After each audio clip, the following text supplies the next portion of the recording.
Hi guys, join our Patreon and get 100 hours of audiobooks. Also by selecting a tier monthly you can request any novel you want and I can turn it to audiobook for you. Enjoy. Aldrich emerged from the enveloping darkness and found himself back in the Death Lord's realm. He was not standing, but laying down, staring up at the yawning void of darkness within the Bell of Absolution. It was a jarring sensation, being in one realm, then another with barely a hint of transition. What was even more jarring was the immediate sense of weakness he felt, like his body was still made of frail flesh and had gone through a week of starvation. The culprit for all this, however, was right in front of him. No, to be more precise, she was sprawled on top of him. Valera was sprawled atop Aldrich, legs pinned against his waist in a vice grip as she sunk her warm fangs deep into his neck. Her arms were hugged tightly around Aldrich in an embrace that managed to be both caring and firm. I am back, managed out Aldrich as he felt his health rapidly deteriorating. Stop doing weird things to him. The chrysalis pushed against Valera, though with how strong Valera was, the push barely even registered to her. My apologies, Master, said Valera as she tore herself away from Aldrich's neck with trembling effort. Her voice was a little listless, like she was under the influence, and she did not even register the chrysalis's presence. When her face was far enough away, he immediately felt his instincts send a signal of alarm. Her red eyes were wide and manic with a wide, fanged, blood-smeared smile oozing with overwhelming, crazed desire. She looked down at Aldrich's neck, then at his lips, and licked her own like a hungry predator. Be but your blood, you know how sweet it is for me, how warm it makes me inside dash. Valera started to slowly reach down again, back to Aldrich's neck. This time, he stopped her with a light bonk to the top of her head with a chopping motion. Not now, there are children here, said Aldrich. That tap to her head calmed her down a little. Child. Valera's red gaze glanced over to the chrysalis, finally registering things properly. Let me cool down, Master, said Valera with heavy breaths. She began to regulate them, probably through some meditative method she learned from her warrior's training. And as she did so, the flush in her pale cheeks started to die down. Aldrich was about to let his hand go from her head, but she kept it there with her own hand. Keep your hand there. I like it. And it helps me focus. Aldrich did as she asked, and in 30 seconds, she nodded and opened her eyes. This time, her eyes did not shine with feral desire anymore. They were calm. Dignified. Like they usually were. She shyly looked away from Aldrich. Apologies. That was unseemly behavior from me. No, I understand. It's just a side effect of drinking my blood.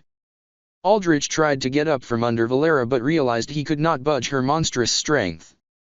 Without any enhancements from the Death Lord, he truly was a whole tier below real physical powerhouses like Valera and Volantis. I believe your master wishes to actually move.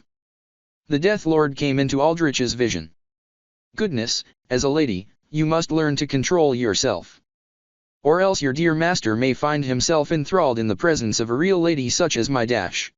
Valera instantly got off of Aldrich in attack, swiping at the Death Lord's neck with her bare black claws. She stopped right before the claws touched the Death Lord's neck. Are you going to finish that sentence? Hissed Valera. She glared at the Death Lord.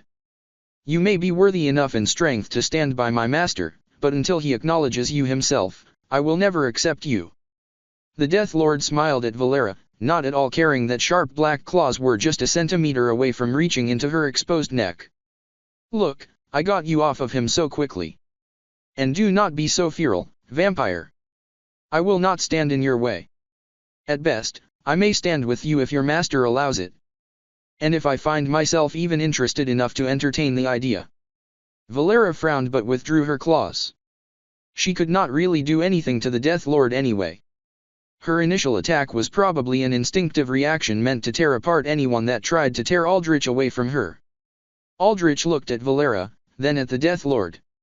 He had no idea that the Death Lord would ever be interested in him in that way. But it was surface-level interest, at best. Good, honestly. Any more than that and he would have a headache. He had not even begun to properly navigate his relationship with Valera, let alone anyone else, if even that was something he wanted. Ladylike behavior. Bollocks. Rella growled from afar, watching with her muscular arms crossed in front of her chest. When strong women lie with strong men, there is no room for ladies and gentlemen. Only raw passion. Just as Aldrich was wondering and pitying about the men that had been crushed under Rella, the chrysalis spoke up. I don't get all this. What's everyone talking about? Nothing, said Aldrich quickly as he got on his feet. The chrysalis hugged his leg and peered up at all the strange women around her. This is the chrysalis, said Aldrich. That crystal creature turned into this, child. Valera cocked her head at the chrysalis. The creature created a soul and filled it in with the Death Walker as a base, said the Death Lord. It is almost identical to what happens when a mother bears a child. A childlike form is thus quite fitting. I see. Valera put a thinking hand to her chin. So my master has given birth, she said, completely serious. I would very much prefer if you all did not put it like that, said Aldrich with a sigh. In any case, any child of my master's is a child of mine to protect. Valera declared as she knelt down and tried extending an inviting hand to the chrysalis. Come, let me hold you, child. The chrysalis hid behind Aldrich's legs, avoiding Valera. Crazy woman, said the chrysalis. Valera looked like she had suffered emotional damage. She looked up at Aldrich with pleading eyes, wordlessly asking him what she should do. Just give her some time, said Aldrich. He had to admit he was not an expert either. Ha! You have no idea how to deal with a child, I see, said the Death Lord. As expected, a vampire whelp. Watch me. The Death Lord looked down at the chrysalis with a cold, calculating gaze like she was assessing how ripe a fruit was. My, you have quite the potential. How about it, then, do you wish to inherit some of my grand magics? Magics that have turned entire kingdoms of people into naught but bloodied icicles, their screams of terror eternally captured in their frozen tombs? Does that not sound wondrously fun? The chrysalis widened her eyes at the Death Lord and the horrifying images she drew up with her words. She kept hiding behind Aldrich. Scary woman. And who was supposed to be the expert here? Said Valera as she eyed the Death Lord with a triumphant smile, as if she had done any better. This usually works. The Death Lord faintly blushed as she put a hand to her chin, completely lost on why her approach did not work. Aldrich stared blankly at Valera and the Death Lord. He had always had a soft spot for children and their innocence, but he knew he was bad with them because of his lack of expressiveness. But these two had way too much expressiveness, and none of it good. They were even worse than he was when it came to parenting. Children are simple creatures, began Rella as she started to come closer with thudding steps. They grow best under danger, just as I did. I suggest . Aldrich, Valera, and the Death Lord all simultaneously stared at Rella with disapproving looks. Even though all of them were bad at handling children, they still knew Rella would be worse than bad, a veritable disaster. She probably thought about tossing the kid into a dungeon or something. I will stop now, said Rella. Good. Aldrich sighed. As he did so, he felt a sharp pain at his chest, where his heart was. It was that same feeling of a blade twisting in his heart. The feeling he had pressed on through when he had come face to face with his deepest fear. He grimaced as he clutched his heart. Are you okay? The chrysalis was first to respond to Aldrich, tugging worriedly at his pant leg. Master began Valera in a worry of her own. Do not work yourselves up over this. The Death Lord, in contrast to everyone else, smiled proudly. Instead, rejoice. This is a cause for celebration, the Death Walker has truly unlocked his boundary. That feeling, Death Walker, that is your trigger to unseal your boundary. Keep that feeling in your mind. Engrave it in your being. Never forget it. When you wish to unseal your boundary, imagine that feeling again. That pain. It will be the key to unlock your inner realm and expand it upon your current plane of existence. Aldrich took in a deep breath as he felt the pain of his heart getting pierced. He committed it deeply to his memory as the Death Lord said, though that was not hard considering how strongly he had felt it just minutes before. All right, then I'll test it out now began Aldrich as he held out a hand, keeping that feeling of his heart tearing in his mind. Waves of darkness began to flicker around his body. Aldrich did not waste any time. He began the process of summoning his boundary. He wanted to see exactly how developed his personal space was. And, some part of him still wanted to see if that little apartment room full of warm memories was still there. But to get there, Aldrich had to unlock it with a key. That key being the memory of pain, that feeling of something sharp, something brutal, gouging into his heart and twisting it. It was not very pleasant, holding the feeling, but the Death Lord was right. Holding it made the image of his boundary space much clearer in his head. Aldrich held out his hand in front of him, his palm open. Darkness shrouded his arms, undulating like flowing water. Manifesting a boundary already. Rella watched Aldrich intently, her gleaming white eyes narrowed. She leaned forward, eager, a smile tugging at the edges of her lips. After just barely encountering his core? What is he, some kind of monster? Yes, you would know much about that, said the Death Lord. She put a hand to her chin as she watched Aldrich intently. I would like to see this happen, but dash. The Death Lord appeared in front of Aldrich with a single high-speed movement. Aldrich could not react to her, not only because of her speed, but because of the concentration he put in trying to manifest his boundary. It felt like his body was encumbered by chains all around. His mind, too, was slow. Concentrating on the boundary and the knife-to-heart image took a huge amount of mental energy. The shadows manifesting around Aldrich reacted violently towards the Death Lord, lashing out their tendrils towards her. She smiled as she projected her own magical energy. This energy aura, however, was different than her regular one. The aura swirled out in a flurry of white snowflakes, indicating that this was not her usual green necromancy-tinged mana. When the cloud of bright white snowflakes hit his darkness, they overwhelmed the shadows with ease, scattering the dark away like the sun would when it rose on a dark landscape. Not yet, Deathwalker. The Death Lord put her hand on Aldrich's and guided it down. The sound of Valera crushing the metal of her armor was heard not very far away. Not yet. I am curious to see whether you can manifest your boundary fully on your first try, but it is unwise for your well-being. Let your mind process what has happened. Let the magic within your body settle. Rest. Then, you may try. I shall guide you through the process. All right.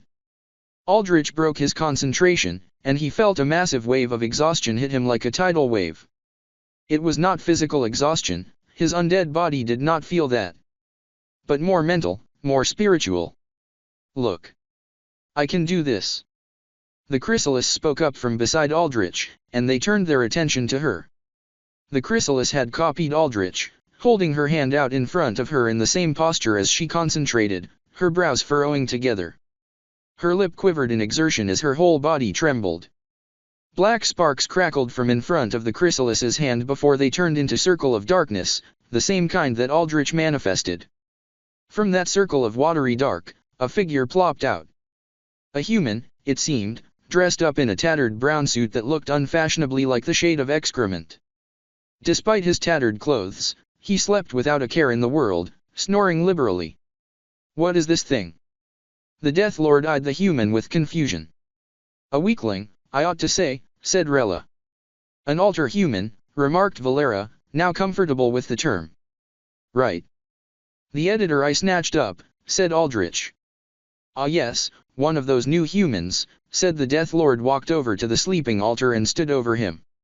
Still, I cannot understand how these humans manage to create such a variety of abilities. I do like what is new, though. Perhaps I may request you send another one of these to my realm. Midula may quite like experimenting upon one. Dissection is not my specialty, but any research is research, I suppose, said Midula, glancing at the editor with a slightly more interested look than usual. Where were you keeping him? Aldrich asked the chrysalis. He was sleepy, so I just tucked him in a bed, said the chrysalis. Notably, the editor had gotten lot better treatment than the butcher. It was as if the shadows beneath the space the chrysalis made had claimed the butcher for themselves. It hinted further to the possibility that the shadows represented the darker aspects of Aldrich's mind, the part that had wanted to cause as much agony to the butcher as possible. Then, did the chrysalis represent what was good in him? What was pure? That might explain her childlike appearance and innocence. Aldrich could not know for sure. He was not an expert at getting symbols out of context clues. That was a job for empty-headed academics, not him. And he's still sleeping? Impressive, said Aldrich. He nodded to the chrysalis and her tired face. You should take a rest, too. I know taking something in and out of your territory is taxing on you. Before the boundary had developed, the chrysalis could barely take objects in and out for more than a few instances before needing long recharge periods. Aldrich had hoped that with the boundary's development and the chrysalis obtaining a soul that she would get better, but he did not let any disappointment show as he did not want to hurt the chrysalis. No, that was because he was a strange man. He didn't belong in my space, said the chrysalis. She pouted, wanting to impress Aldrich. But I can do better. Look at this. The chrysalis furrowed her brows again, and from the shadow portal she made, objects started to fall out. First, it was a series of random household objects. Forks, spoons, chopsticks, a random mug or two that shattered on the ground, and so on. Then, Aldrich's eyes widened as he saw something valuable. A white porcelain vase holding roses. Aldrich instantly recognized it was a vase from his mother. From the room. Before the vase could shatter on the cold, hard stone below, he instantly grabbed it. Then, a small stack of comic books fell out. He grabbed that too in his other hand. Then, a moderately sized painting of a house on a green hill popped out. This was too big for him to carry in either of his hands, and he did not want to let it get ruined by mug shards from below. He deftly kicked it back. Valera, said Aldrich. I have it, master. Valera responded like she was a soldier responding to a life or death order from a general. She caught the painting in her hands. And, the chryalis's eyes began to flutter as her little body swayed from side to side, growing tired. I'm sleepy. With that, the chrysalis closed her eyes. Before she could plop down on the messy, shard-scattered ground, the Death Lord picked her up by the neck of her white dress like she was picking a puppy up by the scruff. The Death Lord stared intently at the sleeping chrysalis. I see now. Your boundary is split. One part of your boundary hails from this girl, and another from you. An exceedingly rare case. Is that a good thing? Said Aldrich. It depends, said the Death Lord. She nodded towards the chrysalis. She slept peacefully. On her, for I trust your competency. Two souls sharing one boundary means control is shared. If both souls are competent and in sync, then they may operate the boundary with incredible efficiency. If not, the more competent soul will have to do double the work. There was one lich who rebelled against me that had this condition. What was their name? Ah yes, Kalves. A twin mage sister and warrior brother duo who fused together due to their kindred closeness upon reaching undeath and liquidum. Their split boundary was exceptional due to how in sync they were. You witnessed before, did you not, how my aura of white overpowered your shadows? Yes. That was the energy of my boundary clashing against yours. When two liches unseal their boundaries, the boundary that is more developed and stable will take over more space than the other. If the difference is great enough, the stronger boundary will completely devour the lesser and use it as fuel, said the Death Lord. She shrugged. Of course, we are in my boundary already, so I have an advantage, but I digress. The twins were particularly fierce because they could unseal two fully developed boundaries that worked together, effectively doubling the space and complexity of their boundary. The brother created a world of swords. The sister created a world of magic crystals. They could combine these worlds together for a world of magic-infused blades. This made them a deadly foe against foes even a dozen levels higher than them. However, more often than not, a split boundary harms more than it does good. Two disparate souls, for example, will create boundaries that are so vastly different from each other that they cannot mesh, risking even devouring each other. Aldrich looked down at his hands, at the last flickers of shadow leaving them, flowing past the flower vase and stack of books he held. So what? Does that mean my boundary has a high probability of being useless? I would not say so. The Death Lord held the sleeping chrysalis out towards Aldrich. This one may have her own unique soul, but at the same time, it is not truly unique. It is a soul that developed using your own as a template. She may be a separate being, but fundamentally, she is still you. Odd, though. The Death Lord cocked her head at the chrysalis's sleeping, sweetly innocent smile. I would never have expected you to have a side like this within you. If there was ever a side of me like that, it's long gone, said Aldrich. Not gone. Buried. The Death Lord smiled. It is not a bad thing, to have a side of light, of warmth, like this within you. It balances your being and makes you more interesting. Creatures that are pure dark or pure light are boring abominations. Like that blindingly awful goddess. Aldrich gently placed the flower vase and books down and took the chrysalis from the Death Lord, holding the girl. She felt snug in his warmth. Incredibly warm, too, contrasting deeply with the chill of his undead skin. It is my current theory that you two represent two halves of one soul, said the Death Lord. Thus, your boundary is still technically of one soul. Interference only occurs when two separate souls project incompatible boundaries. The greater the closeness of the souls, the greater the compatibility. KALVES, twins by birth, could project a perfectly complementary boundary. I should surmise that this little girl, created of your own soul, possesses an even closer link than that of birth twins. I do not see an issue with your boundary developing. It will just require more training to use properly.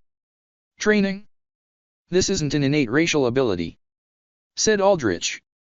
The ability to project a boundary is innate to any sufficiently powerful lich, but to actually develop and control it properly requires training.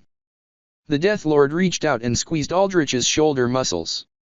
Your muscles are part of your natural body, are they not? And yet to maximize their strength you must break them down and build them up, you must train them. It is just the same for your boundary. That is another interesting thing I have noted from you. The knowledge to use spells seems to imbue naturally within you. You have no need to train to wield them. But for racial abilities, you seem to require training just like the rest of us. The Death Lord put her hand to her chin and looked away, talking to herself in a quieter tone. Perhaps it is because this system of transferal did not account for racial changes. System of transferal? Said Aldrich. The Death Lord looked up. Yes. This system of yours is a function meant to transfer power. You may be asking from where, and that, even I do not know originally. Now that I have taken it over, that power comes from me, but in the beginning, who or what it was bestowed this system upon you is something that eludes me. Aldrich thought about the mystery of his system's origin and how few clues he had to actually figuring out how it had originated. There were so many unanswered questions and too little context to answer them. At best, his main lead was researching the Elden World game, his console, if it still existed, and tracking down the seller, but these were all a long shot. But do not think so hard, Death Walker, said the Death Lord. And take some rest. It may not have seemed like it, but you spent several hours vying against your boundary core. And you may still feel powerful, tireless with your undead body, but you should allow your mind to rest. To that end, I have prepared proper quarters for you and your guardian knight. The trial quests began Aldrich. The Death Lord rolled her eyes. Come now, slow down a little. What, are you that eager to clear your mere second trial quest? You alone could annihilate any little being in that. You have all this time to spend with my wondrous looks and personality, and you choose the trial quests. If possible, yes, said Aldrich. The Death Lord pouted. Goodness, you truly are an odd specimen. But heed my advice, Death Walker. You must take some time to rest. Your boundary core is still stabilizing. Casting magic on an unstable core is a risky endeavor that I highly advise against. Rest assured, you are not wasting time here. While you rest, I will devise a method to train both you and the chrysalis in utilizing your boundary. There are also some rare items gathering dust I would like to bequeath you, mostly for your followers, but only if you pass a few trials of my own. And what would those trials be? The Death Lord smiled and shrugged. I do not know. I have not thought of them yet. So get your rest, Death Walker, and give a lady some time to think. Aldrich sat upon a large, king-sized bed of plush silken green covers and royal purple blankets. The bed frame oozed with ornate luxury, made of gold carved into patterns of bones and lilies. Behind the bed, he had hung the painting of a house on a meadow that his mother had made. On a stand off to the side, his father's comics and his mother's flower vase stood. "This is a spare bed I had, but I suppose you can use it. Laying upon it will increase the recovery of your soul, mana, and body tremendously." The Death Lord's words rung in Aldrich's mind. As did the rest of her words, though these were spoken in whispers. "And of course, I am sure you are interested in body recovery, are you not? It cannot be helped, being a young man of vigor as you are." Aldrich sighed and put a hand to his forehead. The thought of doing anything like that beside his parents' mementos felt incredibly wrong. Not to mention the chrysalis was here, sleeping in her own smaller bed off to the side. Aldrich took his hand off his face and looked at it. At the scars and calluses that marred it. He wondered whether it was actually okay to just sit around and do, well, nothing. It felt incredibly odd.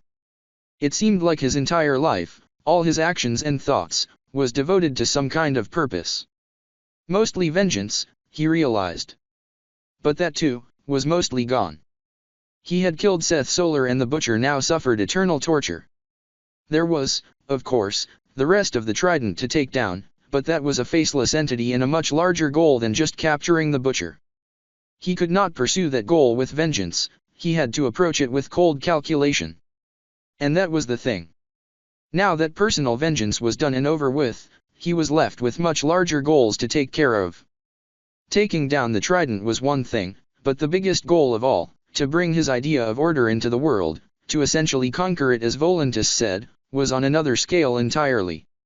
He had no clear plan yet as to how he would do it. He just knew for now he had to get stronger and find out more about where he stood in the world, and then he would know what pieces to play and when. Right now, though, Aldrich was meant to just rest. According to the Death Lord, he was not even supposed to think too hard about things and just stay in a state of calm, mindless rest. Aldrich looked over to his side, at a smaller bed where the chrysalis lay sleeping, curled up in a ball reminiscent of how she had looked when she was a crystalline serpent. She still slept soundly. Aldrich shrugged and laid down on the soft bed. Everything from the bed to the feeling of his new clothes felt soft. Too soft for his liking.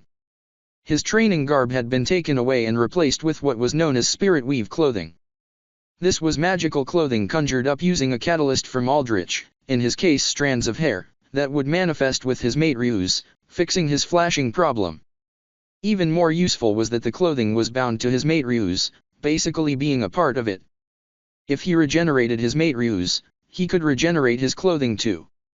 Granted, spirit weave clothing did not have very strong stats and little capacity to hold extra magical enchantments, but it was still useful regardless for walking around in human form.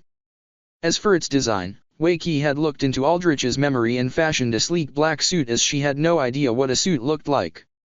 Right now, he had dematerialized his suit jacket and dress shirt, leaving him in a form-fitting white undershirt and pants. In a way, this was very similar to how Strand, the world's premier costume-making company for heroes, made their outfits for heroes who were too physically strong to use conventional body armor or who had powers like intangibility or invisibility that made conventional clothing inconvenient. They took strands of hair or other genetic material from heroes and built what was basically a second skin that would interact properly with the hero's powers, preventing accidental nudity. Could not have heroes walking around naked after fights or using their powers, after all. That was just not good for public image and ratings were everything for heroes that only cared about credits and fame. Aldrich laid down on his bed and looked up. Across a ceiling and walls of gray stone were dotted magic crystals carved into the shape of lilies that shone with faint white light, illuminating the room. When was the last time he had ever just laid down and relaxed like this? He could not really remember. Any time he ever took a rest, it was to make sure he recovered from an injury or a workout.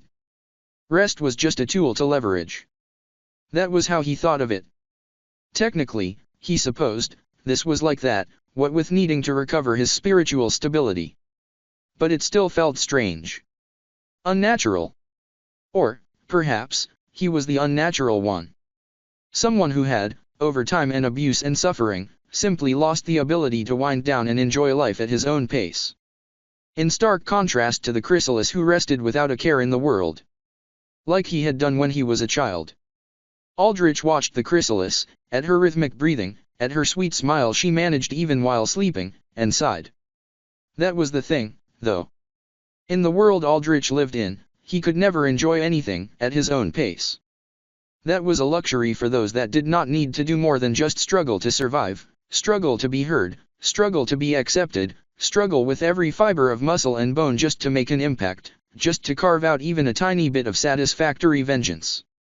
If possible, Aldrich wanted to fashion a world where people like him did not need to struggle like that anymore. A strong series of knocks echoed through the room. Aldrich sighed. It was probably the Death Lord here to harass him again. He got off the bed with a flip just to feel like he was active and went over to his door. "What is it now?"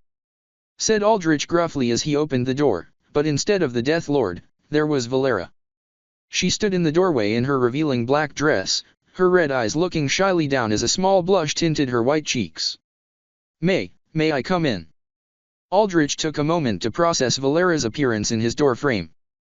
Well, it was not entirely out of possibility. His quarters were on a refurbished first floor of the necropolis, and the Death Lord had given Valera a room right next to his.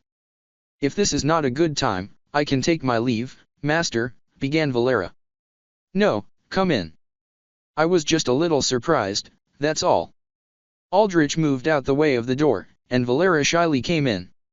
"What brings you here?" asked Aldrich as he closed the door of ebony wood shut.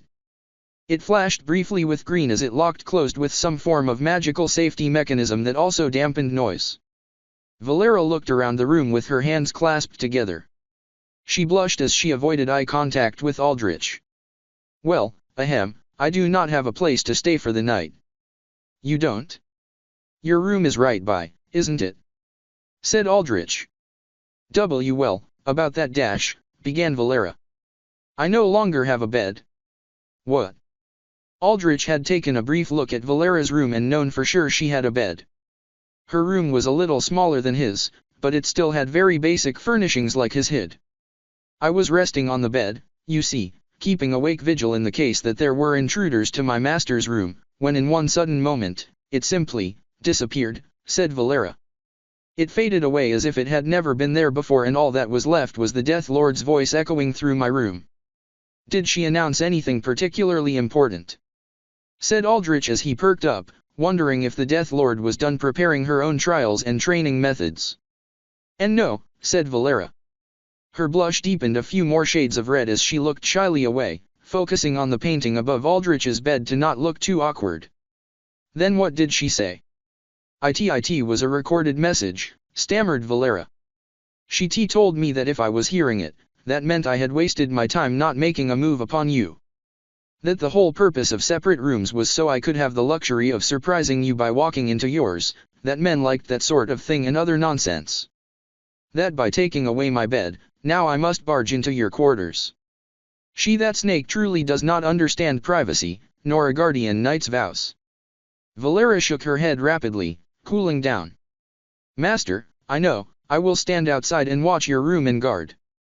Who knows what that intrusive snake may do? She may even slither her way in here, and I cannot bear the thought of her enchanting you with that seductive gaze of hers."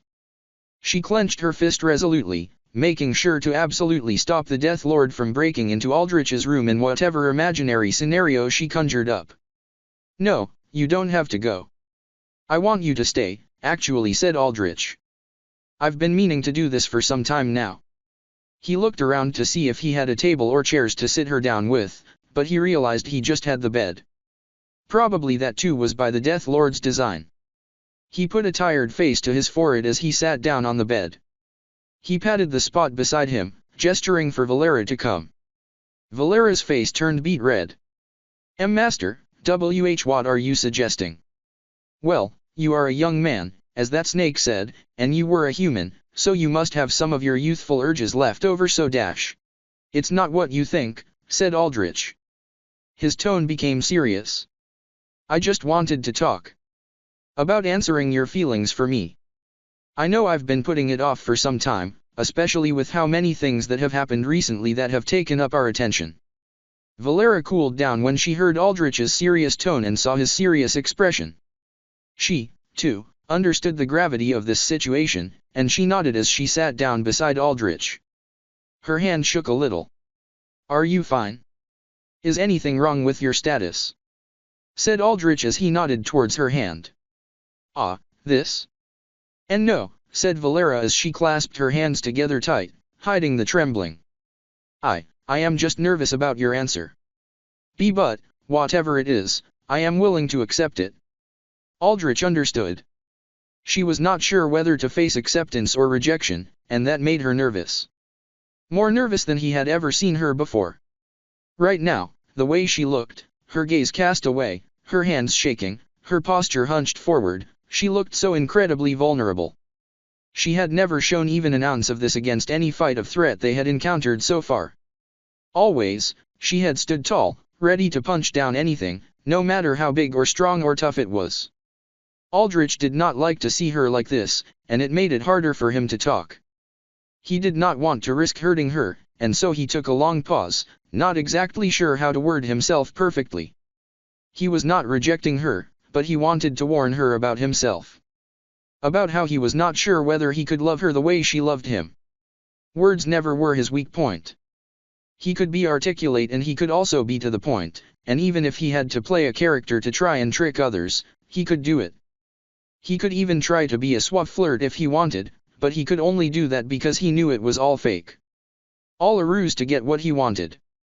Right now, in front of Valera's raw, honest vulnerability, he was forced to show who he really was as well, and behind all the veneer and veils, he was wordless, utterly inexperienced in navigating his way around situations like this.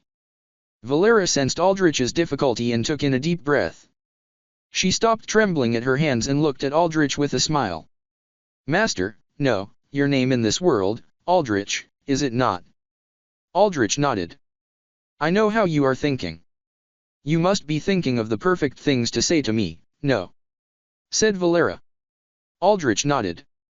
"You do not have to," said Valera. "Whatever is on your mind, tell it to me. And whatever decision you make, I will respect. I will still follow you, Aldrich, whether it is as your shield or something more." "It's something I've been thinking about, this situation," said Aldrich. He looked at Valera's gentle smile and felt more at ease to go on. "My feelings. Yours.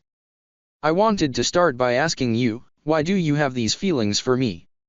Valera looked momentarily surprised but then nodded. "Of course. You know the tale of my pitiable life, but I will tell it again, if only to make me remember strongly how I felt. And how strongly that past of mine makes me feel about you." She sighed and closed her eyes, reminiscing to times long, long ago. "I was of noble birth. Child to the vampire Count Vandal and Dolahan warrior Lyra. It was an union that felt like it was torn from the pages of a romantic tale. My father met my mother on the battlefield as enemies, but in clashing with each other, grew to admire each other, then, when the battle was fought and done, love each other. In the pages of a book or in the song of a bard, that union might have been beautiful, full of love, but in reality, it was unholy. Vampires hold the purity of blood to high standard. The Dolahan clans never take kindly to outsiders. I was an abomination to both sides, and my father and mother suffered from it. My mother was captured from my father's fort and executed by her own peoples for bearing an outsider's blood. My father took up renewed arms against the Dolahan clans once more, rejecting the peace treaties that the other vampire counts proposed. For that, he was assassinated. In my early years, when I was still with my father, I remember being happy. All around me, I felt cold eyes from my vampire brethren for my mixed blood. But my father, I dearly cherished. From him, I learned everything a royal lady should. Etiquette, the arts, the sciences, magic, and fighting, yes, fighting, though so very unladylike, I fell into so deeply. I remember when I trained to fight, it was not because I wanted to harm. It was because I wanted to protect. I knew my father warred often, and I wanted to protect him. Whenever my little self told him that, he would laugh so very heartily and tell me he needed no others to guard him. On the battlefield, he may have been right. But when my father was assassinated and his kin risen to take his place, I no longer held any allies. There was no longer any warmth in my father's own fort, only those eyes that stared at me as if I was nothing but a monster. In respect for my half-noble blood, I was not executed but sent to the Midnight Order to take the oath of a guardian knight. To take that oath is to vow not only lifelong service to a chosen, to become another's shield, but also to take a vow of celibacy. A convenient and bloodless way to end my unclean bloodline. Aldrich watched Valera take a moment to collect herself. Her lips twisted into a faint frown, bearing a sliver of her sharp fangs. She clutched at her arm, her black fingernails pressing in dangerously hard, just shy of breaking the skin. Valera did not like remembering her past. This, Aldrich knew. In Elden World, there was a surprisingly extensive amount of interaction with NPCs that allowed one to develop strong relationships with them. How strong one's relationship was with a NPC allowed not only for more fluff things like romance paths to open up, but practical things like access to specific NPC quest lines that usually had unique locations, items, bosses, and the like. When Aldrich played, he had maxed out his relationship meter with Valera, though no paths actually led to a direct romance because of how much effort it took her to open up. Valera was a cold, stoic, and prickly character when first summoned that just did her job to protect her summoner. She replied with one-word answers to most questions and did not like being questioned about her past.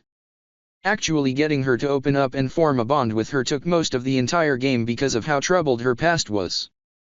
This left too little time to get into a proper romance with her, but before battling the Howling Dark, the final boss, she did promise to stay with the player character forever. That was essentially a declaration of love. The idea was that after the game, there was an implied happily ever after where the player reunited with Valera. This was why Valera was so attached to Aldrich upon being summoned. She had the highest level of relationship built with Aldrich, the player, already. But that was just the game. It was a whole different thing to deal with it in real life. It felt almost wrong.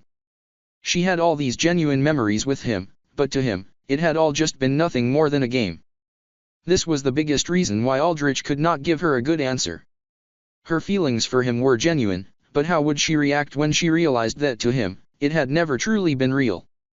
That, and Aldrich already had no idea what to do in situations like this. He hovered his arm over Valera's back, wondering if this would comfort her. Valera noticed Aldrich's awkward effort. She looked at his hand with a quizzical expression. "If you're uncomfortable began Aldrich as he withdrew his hand. "No." Valera grabbed Aldrich's hand tightly and held it like a precious jewel. She smiled at him. Her hand felt strangely warm in spite of how cold she should have been as an undead. He felt prickles of warmth flowing through his body, the warmth of emotion that he had long forgotten and then buried further under his undead transformation. The warmth of being loved. This helps. Holding your hand like this, it truly does. More than anything, said Valera. She closed her eyes again, remembering more. When I completed my training in the Midnight Order, I was to be the sworn shield of a lady. Nalia. A daughter of a matriarch in one of the Knuckle clans. Aldrich nodded. The Knuckle were a race of demi-humans that had bat-like traits. Because they were nocturnal, they were part of the Midnight Alliance of most night-faring races including vampires. She was spoiled. Difficult to work with. She complained about this and that little thing, and there were many times when I wanted to smack some sense into her. Valera shook her head and then smiled sadly. But she was a kind girl, she was. When her mother was assassinated by rivals, she was cast out, forced to run as an exile. Everybody abandoned her aside from myself, perhaps because I saw some of myself in her. Another princess exiled due to a world that rejected them, how could I not pity her? And also because I wanted to keep my vow to protect my chosen. Always, I have wanted to protect someone worthy to me. Ever since my father's death, when I could not protect him, that was my dream. So I stuck with her. The years after were long and difficult. She had to learn how to survive without the pampering touch of attendants that would dress her in warm fine rice and make sure food was upon her plate every day. But I taught her, and together, we survived. She grew so very attached to me. I was her mentor. Her shield to support herself on when times were tough. Her shoulder to lean on when she needed to cry. And in spite of myself, I found myself appreciating her. She was like a dear little sister to me. And for her happiness, I would have given everything. But that night, that awful, awful night Valera trembled in anger, her expression twisting darkly. "We can stop here, if you want," said Aldrich. He knew this part of her past, and he knew it would be painful for her. "I just wanted to hear why you have these feelings for me, but if it involves moving through your past not at all." Valera shook her head and took in a deep breath. "This is important. This cursed past of mine. To show you why my feelings burn so bright for you." She nodded to herself, calming down. "One night, when I was away from camp to find a cure for a sickness she had contracted on the road, she was slaughtered by rival clans that still sought her out, wanting to eliminate any trace of her royal blood to make sure she never laid claim to the throne. Slaughter is too light a word. She had been tortured to within an inch of her life, healed, then tortured again. Nails torn back, wings ripped apart, eyes gouged out, body defiled, skin flayed, over and over again. I cannot imagine the amount of pain she must have felt. How much she must have yearned for me, for my shield, for my strength. And that seeing her corpse that made me understand, I was a failure. My shield had never once protected anyone it was vowed to. The world around me had cast me out because I was an abomination. A monster. My entire life, I had dedicated myself to protecting, for deep down, I did not wish to be called a monster. But if it was a monster they wanted, it was a monster that I would give them. I killed every single being responsible for my lady's death. I started with the assassins they hired and any affiliated with them. Humans, elves, dwarves, young or old, it did not matter. I killed them. Then I attacked the Knuckle royal clans. I killed countless of their winged soldiers. I snapped the necks of dozens of their royalty. I was feared. I was reviled. I became known as the Exile, the disgraced princess turned wandering monster of vengeance. To gain the power to destroy the royal clans, I sacrificed my soul to the Nether. In exchange for this power, upon my death, I would enter into the Nether for all eternity. I would no longer enter the cycle of reincarnation.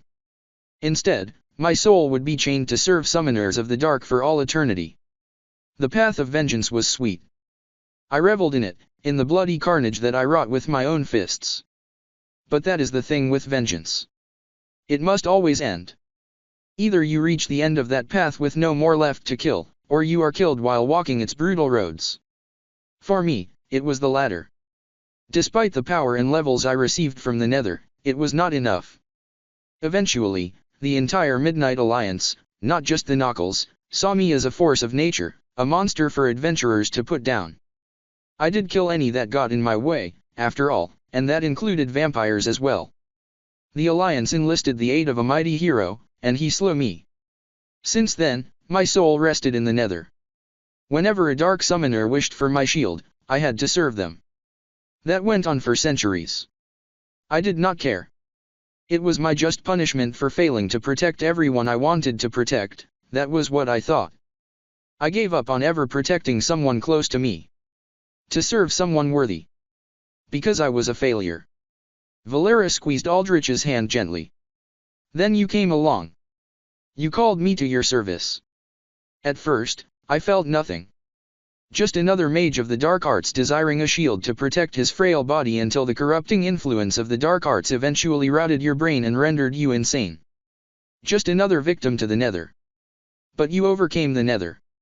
You stayed with me. You believed in me.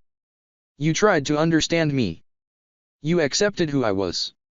You accepted what I had become. I was not a monster to you, I was a valued companion. I was truly your shield. I liked that so much. It was the first time I had felt warmth in my heart for centuries. It was not just that you believed in me, but I could also believe in you with all my heart. You had grand visions. You wanted to save the world. Deep down, in your heart, you were one I could admire and devote myself to. I felt like finally, I had found someone worthy. And that was when I made a promise to myself, I would never, ever, ever let you go. I would never fail in my duties as a guardian knight ever again. I would wield my shield proudly for you till the end of time, till beyond the ends of time. Valera nodded to Aldrich. The hints of tears welled up in the sides of her eyes from remembering and voicing her feelings. And that is why I have these feelings for you. That is why I love you. I love you. Those were 3 words Aldrich had not heard in a long, long time. Not since his parents were alive. Of course, it was different when it came from them and when it came from Valera, but the warmth of the words was still the same. Aldrich was taken aback. He had expected to hear them, and they still surprised him. He knew she had feelings for him, but to hear them for real and not just within the confines of virtual reality was an entirely different thing. The way she looked at him right now, her breath caught in her throat, her eyes faintly red and wide, her hands clutched around his, still trembling in spite of her efforts, it made him realize beyond anything else that this was all real. Very real. Aldrich had known that she and all the other game elements he had brought to this world were real from the very beginning, but to some subconscious degree, he had still considered Valera more like an asset. A tool to leverage and use. A combat unit just as she had been in the game. But when Aldrich saw Valera as she was right now, vulnerable, remembering a past of pain, scared and hopeful of his answer, he felt even more pressure. He was not dealing with a NPC in front of him, he was dealing with someone that had an entire lifetime behind their backs, someone that had gone through just as much pain as he had, someone that deeply cared about him, someone whose heart was very, very real. And that heart, he held in his hands. His answer could comfort it or scar it. This was the exact type of situation he had never wanted to be in. Part of him had closed himself to everyone else after the death of his parents because he knew that anyone close to him, anyone he opened his own heart to, was just a liability to hurt him. Just like with Adam and Elaine. It was a twisted way to think, but some part of him had been relieved they had died when they had.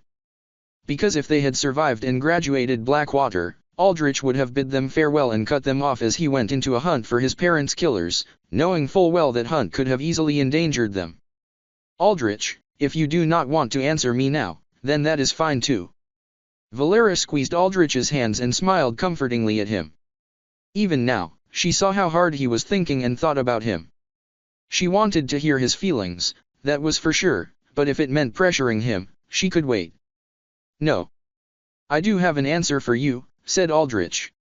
Or rather, it's more like an explanation. Valera, you know I am a different person now than when I was with you, right? Valera nodded.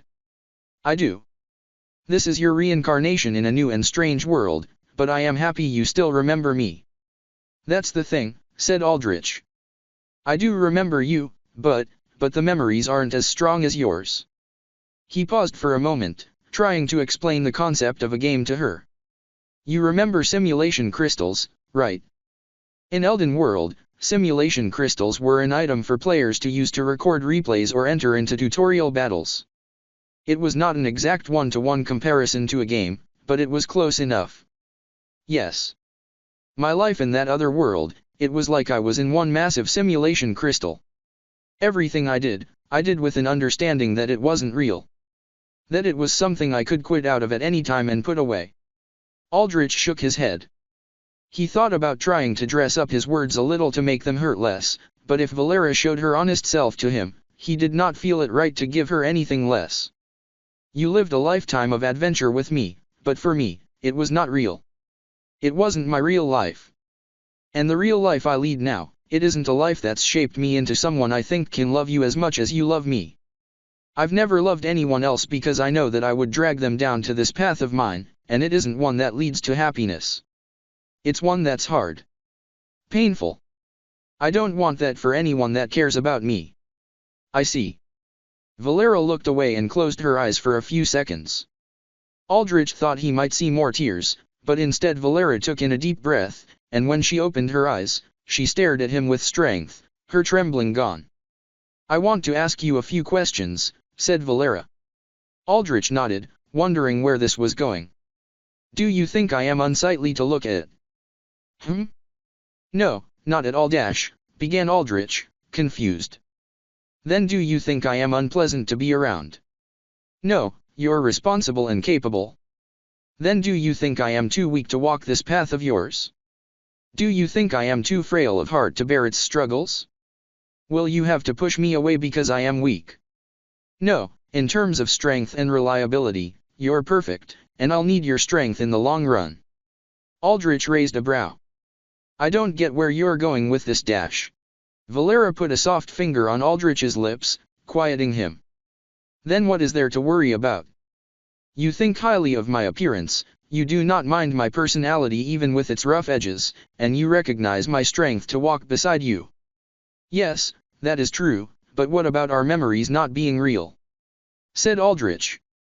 Your memories may not be real, corrected Valera. But mine are. All these feelings of mine are real.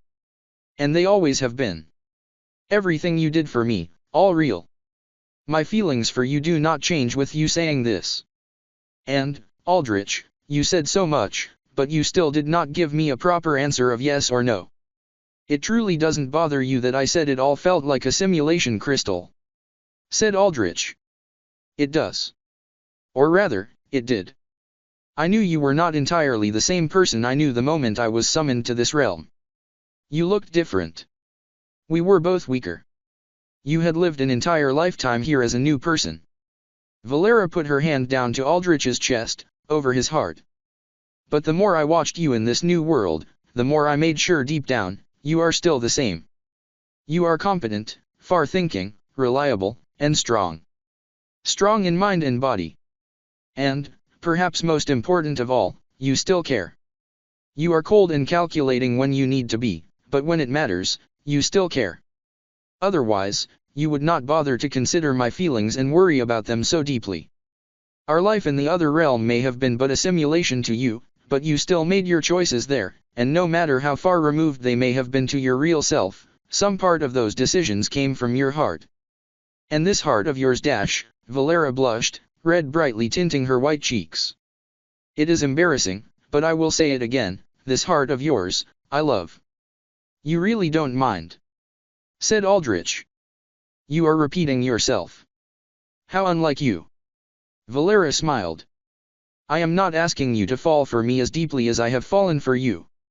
That would be selfish of me, especially when, as you have said, your memories are not as strong as mine.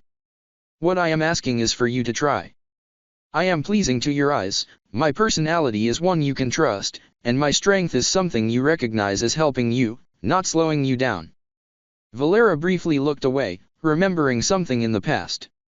Unlike before, she did not a grim expression, keeping her smile.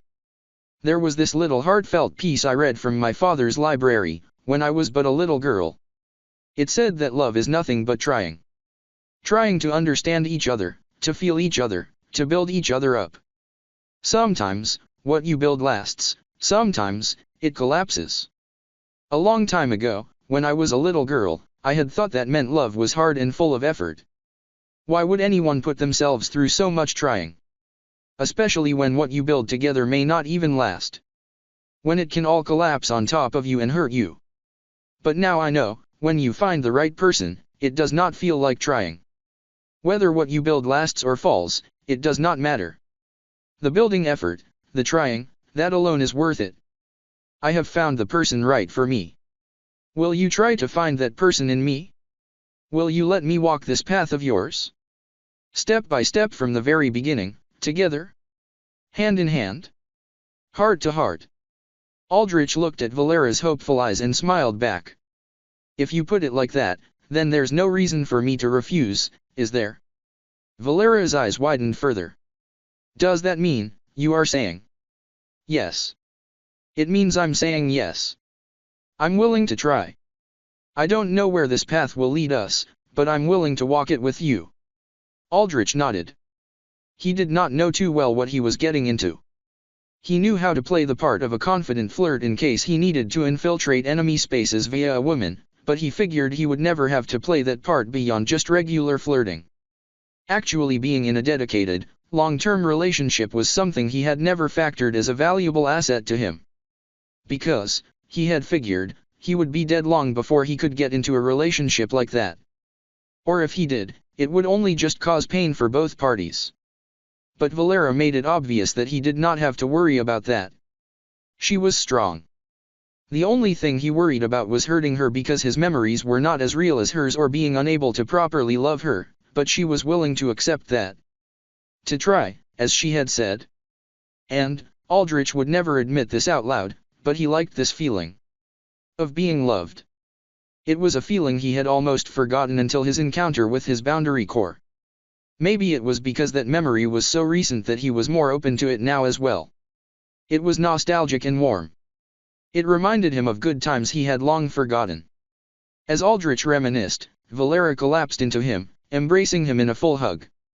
Unlike her usual hugs full of force and impulsive desire, this one was tender, like she was holding something, the most precious thing in the world to her. She buried her face in his chest, and he could feel warm tears on his shirt. "Are you okay, Valera?" said Aldrich, somewhat concerned. He held her back this time, not feeling awkward about it. There was something about becoming official that really did make some things easier. Yes, I am. I was simply nervous," said Valera. She looked up at Aldrich with a beaming smile, the faint remnants of tears gracing the corners of her red eyes. "I was willing to accept any answer you gave me, but I was still so nervous. I was shaking like a coward, it was unsightly." She turned her head away, ashamed. "My apologies. It's nothing to be ashamed of. Dealing with a fight and dealing with this are entirely different things. You're no coward for reacting like that," said Aldrich. He could sympathize with her, especially after he had faced his fears in his boundary core. He, like her, could face life-threatening danger without batting an eye, but when it came to matters of the heart, they were just nervous trainees that either did not know what to do or had run from their fights. "Thank you for understanding. For always understanding." Valera closed her eyes in bliss as she snuggled up to Aldrich. "I'll keep trying to," said Aldrich. He immediately began to think of what trying meant and how to optimize it. "What do you exactly mean by trying, by the way? In what ways do you want me to try?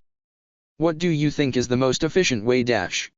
Valera giggled at Aldrich's voiced thoughts. What is it?" said Aldrich. "Always thinking so far ahead." "Always thinking about the details," said Valera. She shook her head. "When you put it like that, it really does kill the romance out of what I said, does it not? But it is so very much like you. I like that side of you, but for now, all I want you do is to hold me. And when you hold me, I don't want you to think of anything. I want you to just stay with me in the present. Let your mind be close with me, not wandering and getting lost in a future we have no idea about." Aldrich held her, and she kept up her content smile as she basked in his embrace. He looked down at her and took her advice.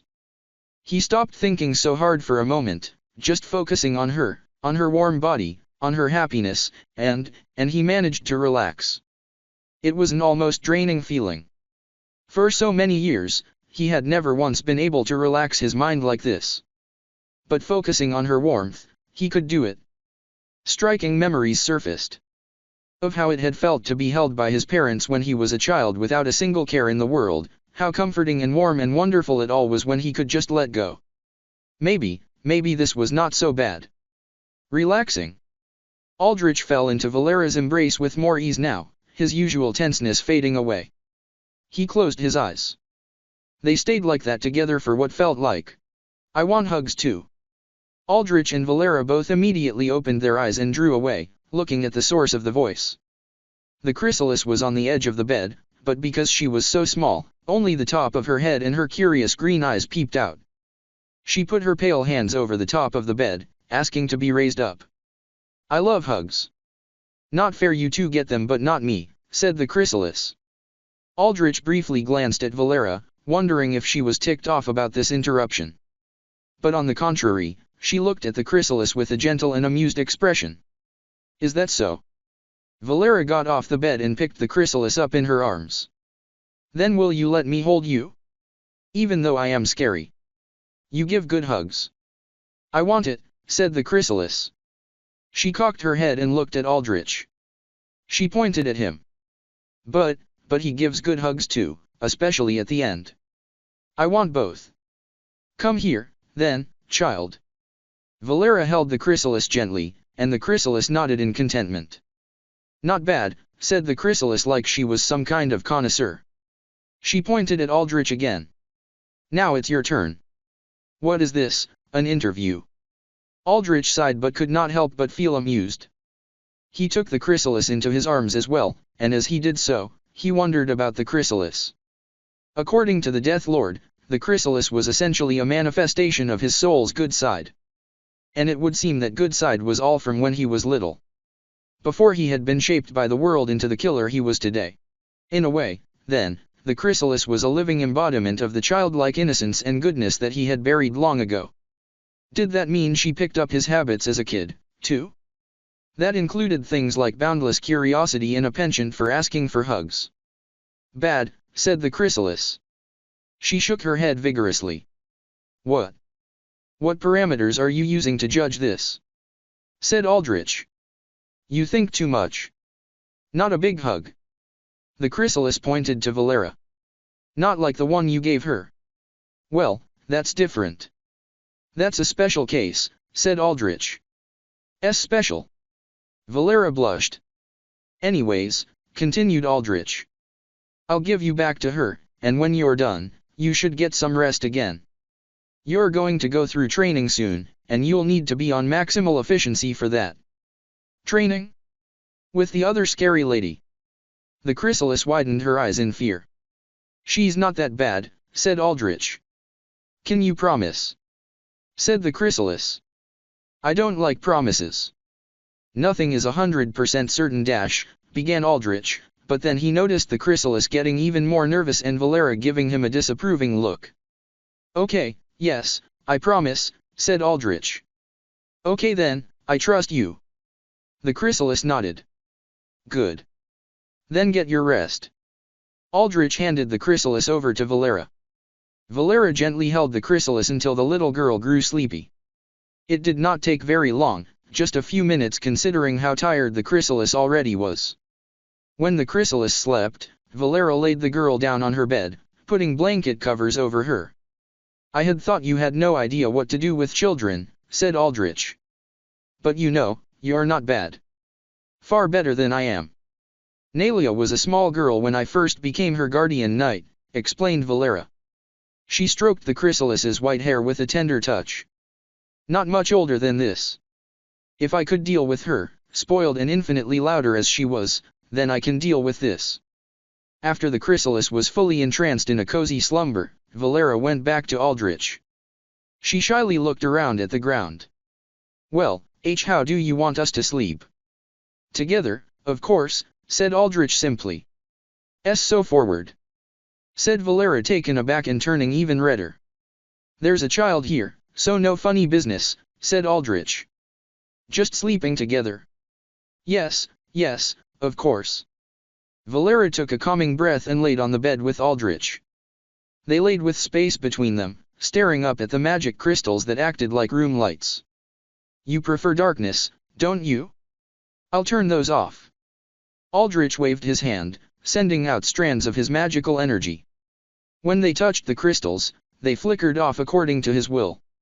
As he did this, his mind wandered to thinking about sleeping. Undead did not have to technically eat, sleep, or rest. They could run out of mana or, in the case of altars, ether-based energy to fuel their powers, but regular physical stamina or needs were not issues. The only reason to sleep was to just pass time. For some undead, Aldrich recalled from lore, they got so bored that they just went into coffins and slept for centuries at a time, wanting to wake up when things were more exciting. Aldrich, said Valera from the other end of the huge king-sized bed. See, can I hold your hand? While we sleep? Said Valera. Sorry, I was thinking again, said Aldrich. Come here. Aldrich reached out and grasped Valera's hand, to which she gasped at the sudden forward movement. He drew her in close with her hand until they were once again touching skin to skin, lying side by side together. Are you truly alright sleeping like this? So close? On our first night together, said Valera as she looked up at Aldrich, her face beat red. What's the issue? You've been just as close when you were blood drunk, said Aldrich. That's different. pouted Valera. I got blood drunk because my heart was too frail to handle this sober. Oh? If this isn't comfortable for you said Aldrich. No, came the immediate response. I am perfectly fine with this. Valera looked up at Aldrich with blushing wonder. Still, you are all right with this? I thought you had no experience in these matters. Perhaps you had other women before. Valera looked down, biting her thumbnail in mild irritation, probably imagining phantom women he had been with. It makes sense, considering your looks and charm, but I just know none of them were worthy. How can weak humans ever be by your side? No, nothing like that. This would be the first time I've ever decided to open my heart up like this, said Aldrich. It just felt right to be close, after how we opened up to each other. At least, it did for me. And Aldrich felt mildly embarrassed to say this, but he decided to be honest. I like it. I like the warmth. It's something I've been without for so long. Then you are a natural flirt. Valera looked shocked, then whispered under her breath, how dangerous. But in the end, when she looked up at Aldrich, seeing an expression of contentment she had never before seen on his face, she sighed, smiled, and lay by Aldrich's side. As long as you are happy, I am happy too, Aldrich, said Valera as she laid her head on Aldrich's shoulder. Aldrich looked down at Valera as she prepared to drift off. I am, he said, no louder than a small whisper. Together like that, close and warm, they let the gentle hold of sleep take them over. Aldrich woke up first, probably because he was still not too used to letting himself just go and sleep like that.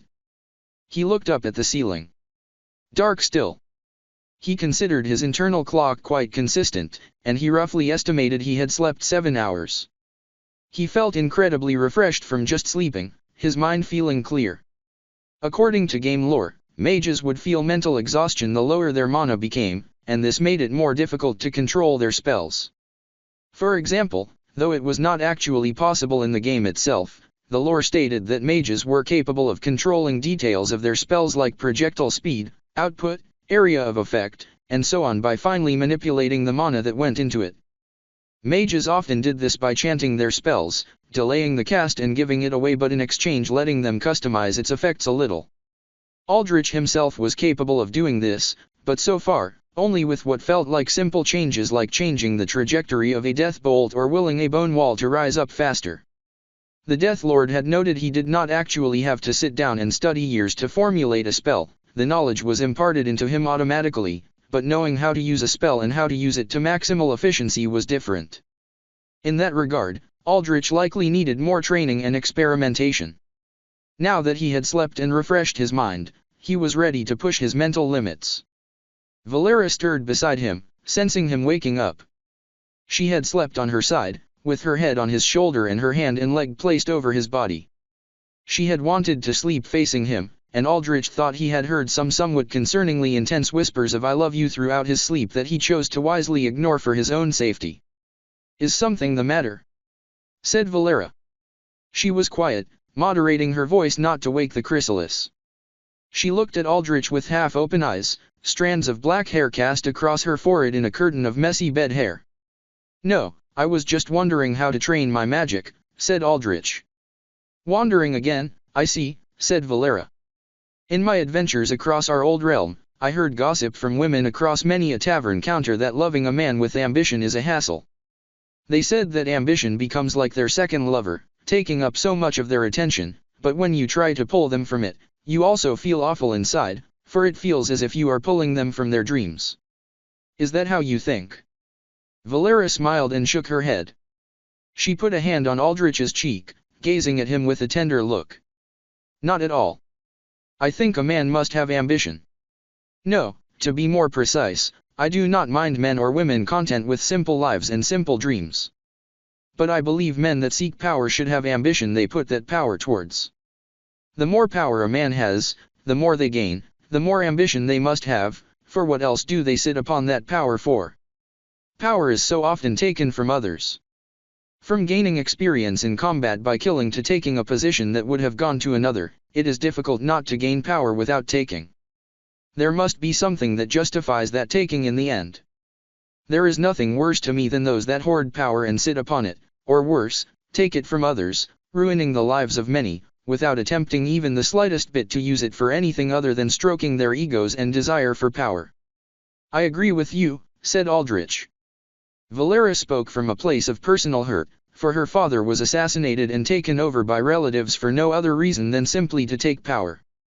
But what she said also rang true in this world where so many corporations or heroes or celebrities did nothing with their power except sit on it to feel good about it.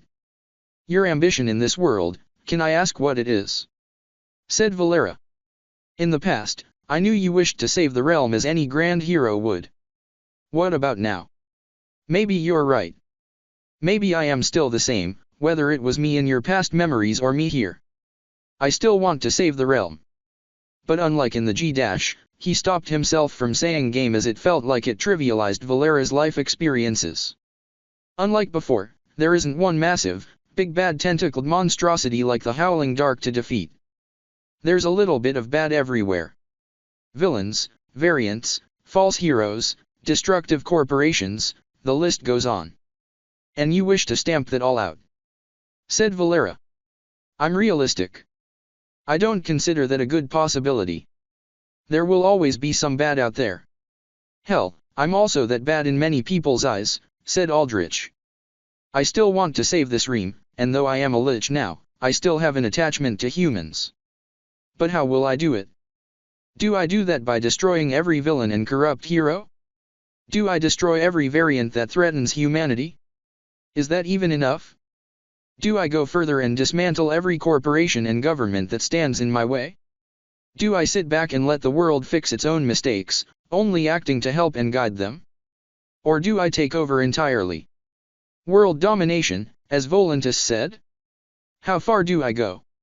How many am I willing to sacrifice for it? All of these are questions I do not have answers to yet. I'm sure back in the day, when Vanguard was at the prime of his power and could shape the world as he wanted to, he thought about these very same questions. All I know is that I want to keep walking the path I'm walking and trust that the more I walk it, the more I figure out my powers and how I stand in this world, the more I'll know what to do eventually. And I will walk that path by your side forever, no matter where it leads us. I owe at least that much to you for what you have done for me. Valera stroked Aldrich's cheek with a soft touch. Where it leads us, huh? Aldrich looked up at the painting from his mother he had saved from the boundary. It depicted a house, a modest one-story house, atop a rolling green meadow as a bright sun started to rise in the distance, casting a warm orange glow across the dusk-kissed landscape. A pretty piece, that one, said Valera. It's from my mother, explained Aldrich. When my parents were alive, they dreamed about saving enough money to buy a little house in a nature zone. Nature zone? Asked Valera. Aldrich wondered how to explain the economics of housing and how the modern housing market was almost entirely rent-driven. A good chunk of the world's land being either uninhabitable or infested with variants meant that buildings had to be built high to sustain concentrated population densities, and that meant no individual ownership of houses. Instead, corporations and governments owned practically all housing.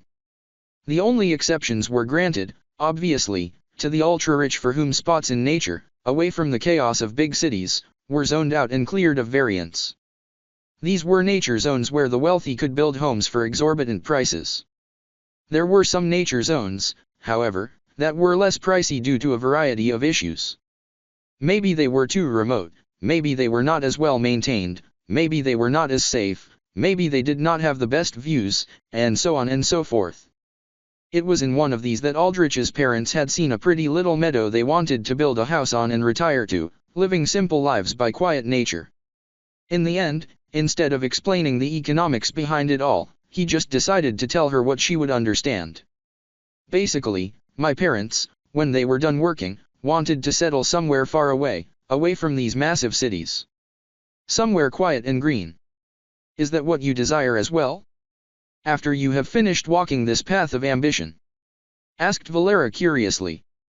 Maybe. I've come to realize that the reason I've never let myself slow down and enjoy things might have been because that opportunity was robbed from me, said Aldrich. I wouldn't mind living a quiet life in a quiet place when I'm satisfied with how things are. But easier said than done. I know myself better than anyone. I doubt I will ever be satisfied. At that moment, Aldrich and Valera both instantly hopped out of the bed, sensing the impending approach of a powerful presence. Valera immediately materialized her shield while Aldrich's death essence barrier shone bright in an orb around him. Instantly, the door of their room was flung open with violent force. The Death Lord stood in the doorway with her hands on her hips and a triumphant smile upon her face, showing all her fangs. Notably, she had replaced her destroyed arm with an emerald green prosthetic decorated with scaled patterns. Now then, tell me all about the fine consummation of this love, said the Death Lord, beaming. There is nothing that excites this immortal heart of mine more than the blooming of love between young hearts. Oh, it's just you.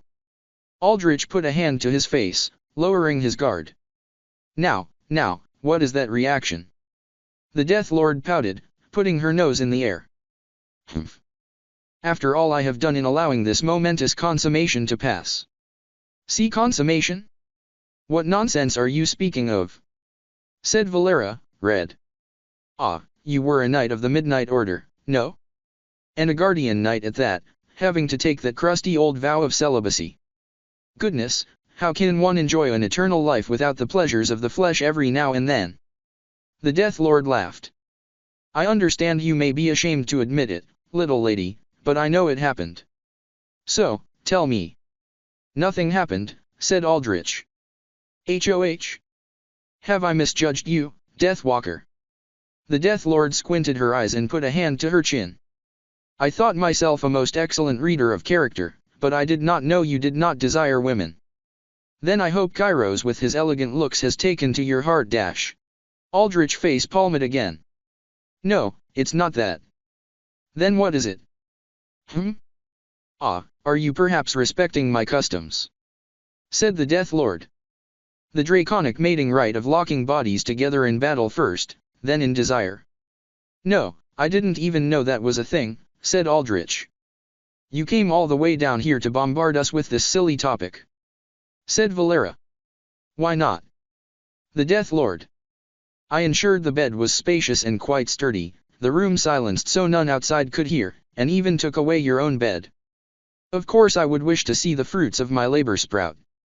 At that moment, the chrysalis came to Aldrich's side, tugging at his pant leg. She pointed at the Death Lord. The scary lady. Do I have to go with her? The Death Lord looked down at the chrysalis, then at Aldrich. She was the one to face palm now, though with how powerful the motion was, it sounded like a concrete block smashing against a brick wall. Bah! I forgot that you humanoid races do not like consummating your love in front of your hatchlings. What a bizarre custom. Consume. The chrysalis looked up at Aldrich quizzically. Aldrich blinked at the chrysalis, thinking about how to explain what consummation meant but instead gave up. He instead talked to the Death Lord. How about you stop corrupting the youth and tell me something useful? Ever ready to fight and grow stronger, said the Death Lord. I do like that. In any case, I have found the perfect solution for developing your boundary. Midula, master of warp magics as she is the perfect mentor for the chrysalis, and a training regimen that I have approved has been outlined already. While Midula trains your chrysalis, you may now clear those trial quests of yours so you do not waste time. I have even planned the feast that Volantis desired. We shall end every day of training with a well-deserved time of merriment. By the time you leave my realm, I should say you will be an entire tier of strength above where you stand now. She closed her fist in excitement.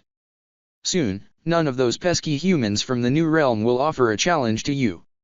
Aldrich and Valera followed the Death Lord down the hallway outside their rooms. The chrysalis walked between them, cautiously sneaking wary glances at the Death Lord. Apologies for the rather rough state of this floor. The Death Lord looked around at the bare, undecorated rocky floor and ceiling that made up the first floor. But I do not have enough power to make things pretty. Sustaining this place is tiring as is. I would have thought it unwise to get yourself into life-threatening sparring sessions if that were the case, said Aldrich as he stared at the Death Lord's new prosthetic emerald arm. But it looks like you're slowly restoring yourself. Indeed. The Death Lord put her emerald arm in front of her, admiring the prosthetic arm.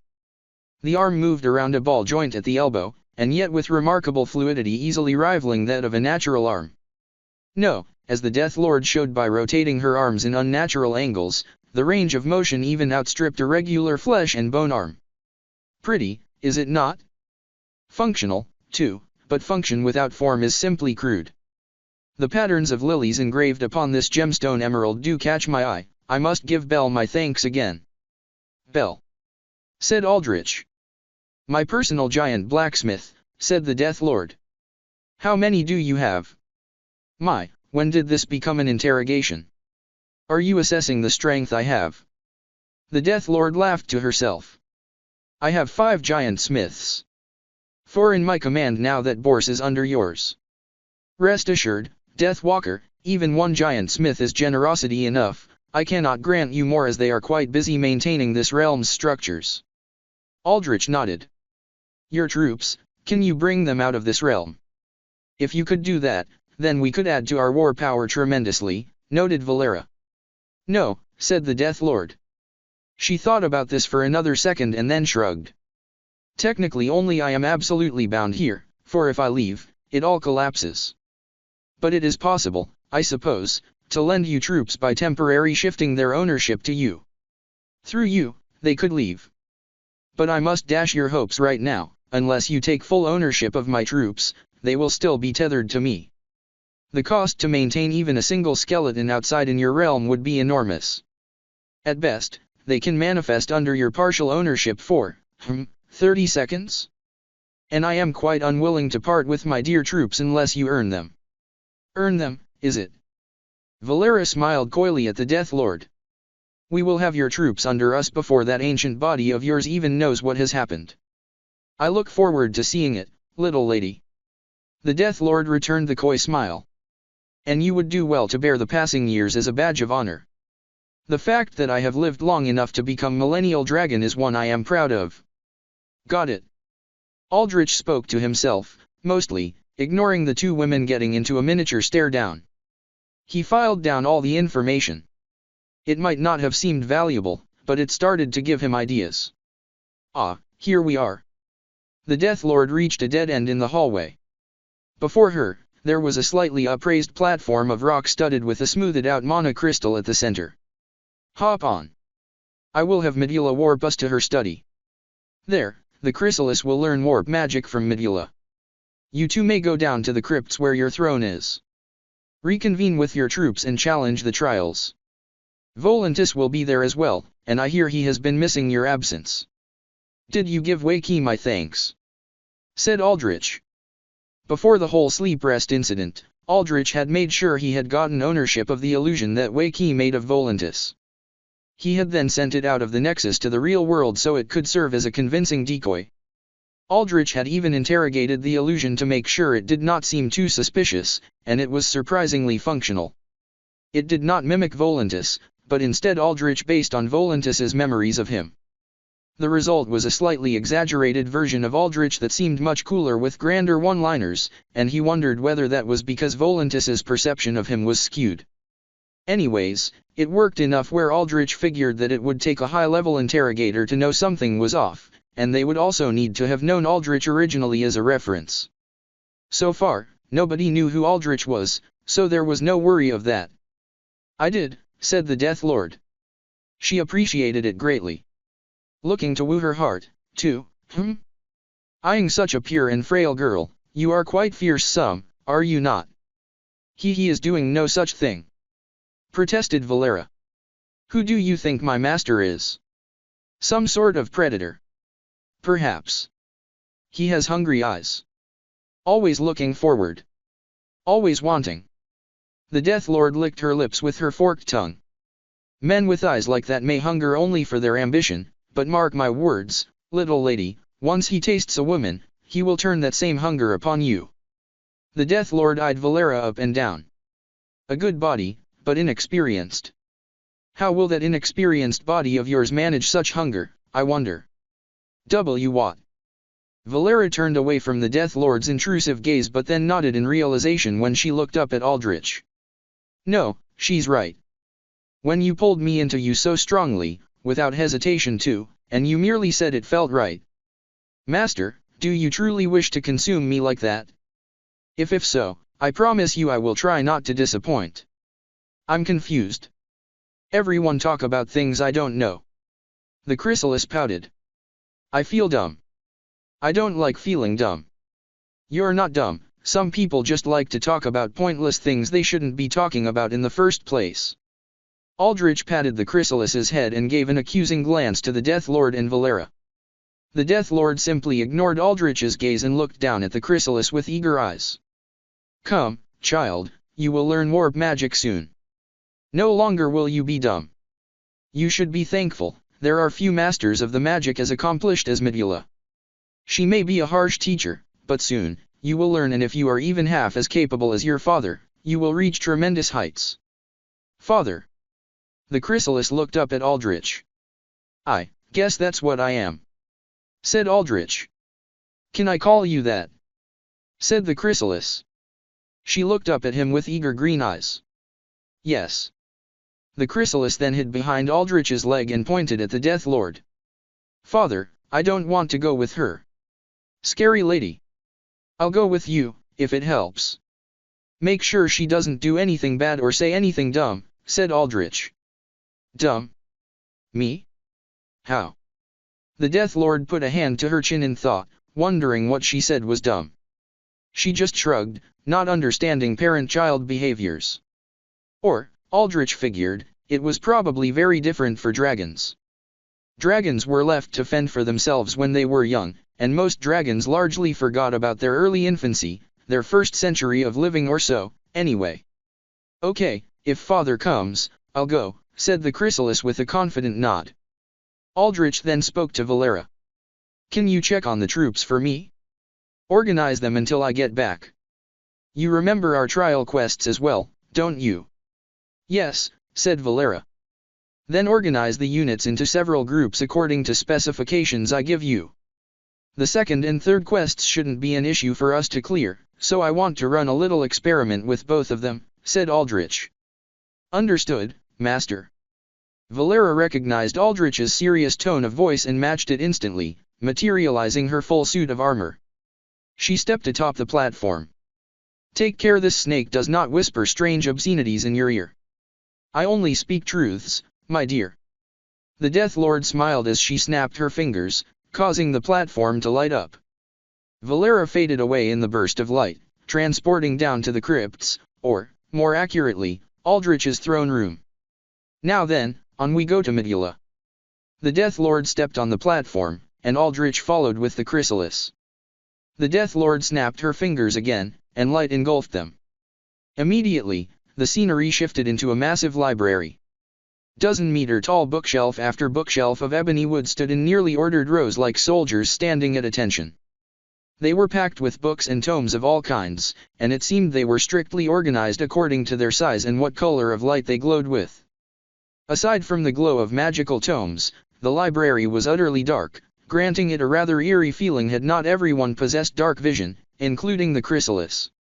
From the distance, Medulla flew in with her hands clasped behind her back.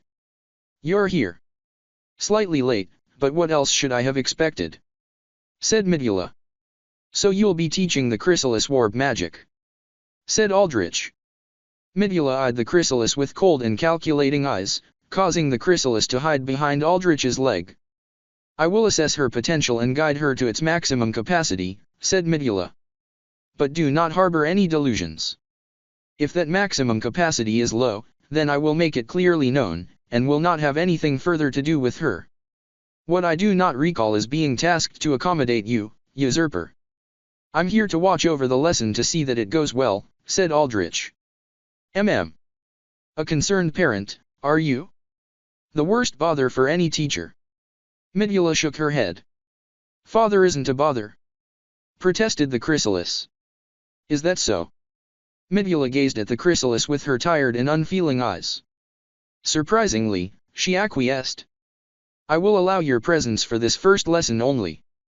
Now then, is there any other request you have that takes me even more from my precious research? Yes, said Aldrich. He stared right at Medulla's infernal orange eyes with a piercing gaze.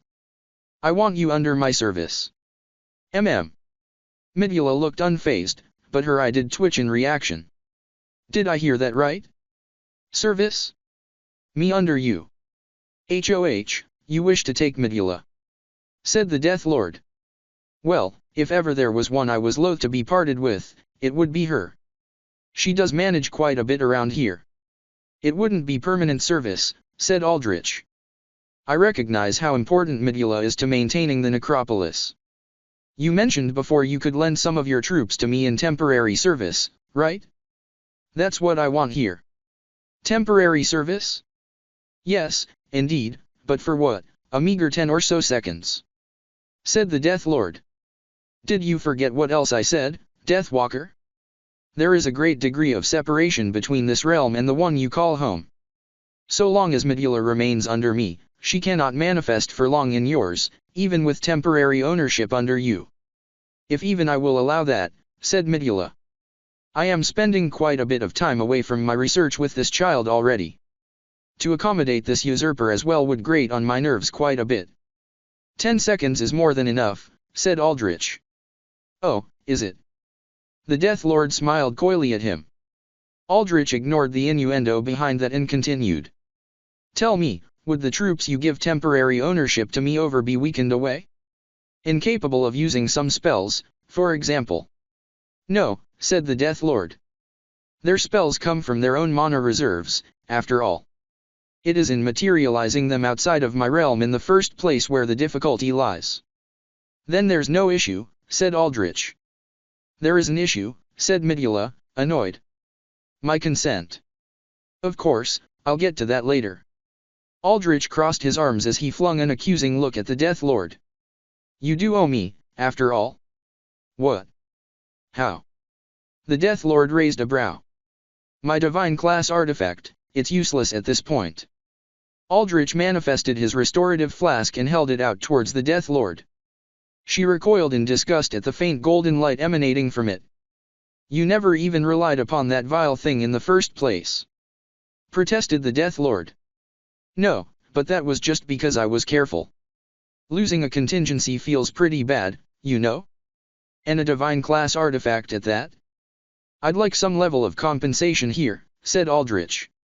We have already fashioned that throne for you, said Midula. Do you understand how much effort that took me?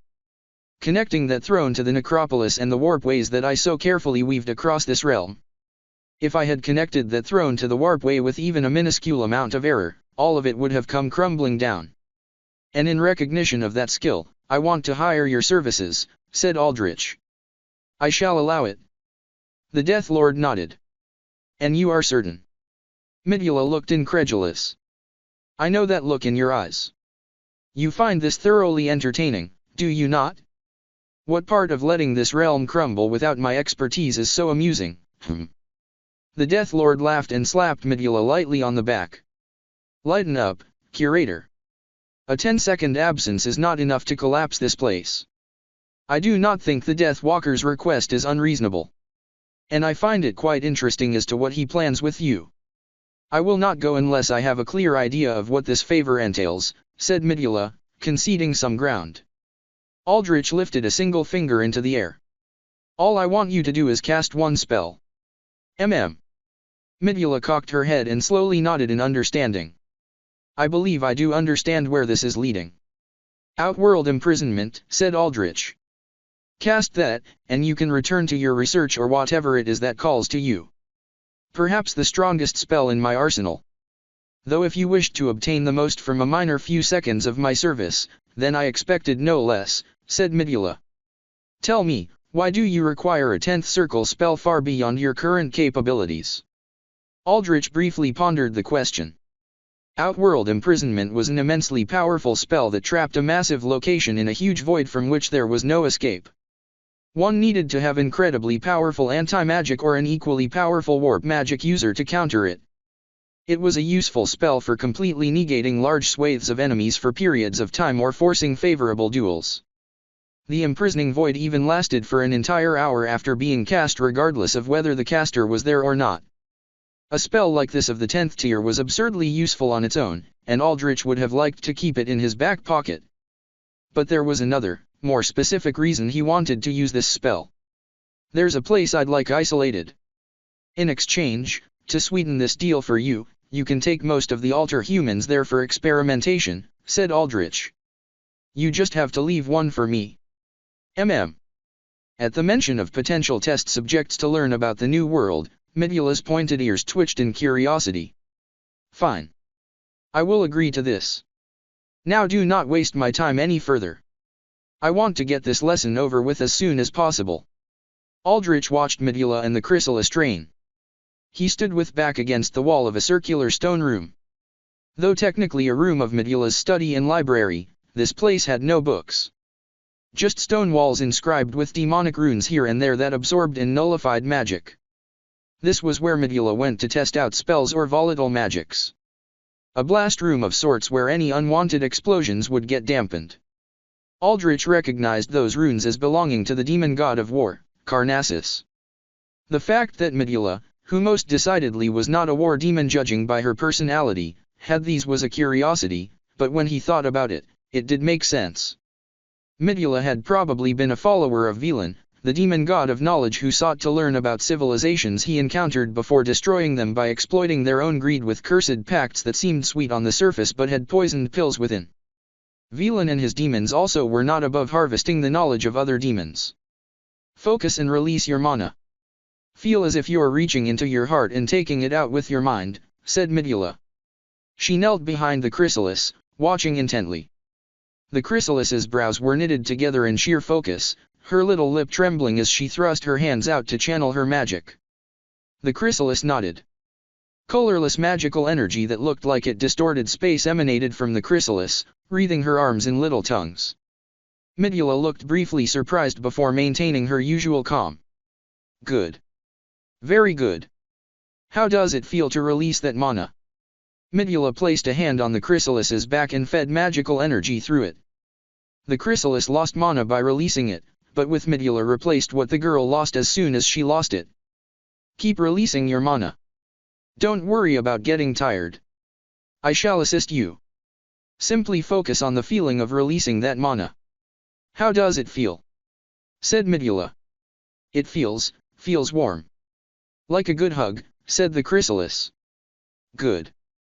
Then that is your trigger. To cast magic is a deeply personal endeavor. A trigger is a set of feelings and sensations uniquely important to you that you call upon to release the flow of mana. Midula spoke softly. Now try to shape that mana.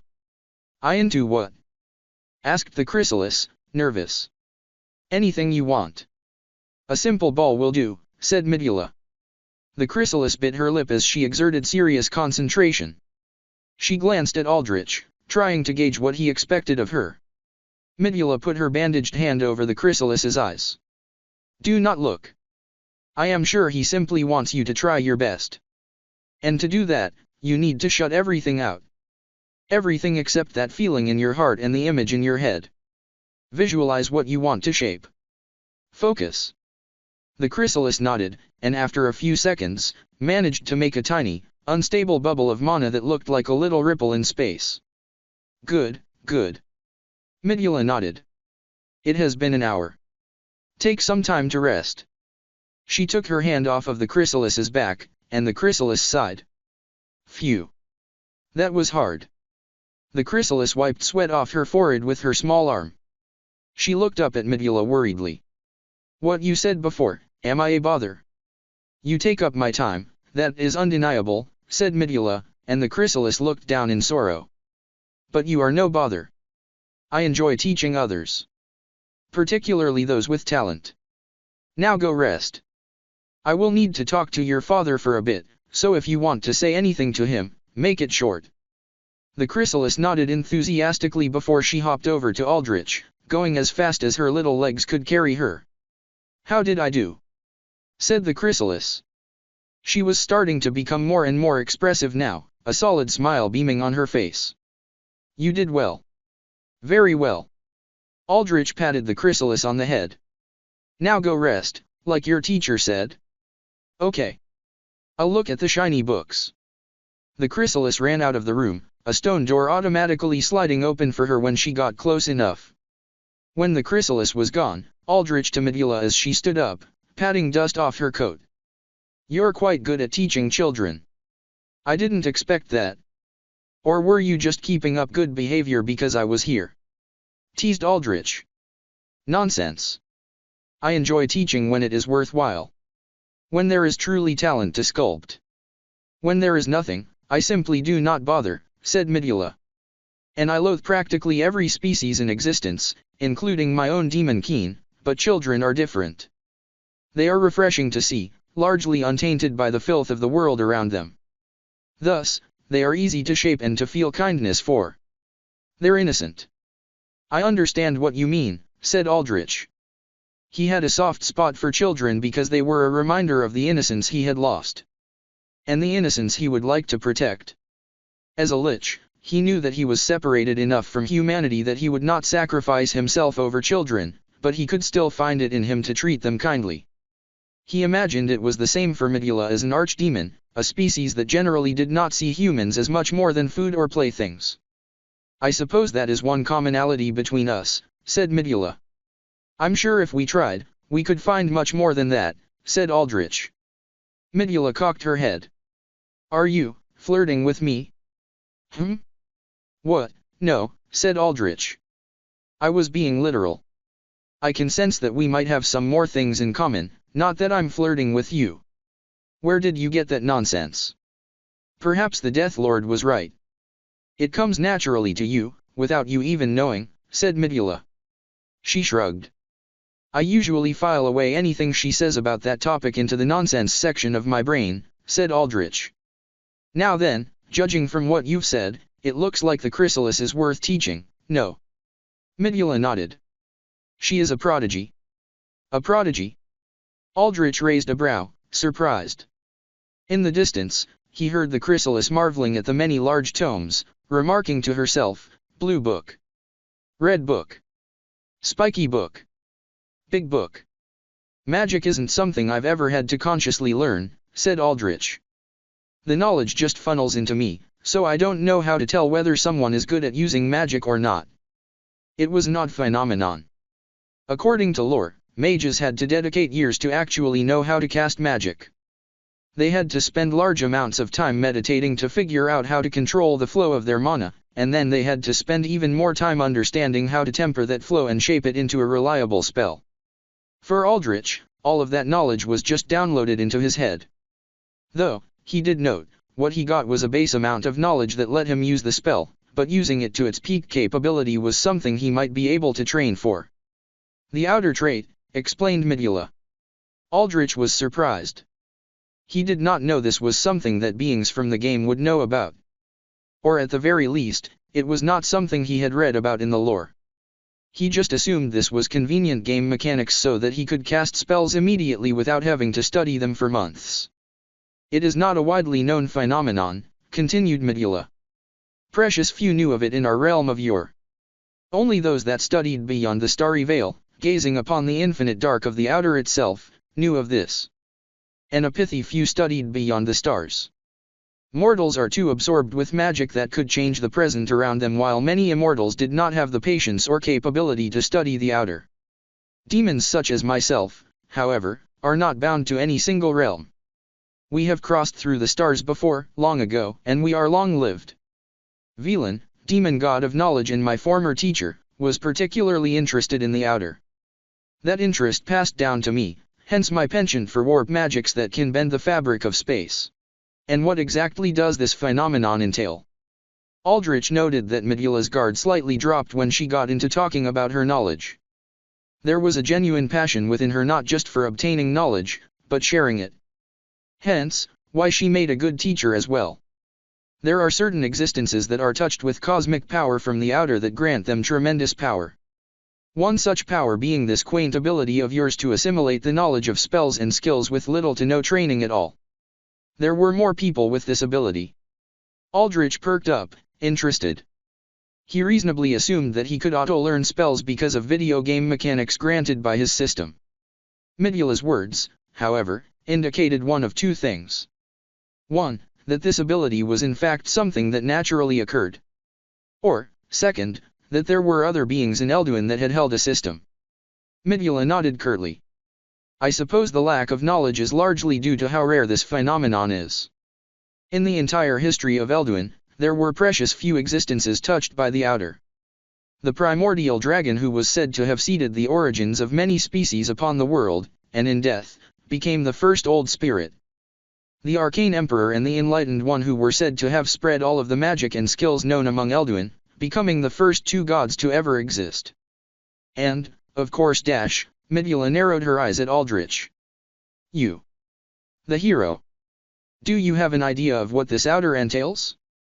Where the power comes from? Said Aldrich. Prying into my research, are we?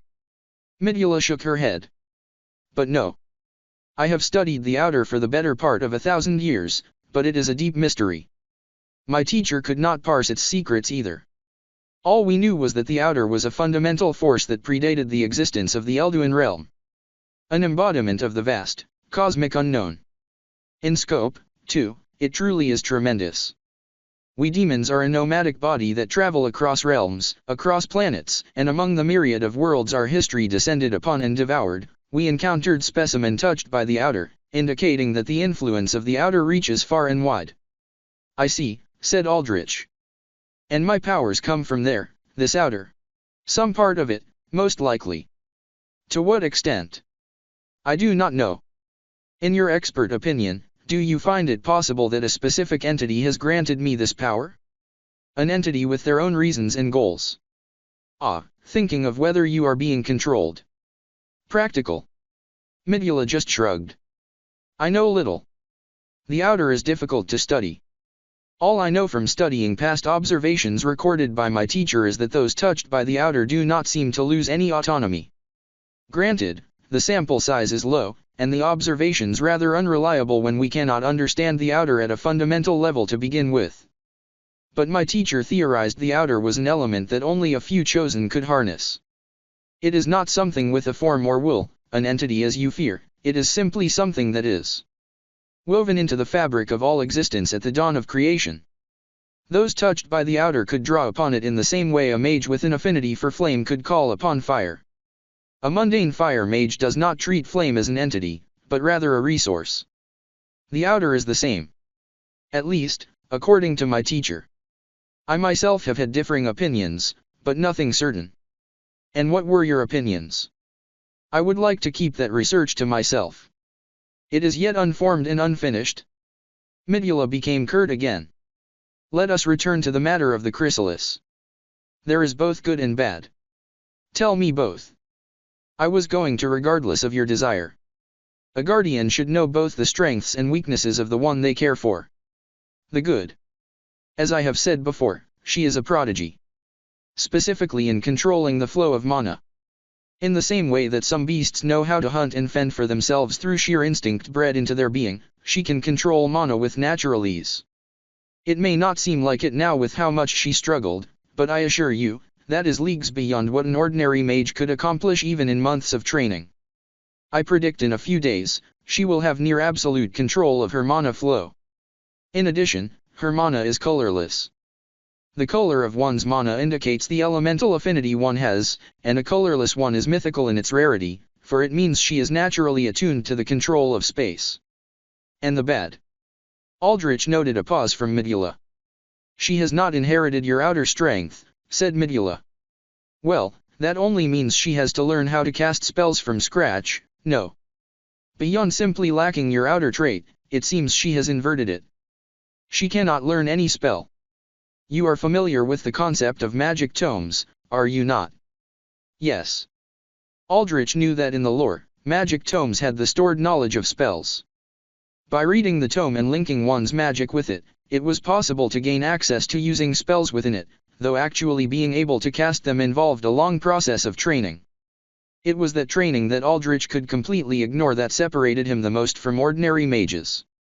I tried attempting to instill upon her a few spells from a tome, one suited to her colorless mana, but none worked, said Midula. She is incapable of shaping her mana into a spell. Do you potentially know why this is the case? I have theories, but nothing set in stone. Aldrich raised a brow at her, wanting more, and she relented this time, giving more information. My current theory is that it is because she is an existence native to this new realm of yours. Though she has learned to manipulate mana, there is likely some gate that prevents her from accessing the formed spells that originate from Elduin, explained Midula. If that's all she can do, then that's concerning. For her own safety. Aldrich put a thinking hand to his chin. I would not worry too greatly were I you. She simply cannot access the magic established by the Arcane Emperor, said Midula. But that does not mean she is helpless. She can still approximate ancient arts that predate the magic system established by the Emperor. Do you know of any? If I'm to have her with me out there, I want her to be able to fend for herself. A few, and these I will teach her. However, none of these arts are particularly useful in combat, if this is your concern. Midula sighed. She looked at Aldrich's concerned expression and shrugged. Soothe those concerns, usurper. There is another art you are familiar with. One that predates the Arcane Emperor. One suited purely for combat. One that involves the shaping of mana that your daughter is a prodigy at. Volantis, realized Aldrich. That's right. If what she's limited to is shaping her mana, well, then, shaping would obviously be the perfect match for her, said Aldrich. Indeed. Midula nodded. It was a wise decision to unlock Volantis's suppressed self. Though you could not have foreseen this, I assume. Nope, but sometimes, things just fall into place, and I take what I can get, said Aldrich. I assume this means you won't have as many lessons with the chrysalis. I can still guide her towards controlling her mana efficiently, but beyond those bare means, I have little more to teach.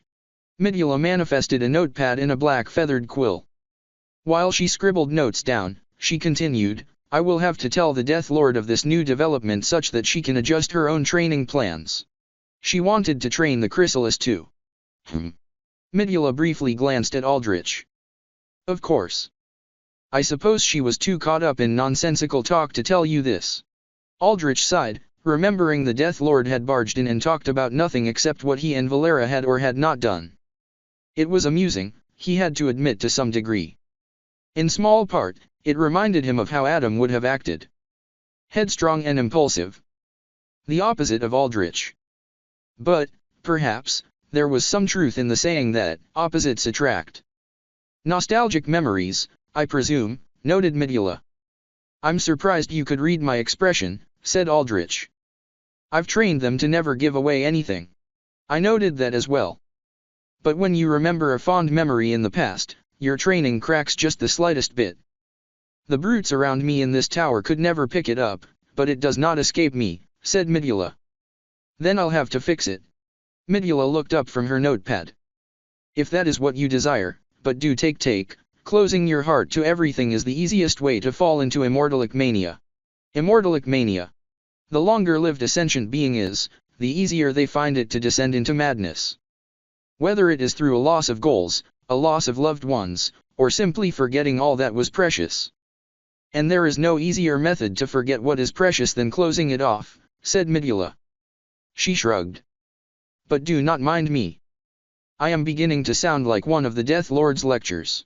So underneath that cold exterior of yours, you can care, said Aldrich. Humph. Do not mistake my clinical advice for care. Midula finished writing her note down and tore the white page off from her book. She flicked the paper in the air, and it disappeared in a flash of white light, teleported away to the Death Lord, presumably. As for what the Death Lord wanted to tell you, it is this, she voiced concern that since your boundary is split, if, say the chrysalis lacked the power or will to operate her half properly, then it would hinder you. Right, said Aldrich. It was basically akin to being in a car with a mounted turret. Both the driver and the gunner were crucially important. If the driver was awful, then the car would crash or the gunner would not get good line of sight. If the gunner was bad, then no matter how well the driver maneuvered, it would be hard to take down enemies. But technically, since you hold a master familiar link over the chrysalis, it should be possible to completely shut down her free will and take over her half of the boundary. Provided you understand how her half of the boundary works, of course. I see. Aldrich did not like the idea of stripping the chrysalis of her free will, but then again, he would only do it when he needed to. However, it is still entirely possible for her to operate the boundary herself, said Midula. That note I sent indicated that she possesses tremendous amounts of magical potential. Her mana pool alone will grow to such a degree I foresee no issue in maintaining a boundary. The only question is her will. She, it seems, holds the innocence of a child. Can she wield that power in the midst of combat? Can she face life and death dangers? At that moment, the chrysalis popped into the room. She held a large book over her head. Its cover was decorated with skulls and bones that glowed green with death energy. Look, father, it's you. We'll see, Aldrich said to Midula before walking up to the chrysalis. He took the book from her and inspected it. A skull with gleaming eye sockets stared back at him from the cover. Yeah, it does look like me. Can I keep it? Said the chrysalis. Sadly, that isn't my decision to make, said Aldrich. He tossed it over to Midula, and she caught it with trained reactions. The Death Lord intends to have quite a few of these tomes, my beloved collection I have amassed over centuries, given to you for rewards, said Midula. This one, too, the teachings of Cain, will be yours in time.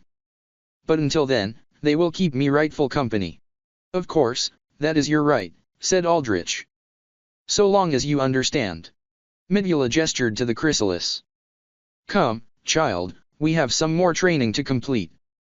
You, usurper, should make your way down to your throne room, as I presume you believe my teaching satisfactory enough not to intrude upon it any further. Ah, and bring Volantis up here. I must see if he is a capable teacher. Aldrich nodded. Father, I feel stronger. I know how to use my magic better and better, said the chrysalis as she tugged at Aldrich's pant leg. Soon, I'll be just like you. Just like me, huh, said Aldrich, and as he looked down at her beaming, innocent smile, he wondered if that was a good thing. Make sure to listen to your teacher, then, okay. Okay. The chrysalis nodded enthusiastically as she hopped on over to Midula. Aldrich patted the chrysalis's head and then left the spell-testing room wearing a faint smile that faded into a grim frown. Aldrich used the same warp point he had come into Midula's study with to leave it. He willed himself to go down to the throne room, and when he did, he beheld all of his units standing at attention, ready to fight for him. Or at least, all the units that could stand. Most were four-legged, slithering or crawling creatures. Your master has returned. Valera declared with commanding force from beside the throne. Suited in her full armor like that, she undeniably projected commander-type energy. Finally! Roared Volantis from Aldrich's other side as he slapped Aldrich's back, sending him skidding forwards with the impact. Good to see you too, said Aldrich, registering damage. The units before Aldrich welcomed Aldrich back with grunts and growls and clicks and other auditory cues using their monstrous bodies. I know you've all been waiting some time for me. And I'm sure you've been bored doing nothing but sitting around here, said Aldrich. Gah. Gah. No, I made lots of new friends, said the Geist as he pumped his fists into the air, his permanent smile beaming at the aquatic variants Aldrich had recently raised. Around the Geist, the bosses of the aquatic variant army, Crab, Merman, and Okeanos, stood. You're all getting along. Good. But I might be shaking up some of that friendship a bit, said Aldrich. Many of monsters stirred, wondering what Aldrich meant. I've noticed that we can still enter the first trial quest. That means we can go in there and harvest resources, said Aldrich. I'll be splitting you all up into two groups. One will move through the first trial quest and harvest some things I'll need and some things I don't need. The other group, a smaller, more elite fighting force, will take on the second trial quest. Okeanos made a massive jump to Aldrich's side when he heard what Aldrich said. Master, I have a request to make, said Okeanos. What is it? Asked Aldrich. You promised me something I wanted, right? Yes, I did. Okeanos raised a fit of resolve in the air. The second quest, I want to fight it alone. I want to show you my strength so you never think of leaving me again. Aldrich put a hand to his chin, thinking. The second trial quest was meant for a level range of 20 to 30, maybe nearing 40 if counting the hidden boss there, but Okeanos was more than strong enough to deal with the enemies. The second trial quest also did not particularly have that many valuable resources. It was mostly a pure combat test involving fighting a myriad of worm-like enemies in a vast, scorching desert. I did promise you something, and if that's what you want, then I'm fine with it, said Aldrich.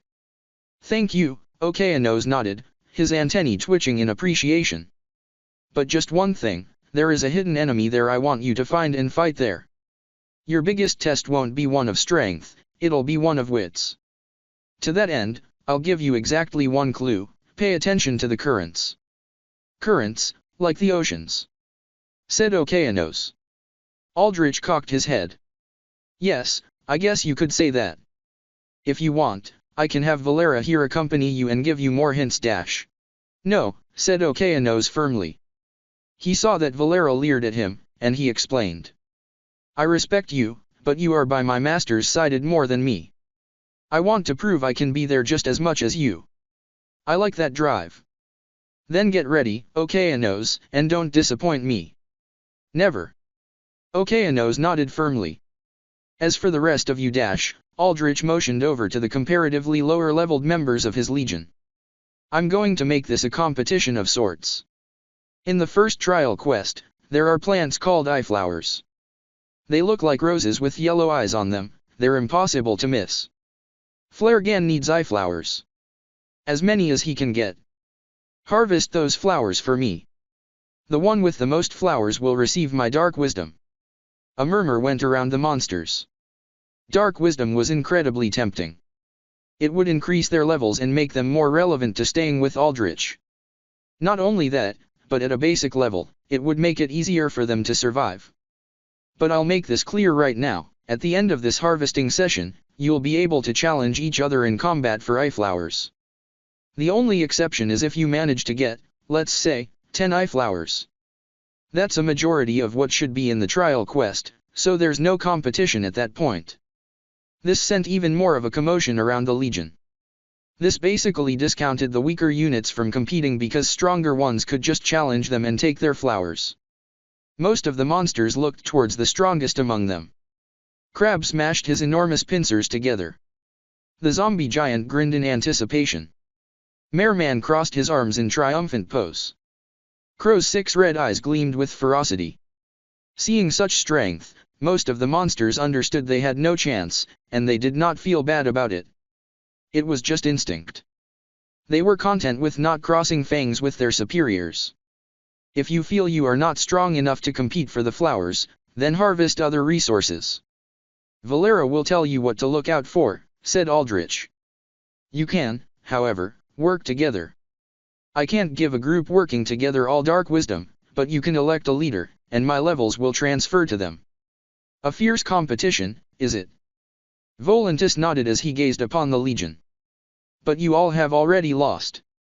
For You're not going to be doing any fighting, said Aldrich. What? Volantis sounded shocked. Midula wants you to try and teach the chrysalis. Go to her study, and she'll explain. Ah, well, I suppose nurturing the youth is also a noble duty. Then onwards I shall go to that dreary demon's book grave. What about you, master? Said Okeanos. Where are you going? I have somewhere to go outside of this realm, said Aldrich. For something important. You will not watch my efforts? Asked Okeanos. Aldrich put a hand on Okeanos' shoulder to comfort him. Don't worry. I'll be recording how you all do later.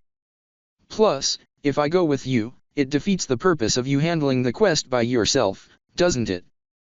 Okeanos nodded. Aldrich saw that Okeanos understood and spoke out once more to his legion. Prepare yourselves. Once I leave, Valera will handle your transport to the first trial quest. When I come back, I'll be expecting great things. The monsters voiced their understanding, but notably, the Geist was quiet. He was in deep thought with himself, most likely, and Aldrich wanted that. Among all the units there, Aldrich believed the Geist to have the most potential. But he did not want to just give the Geist dark wisdom. He wanted to know if the Geist could take these rules he had been given and find a way to make it to the top, thus showcasing not just raw power potential, but good leadership and thinking capability.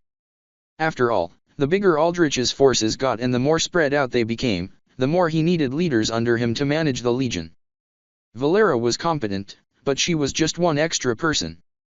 Now then, it's about time I got back to the real world. Aldrich materialized his suit jacket and stepped up to the throne room crystal. He touched it, and it glowed brightly, ready to send him out of the Nexus. Make sure they don't start tearing each other apart, Aldrich said to Valera. Of course, Master, said Valera with a bow. I will eagerly await your return. As will I, said Volantis. The Death Lord has promised a feast, and I expect you to be there, armored, for in Orcish ways, for a war leader to miss their feast of succession means that followers such as myself have no choice but to reject you. There is a chance you may turn against us. Valera stared at Volantis. Really? Said Aldrich. No, that was a jest. A jest. Volantis complained. But it would mean a lot if you could come. Aldrich sighed but smiled. I know. I'll be there. With that, Aldrich willed himself out of the Nexus, back into the crypt. Aldrich manifested in the crypt once more. The bright green light of the throne shard in the Nexus was replaced by permeating, purple-outlined darkness from null emissions. It was a little jarring coming back to the crypt and witnessing darkness. Real darkness. Because Aldrich had racial night vision, he could see through ordinary dark, but the kind of dark the null or emitted was something his sight could not pierce. There were very few circumstances in which he would ever find himself unable to see in the dark, but if there was ever a case of it, this was it. Regardless, Aldrich had enough visibility to maybe 3 or 4 meters ahead of him. You are back, war leader, said Volantis. Or rather, the illusion of Volantis. The voice sounded just the same, though, and it boomed throughout the metallic structure of the crypt. Keep it down, said Aldrich. It's difficult to get any surveillance down here, but what little there is, I assume it's based off of sensing vibrations. Likely through a physical trigger system that doesn't have to rely on tech. In other words, you're being too loud. Apologies, said the illusion. Aldrich sighed.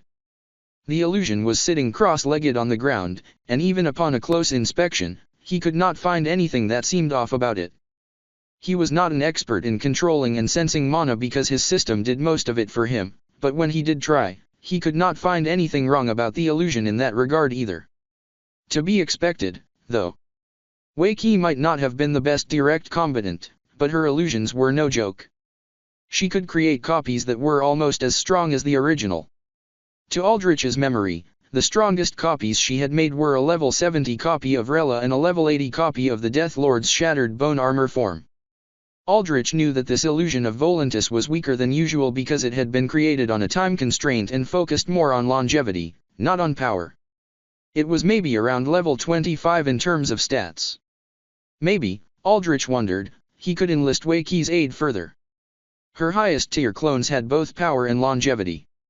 And creating a functional illusion of himself was something that had any number of uses after all.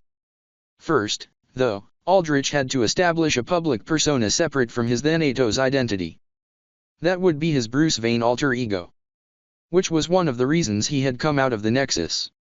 Aldrich wanted to regroup with Casimir and figure out where to go from here. What Aldrich wanted for his Bruce Wayne persona was almost the opposite of Thanatos. Where Thanatos would fight and stay in the spotlight of the world, Bruce Wayne would stay in the shadows as an influential and relatively secretive figure that people could trust for business deals. The optimal goal was for Bruce Wayne to infiltrate corporate networks of connections and, if possible, villain networks as well. Often, villain and corporate networks were inextricably linked, so if he managed to break into one, he would naturally break into the other. The problem was establishing Bruce Wayne beyond being a fake ID boogeyman. Casimir would help Aldrich do that with his resources. Despite losing support from the Dark Six, Casimir actually did not rely on them entirely. How he had built up his empire in the first place was through a fiercely loyal network of nomads that allowed Haven to become a hotspot for ferrying blackmail, drugs, illegal tech, and other contraband across the hostile yet untrackable wastelands. By now, Casimir had grouped with the nomads that supported him. It was about time Aldrich, no, Bruce Wayne, introduced himself. Hence, why he had requested his spirit weave clothing to be in the form of a suit. Had to look presentable, after all. Would you look at that? Aldrich knelt down and found a plastic and foam-wrapped rectangular package about a meter long and half a meter tall. He tore it open to reveal a trove of tightly packed ration bars, bottles of water, and a stack of books. Aldrich picked out a note jutting out from one of the books. The typed of words read, "I know you requested books, but I don't know you read. The sample you see has a wide variety. If you want something specific, there's a pen in this ration pack. Write on the back of this note and send it up with the pack. Instructions to activate the pack's retrieval mechanism are detailed below. A note from Colonel Davos." How thoughtful. Aldrich briefly scanned the book titles Davos had brought and found that they were decidedly uninspired and awfully dry. There was an encyclopedia, a self-help book to get motivated, a book about how to climb the corporate ladder, and even an adult drawing book. Aldrich shrugged. He took the books and rations out, ordered them neatly, and with the pen in the pack, wrote on the Colonel's note a simple "This is fine." He then tossed the emptied pack down a vent. It rolled down an indeterminate distance, stopping most likely at some kind of storage zone where a grav beam would pull it back up. "Whenever one of those packs come down, do exactly what I did to get rid of it," said Aldrich. "Understood, Great War Leader," said the illusion. Aldrich nodded a goodbye. He adjusted his suit, making sure it was not wrinkled. Spirit weave was self-cleaning and self-adjusting, so the dark fabric looked like it was in pristine condition. With that, Aldrich cast mist phase. Green mist emanated from his body, swirling in waves that surrounded him, completely obscuring his form. When the mist faded, he was gone, leaving the illusion alone. Alone again. The illusion sighed. He noticed the books nearby and picked one up. "But perhaps in my solitude I will learn much about this new world." The illusion popped open the book that looked ridiculously tiny in his gauntlet hands and remained silent for a few seconds. After a minute, he closed the book and put it aside. Yes.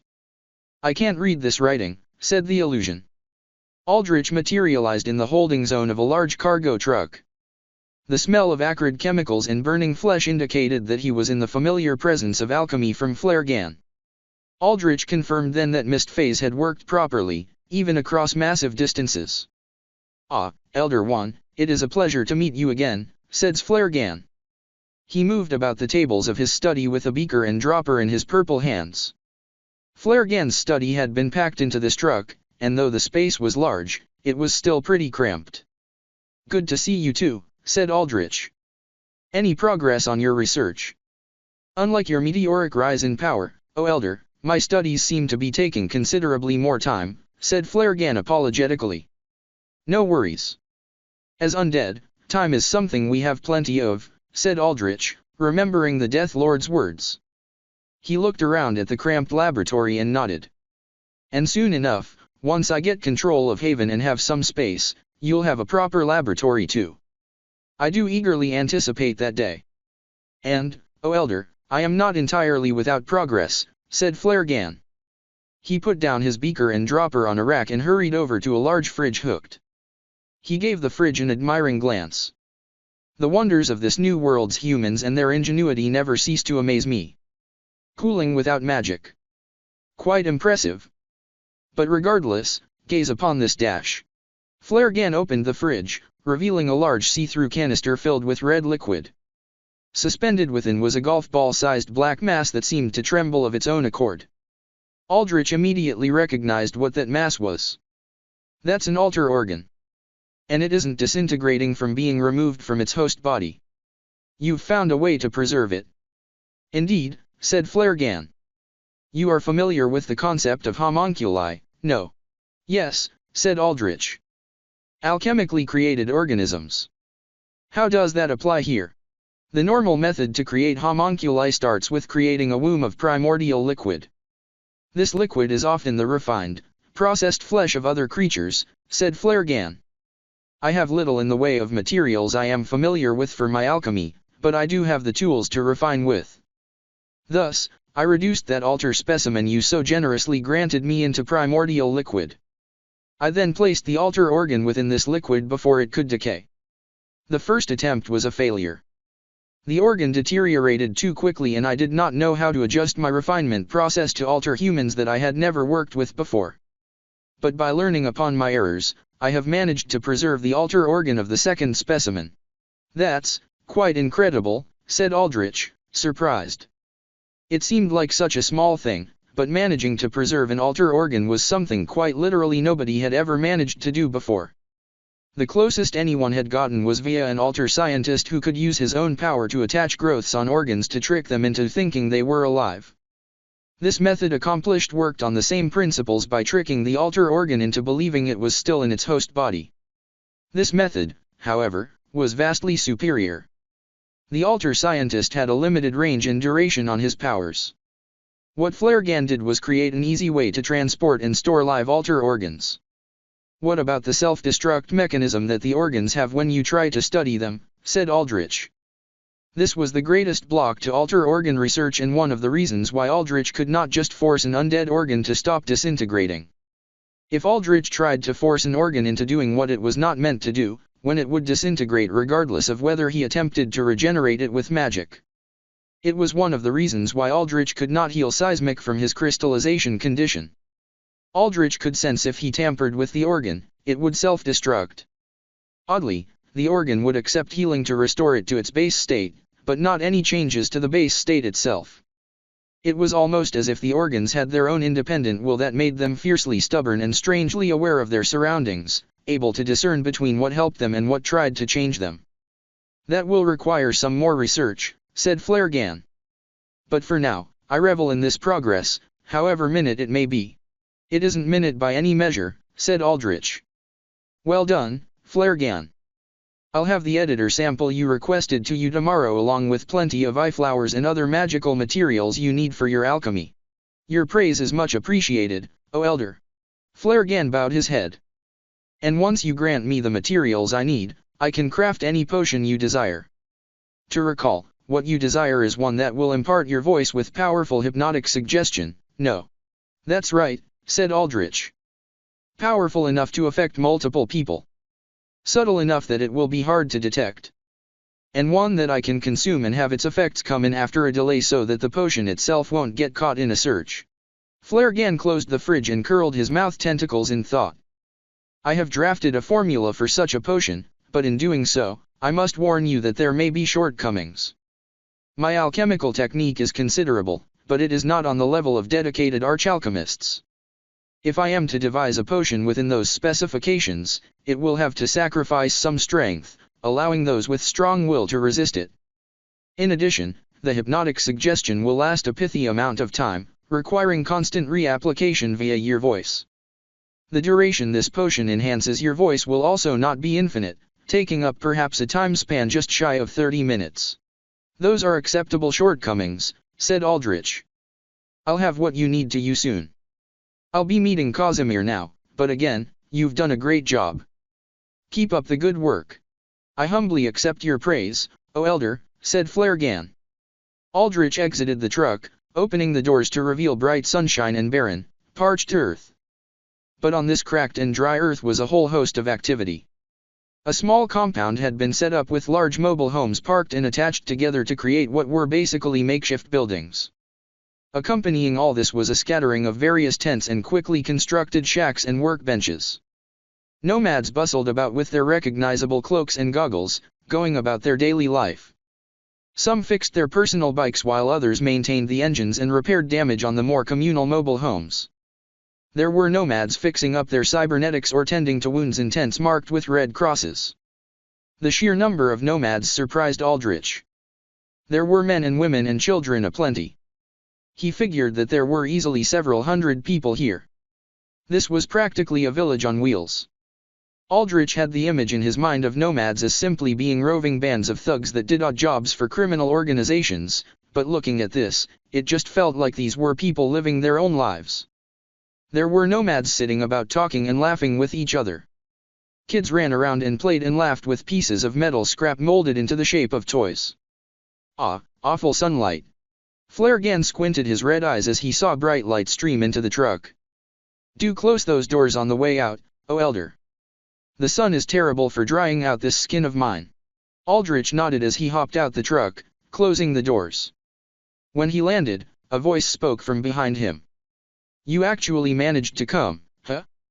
At least Casimir's still reliable about making sure he and his accomplices show up. Aldrich instantly turned around, alert. It was not easy to sneak up on him like that, what with his highly tuned senses. He found himself staring at a young man cloaked in dirt-speckled and dusted gray. The guy could not have been much older than Aldrich, probably no older than 25, and yet, his stare, much like Aldrich's, looked considerably older with sunken-in, tired black eyes. And who might you be? Said Aldrich. He could not accurately sense how strong alters were without a scanner of some sorts, but his combat experience and instincts told him that this man was strong. It was in the way he carried himself. He seemed to radiate cool confidence outwardly, but inwardly, he was ready to react and attack or defend at a moment's notice. Call me Knife, said the man. I'm a bodyguard for one of Casimir's friends. She happens to be the leader of this compound. I'm here to take you to where, hopefully, you can help explain this disastrous mess Casimir's gotten himself into and why we should help you. Casimir made a bet on me that he thought would pay off. It's as simple as that, said Aldrich. Really now? Sure doesn't seem like it. Seems more like we're way far up shit creek with the Dark Six against us, said Knife. He leered at Aldrich, and that was when Aldrich noticed that Knife's dark eyes were cybernetic, the pupils indented with subtle lines that indicated they were not soft flesh but metal. Well, I'm just a bodyguard. I don't really do much of the thinking. I leave that up to my boss. Also, I appreciate that you're dressed formally, but this isn't the right place for a suit. Here dash. Knife looked around until he saw a nomad man passing by. Hey, you. Yeah, you, the chump with the whack mohawk, come here. Said Knife. The nomad came up to Knife with a nervous smile. What is it, Knife? Something wrong. He gave Aldrich a quizzical look that quickly turned into suspicion. And who is this? Why's a suit standin' around in our compound? You don't need to be asking questions. Just give me your cloak and be on your merry way, said Knife. I just got this. Completely geostorm shock proof, too. Complained the nomad. I'll pay back the credits, so buzz off, said Knife. All right, fine. The nomad grumbled before he took off his cloak and handed it to Knife. As the nomad left, Knife tossed the cloak towards Aldrich. Nomads don't take kindly to looking like a suit. Keep that on you so you don't stick out like a sore thumb and blow a sensitive fuse somewhere. Aldrich wrapped the cloak around himself, and it covered his whole body, draping down to ankles. It was meant for full body protection against geostorms, the umbrella term coined by all the types of storms generated in the wastelands due to unstable fluxes of ether energy within the earth. The biggest issue that nomads faced with these storms was something known as charge death. Geostorms stimulated altar organs with constant energy output, enhancing the powers of altars within them, but this could quickly overload, rapidly causing altar organ failure and, subsequently, death. The damage to the altar organ could also be permanent even if one survived a mild case of charge death. Thus, nomads all wore cloaks that prevented that energy buildup. It was made from materials harvested by variants that managed to live around these storms, using the energy-rich environment to their advantage. There, aside from that annoyingly good-looking face, you look just like one of us, said Knife. Just take me where I need to be, said Aldrich. As Aldrich followed Knife through the compound, he felt some prying eyes on him. He had a good sense of when he was being watched, but when he checked the eyes on him, he saw most of them were just curious, not hostile. I didn't know so many nomads could live together like this, said Aldrich. What? You thought nomads were just a bunch of bike-riding maniacs that just looted and pillaged? Said Knife. Aldrich just stared at Knife. That was indeed what Aldrich thought, largely because information about nomads was so limited, but he did not let it show. Yeah sure, there is some looting, but we try to take from the rich, you know, the people that have it all and don't need what they got, said Knife. You strike me as a city boy. Where? New York. You could tell. Just a hunch. I got a good nose for sniffing out city folk. Knife shrugged. Being a nomad is a way of life. Some of us are criminals fleeing justice, yeah, but even more of us are just people that didn't belong. In the new world order that the Panop and the Core built, there isn't a space for people who really want to think for themselves. Core force ads and their bootlicking ideology down your throat 24/7 in cities.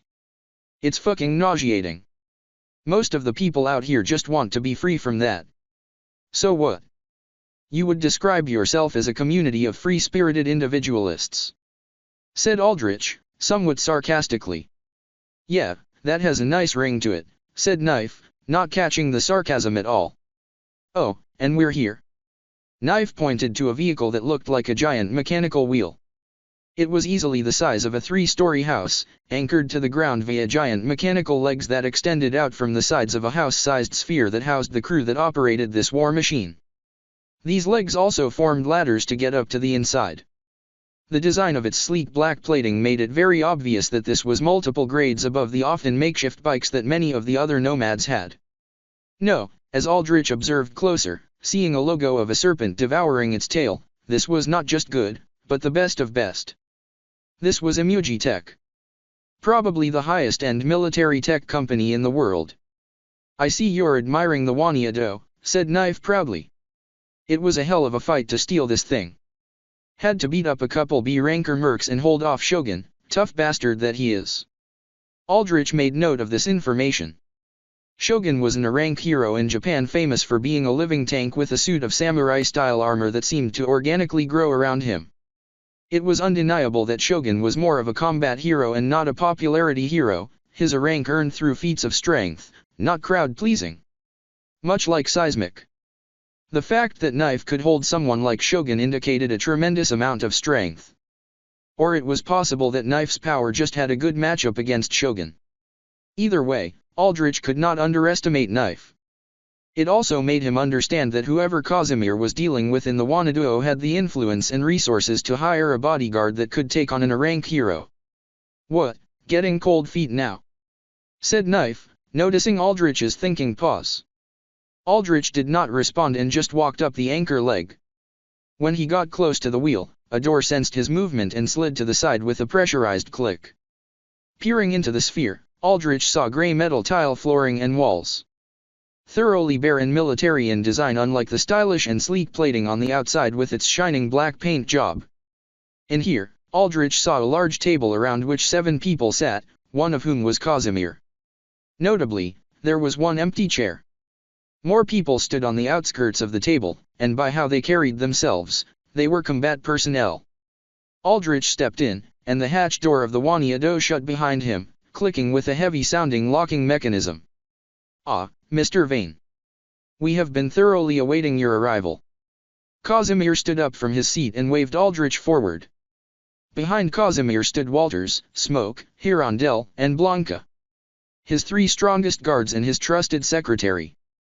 Casimir pointed to the empty seat, and before Aldrich sat in it, he spied the others around the table. 4 men and 2 women. None younger than 30. The oldest was a man that looked close to 70. All with grizzled looks in their eyes. People who had gone through tough times aplenty, survived them, and come out on top. The air around this table was tense. Everyone except Casimir stared at Aldrich with barely concealed suspicion. Aldrich sat down and stared back, not backing down a single bit. You haven't been here for our first 2 meetings. Why is that, I wonder? Said the oldest of the group. He had a cybernetic monocle that extended slightly like a miniature binocular, inspecting Aldrich. I was busy. I'm sure you can understand that, replied Aldrich coolly. Chiefs, this is, as I have mentioned before, Mr. Bruce Vane. Casimir motioned to the table around him. And Mr. Vane, these are 6 nomad chiefs that I am well acquainted with. They have been instrumental in helping me build my empire of connections.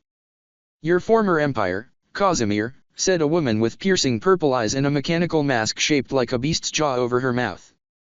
Her voice rang out through the mask, undulating with a threatening ring. With this stunt you've pulled off, you've gotten the Dark Six to paint a massive target on your back. You're lucky we're even entertaining you here for the sake of our old partnership. Every second you sit here, the chances of the Dark Six targeting us goes up too. You better have a very good explanation as to why we should keep working with you. From the ashes, the phoenix rises, no, said Casimir. And Mr. Vane here will be that phoenix. A phoenix? Fairy tale nonsense, said the oldest nomad chief as he slammed a cybernetic metal fist onto the table with a loud clang. You've gone mad, Casimir. We trusted you to handle all our shipments in this area, and now you have nothing. Only enemies. You expect us to bet on this boy. Technically, that is not fairy tale, but mythology. And you all have trusted my judgment before, said Casimir. Especially you, Gerald. And luck has always been on my side. You would be wise to bet with me, not against me. Bet. Another chieftain, a dark-skinned man with dreadlocks reaching down to his neck, shook his head as he stared at Casimir with striking golden eyes. I don't like risk. The biggest one I took was when you approached us 20 years ago with almost nothing to your name, asking for our help to build your empire. Back then, I was not a chief. I was younger and more ambitious. Now, I have people whose lives hang on every word and decision I make.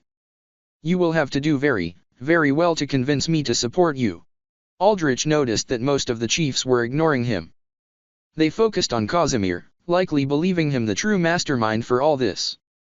In no small part, they likely underestimated Aldrich due to his age and his unknown status. The only one, Aldrich noted with his sharp gaze, that paid him heed was the mask-wearing woman and a bulky man with bull's horns jutting from his head. Notably, they were both the youngest in the group, not much older than 30. Regardless, Aldrich needed to make an impression. And set the record straight. I see we've started off on the wrong foot, said Aldrich with a sigh. My apologies. Your apologies mean nothing, said Gerald dismissively. He turned to Casimir again. 20 years, we built up this network, and now, it's all gone in a single night. So many decades wasted just like that. What I mean when we started off on the wrong foot said Aldrich, his voice maintaining an edge that made everyone pay attention to him. Is that you all seem to be misunderstanding the nature of this meeting. You see, I'm not here to negotiate with you. You're here to negotiate with me. I'm here to see which of you are capable of working together with me as I build something far bigger than what you can ever dream of. Gerald's face darkened. It was evident he did not like being talked down to. What? Do you understand the position you are in? You have absolutely nothing And who decided that, said Aldrich. I have under my beck and call Thanatos, a figure with a power so rare that every government worth a damn, every corporation, is willing to scramble to recruit him. The Dark Six, too, no doubt have their eyes on him. The bull-horned man burst out into laughter. It was not mocking laughter, rather, he was truly entertained. To talk to us like that, you've got guts. And I admire that. The fossils around me might not listen to you, but I'll bite. If I do decide to work with you, what am I getting myself into? To begin with, we have no idea if Thanatos is even with him, protested Gerard. You are being willfully blind, said the masked woman. She leered at Gerard with admonishing purple eyes. Casimir has brought Thanatos' forces with him. Do you think Thanatos would do that if Casimir, and, by extension, Mr. Vane here did not have his full trust? You, Xena, you support this upstart, said Gerard. Support? No. Not yet. But I am not against it. What I am against is putting my people in danger, said Xena, and the dark-skinned chief nodded. Enough with the side chatter, said the bullhorn chief. I want to hear from the man himself. Thanatos will establish a sentinel state using the currently torn-down Haven as his main jurisdiction, said Aldrich. You all already used Haven to ferry your goods, relying on Casimir to be your distributor. However, you do all this under constant threat of capture and surveillance. No doubt, most, if not all of you have bounties on your head. But if you affiliate with a sentinel state, you essentially have an entire government backing you. You would be under my protection. To harm you or your operations would be akin to harming me. There would be retaliation. And you've already seen the army that Thanatos can field. There's far more where that came from. Haven is a ruin, countered Gerard, taking Aldrich more seriously now. Cities can always be rebuilt. There will be no shortage of companies willing to build it back if they think they can have Thanatos on their side, said Aldrich. There are only so many entities you can make deals with. You make a deal with one, you lose deals with others. And most of us nomads deeply distrust Core, said the dark-skinned chief. Many of us are here because we left Corp control. Or we are refugees from the core powers, as is the case with myself. Casimir has managed to smooth out relations between you, villain organizations, and corporations with his diplomatic skill. That was how he built so much up in the first place. That was why you all supported him to begin with. He still has those skills, said Aldrich. What about the Dark Six, said the Bullhorn chief. You gonna fight them too? 'Cause they're real pissed off to the point I think a little talking ain't gonna do the trick. And, if my intel is correct, the Dark Six is trying to take over Haven as well to salvage their Blackwater project, said Xena. If Thanatos wants to do this, he would be competing directly with the Dark Six, and they have companies and influence of their own. This was true, thought Aldrich. If the Dark Six were against him acquiring Haven, then he needed to basically enter into a bidding war against their collective resources, and they had quite a few decently sized companies and politicians under their thumb. Ah yes, but not the backing of a Council of Fortune member, no, remarked Casimir. The room fell silent. That was how influential the Council of Fortune was. As a combined power, the Council of Fortune was a global superpower easily on par with the Panopticon and Alter Human Agency. A single one of its council member companies had the resources to fuel a large-scale war as the core powers and the millions dead from them showcased. The companies the Dark Six owned were plenty, but none of them compared to a legitimate Council of Fortune member. Arav Singh, possible next heir of Sheshanaga biotechnology, has publicly voiced his desire to invest heavily into Haven, pledging specifically to aid Thanatos in his declaration to rebuild the variant-torn city, said Casimir. When was this, said Gerard, his anger gone and voice now reduced to quiet. Blanca looked up from her tablet and casually declared, 10 minutes ago. Aldrich smiled internally as he watched the silent and shocked expressions on the chiefs' faces. He had been wondering whether Arav would make good on his word. Looked like the man would be as useful as he claimed to be. Aldrich saw the odd reactions around him, noting just how much influence a potential, not even legitimate fortune of council member could have. He capitalized on this moment. Thanatos and I hold far more influence than meets the eye, said Aldrich. What you see is just the tip of the iceberg. Then it is true? The rumors, said Gerard suspiciously, tugging at his ragged white beard. His extending monocle zoomed in on Aldrich. What rumors? That Thanatos comes from a hidden organization. How else could he have managed to gather so much power? So many troops? All without anyone noticing? That armor of his alone means he has a high-class altar that nobody knows about making equipment for him. Gerard pointed at Aldrich. You two then, have to be from one of these organizations. I can't sense any AC count from you, but I've heard that Thanatos didn't show any either. Is that new tech too? Are you Thanatos' handler? What are your motives? Who are you? Stop rambling, you geriatric fart, said the Bullhorn chief. And let the man speak. Aldrich saw that all the chiefs stared at him with expectation, and it was understandable. There was strong evidence out there that there were hidden organizations on PAR with established villain bodies like the Dark Six. Strange ciphered codes that led to hidden recruitment centers, pieces of tech disappearing without a trace, traces of abandoned and demolished research facilities, and variants mysteriously slaughtered before they reached population centers. All of these made people wildly theorize there were hidden forces out there. The fact that the Panopticon actively censored this information from circulating only fanned the flames of curiosity further. Aldrich himself believed that it was a strong possibility, but he had no way of knowing for sure. Between denial and rabid conspiracy theorist, he placed himself in a healthy medium where he was open to investigating. A man needs to have some secrets, no, said Aldrich. Where I come from and who I am does not matter. Just now whatever power you think I have behind me, I stand at the very top of. That includes, of course, Thanatos. This was, of course, a bluff. Aldrich did not have an unfathomably large organization behind him. Well, technically, he did if he counted the necropolis, so he was not exactly lying. Interesting. Then Arav Singh is in on this, said the masked woman.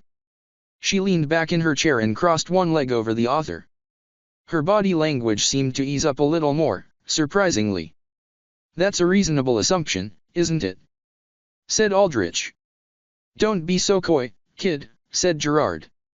If you want my nomads working with you, you need to give us far better details than this.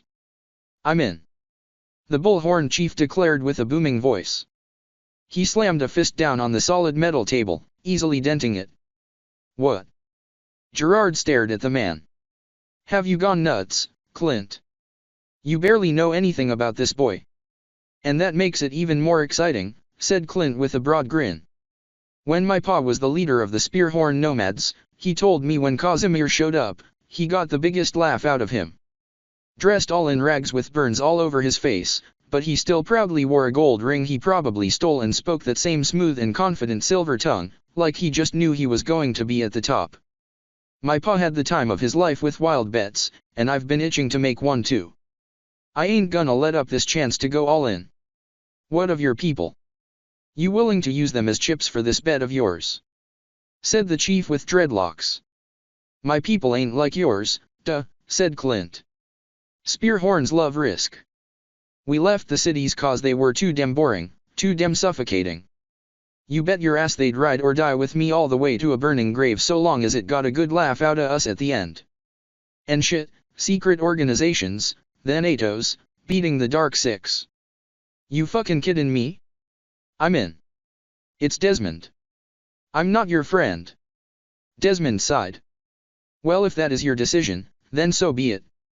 But if Mr. Vane over here is unwilling to reveal anything about himself and his potential organization, then I cannot risk the spiders over him. Your pa would be disappointed, duh, said Clint. He knew how to have a good time. Where'd that all go? His good times killed 200 of us, said Desmond coldly. His demeanor immediately changed from being open to now shut off and cold. No more. He looked at Aldrich with a polite shake of his head. As things stand, I am afraid I cannot lend you my assistance, Mr. Vane. Maybe some other time. Are you sure, Desmond?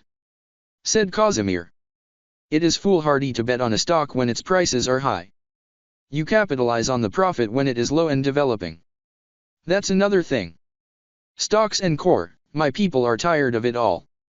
If Mr. Vane is going to affiliate himself with a fortunaire, I see no way I can convince them to help, even if I wanted to. Desmond stood up, wrapping white cloak around himself. On its back was emblazoned a large black spider. I am done with this negotiation. I wish you all the best of luck. Everyone waited until Desmond left with 4 of his bodyguards. Did you have to do that? The masked woman said to Clint. Clint raised his hands up. What do you mean? I'm innocent. Haven't done nothing. Bring up his father like that? You practically forced him out of this meeting, said the woman. Aldrich had to agree. The moment Desmond had his father brought up, his entire demeanor had changed, closing off from this whole deal. Clint shrugged. Heh, I don't like working with the slimly little shit he is. Pretends like he loves his people and their lives and how much he bitches and moans about the core. But he's the one that makes me the most backhanded deals out of all of us with the core. Also he can pad his pockets and make sure his people don't get caught in any crossfires. Y'all know this, don't you? Why every time there's a fight, the spiders magically ain't there no more. Just fucking gone like bugs under light. Aldrich sat back and observed quietly, analyzing the dynamic between the chiefs. From the muted silence that Clint's words generated, he could tell they were likely true. But the fact that the chiefs allowed Desmond in as part of them still meant that Desmond had some value to them that made him indispensable. Enough about us, said Gerard. He looked to the 2 chiefs that had not spoken yet. You two, Rock and Crone, what do you think? One was a mountain of a man who seemed to be a mutant with a body made entirely of rock. His head was shaped like a helmet, and underneath 2 glowing yellow dots, his eyes, shone through. On his cloak was the symbol of, rather fittingly, a rock. The other was a hunched-up, small old lady with disheveled white hair and a blue visor covering her eyes. On her cloak was the symbol of a red flower, a poppy. I don't mind working with the new guy, and I have no real opinions either way. I'll go with whatever's the majority. Discounting Desmond, of course, said Rock. The rest awaited for Crone, but she remained silent. Is she sleeping? Said Aldrich, noting the old lady's rhythmic breathing and unresponsiveness. She does that sometimes, said Gerard. But it is no big deal. She'll remember everything that happened here and get back to us when she wakes up. I see, said Aldrich. He figured the sleeping must have been some condition to her power. How about you then, Z? Said Clint, nodding towards the masked woman. Z looked to Aldrich with analytical purple eyes that made him instantly aware of how perceptive she was. They were eyes similar to his own. Trained. Sensitive. Sharp. I will help you halfway, said Z. I handle the tech side of this joint endeavor, and I can help you with that. I already have, really, with that fake identity of yours. You're the one that created it, said Aldrich. I am the one who invented the template for it, said Z. And made it so easy to customize that even a third-rate techno can fool up to a Tier 2 city. But that SID of yours won't pass by higher-level checks in Tier 1 cities. You'll need my help for that. Among other things. This, I can provide on the side. But my full support, I cannot promise until this whole feud between you and the Dark Six is settled in some way. That's the main thing holding me back too, said Gerard. The risk of the Dark Six. And the lack of respect you youths have these days, but I'm used to that by now. Fuck the Dark Six, said Clint. We'll make our own dark, something. No need to listen to those villain goons no more. What I'm getting at, then, is the main thing holding you all back is the threat of the Dark Six. How much of it do you want me to neutralize? Do you expect me to topple their empire? Said Aldrich. Or, would obtaining Haven as a Sentinel state and driving the Dark Six out be enough? Sentinel statehood would suffice for me. If you can achieve it, said Z. I can stomach that, said Gerard. But unlike Z, I can't aid you even a little bit until then. Too risky for me. And I'm ready to kick some fucking villain ass, said Clint. Aldrich leaned forward, taking a look at every one of the chiefs.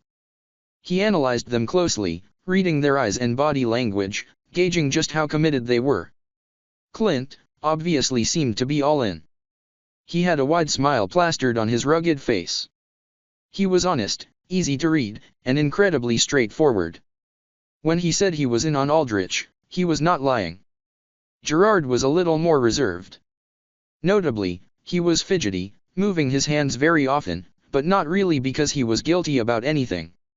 He probably just did this as a minor tic when talking about something serious. He seemed to be a grumpy old man on the exterior, but rather soft on the inside. Though Gerard had voiced the most loud opposition against Aldrich, Aldrich did not consider Gerard opposition. The old man just wanted security that Aldrich could deliver on anything he promised, and that was completely reasonable. Z seemed neutral, if a bit positively inclined. She was the hardest to read out of all of them, her sharp lavender eyes matching Aldrich's own analytical gaze. Desmond, too, when he was in this meeting, had been difficult to read. Even more so than Z. Even more so than even Solomon Solar. His body language was stiff but not aggressive. His eyes were serious yet not threatening. His voice never leaked much emotion, the only exception being when Clint brought Desmond's father. Desmond had been trained to not give away anything. And people like that were dangerous. Aldrich knew this because he was one of those people. One did not learn to hide themselves away like that unless they had a very good reason to. In Aldrich's case, it was because he had wanted to master the art of infiltration. In Desmond's case, well, who knew?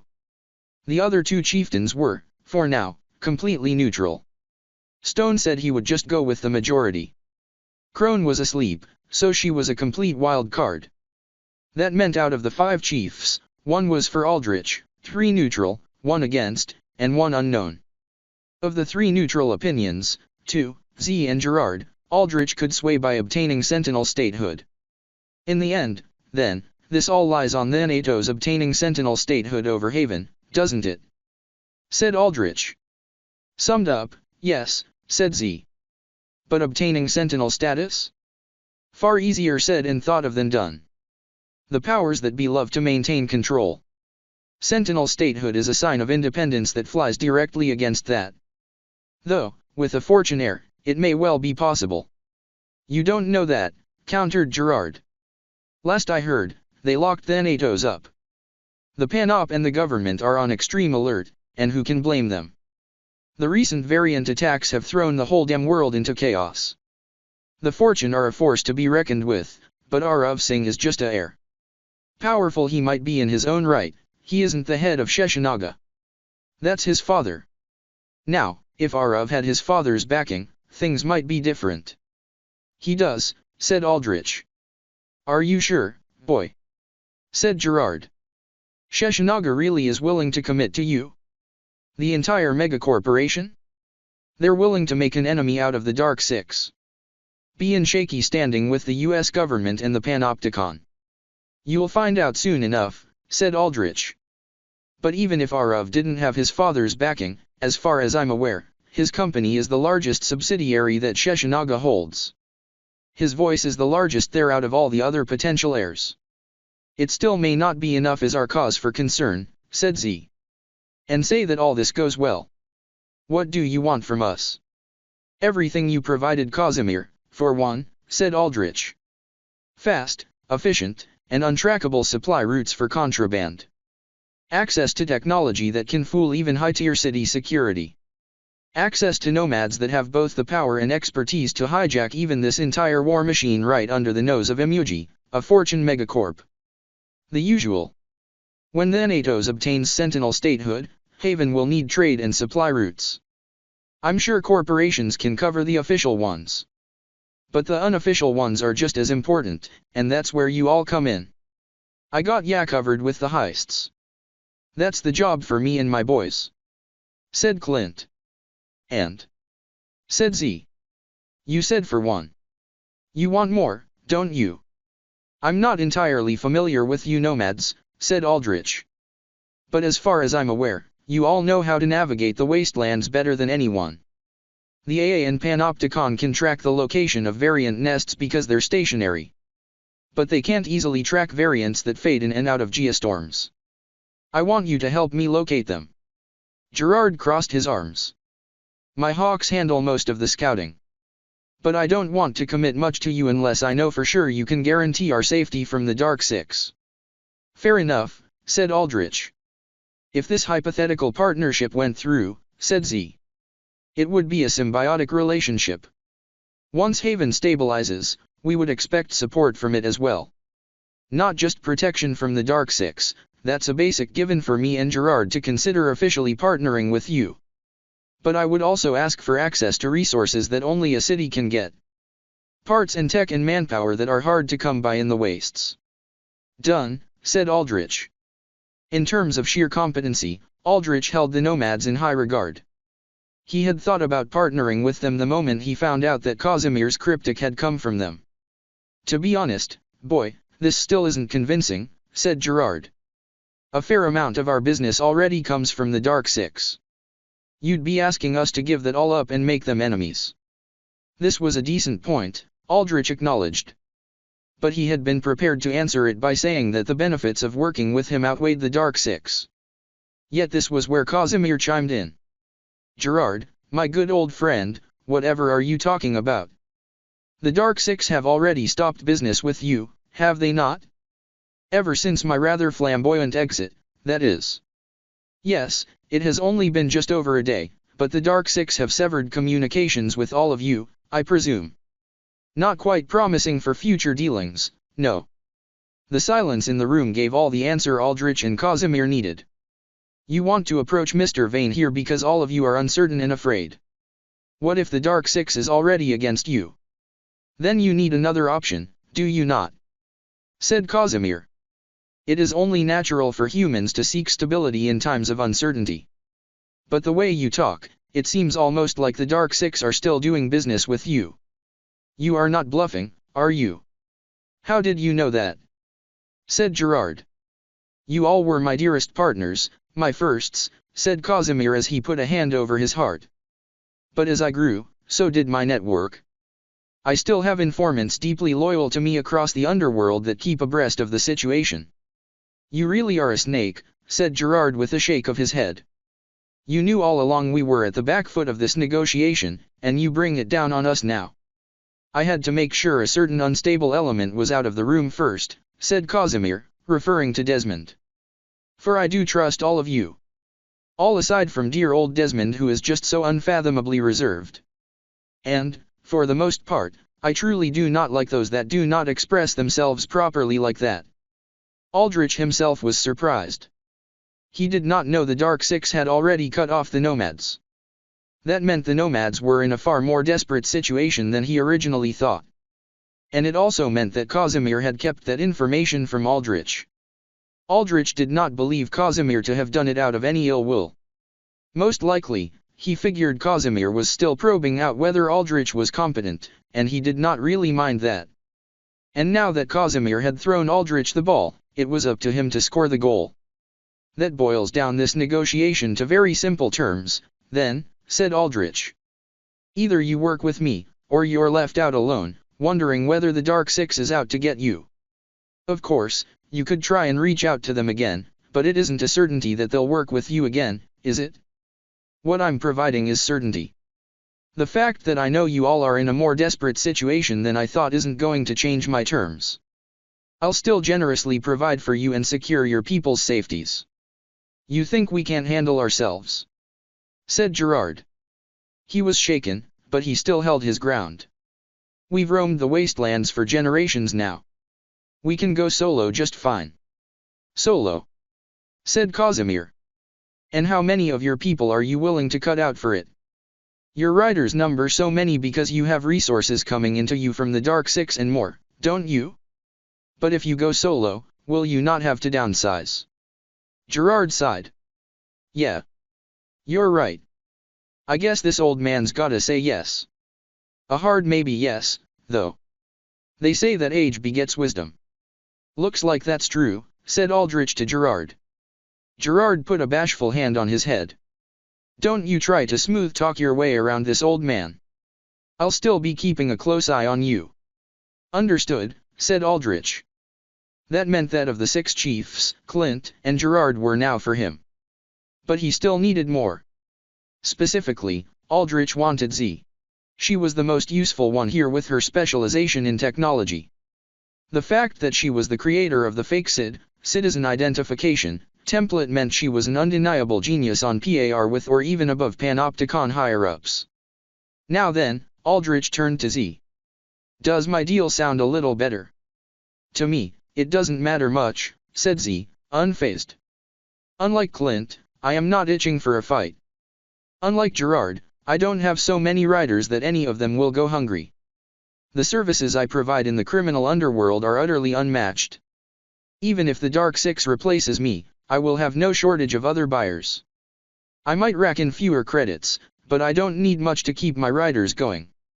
Ah, looks like with you, I've lost my leverage, then, said Aldrich.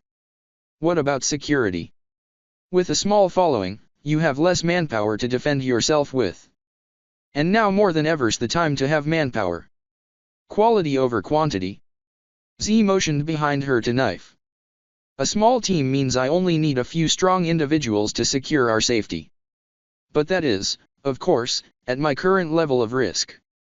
Clint does not care at all about risk, and Gerard has made the analysis that his military strength is not enough to cover the Hawks against the Dark Six even without partnering with you. For me and my phantoms, we believe ourselves adequately protected already. But should I officially partner with you, then the risk grows to the point where that may not be true anymore. Basically, by partnering with me, you're taking on an extra burden, said Aldrich. Z nodded. As I have said before, I do not mind supplying you with tech as a client. But partnerships are not my forte. My principle is to provide my tech to anyone that asks and can pay. The underworld may seem like a den of selfish lions, but an ecosystem filled only with predators dies off frighteningly quickly. My tech allows practically anyone to escape cities and become a nomad or, if they want, take it a step further and become villains. It is crucial in creating a sustainable environment. To maintain equity of distribution, I need to remain as neutral as possible. Interesting, said Aldrich.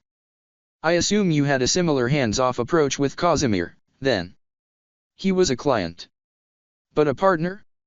No, confirmed Z. Then what was the point of you coming to this meeting? Said Aldrich.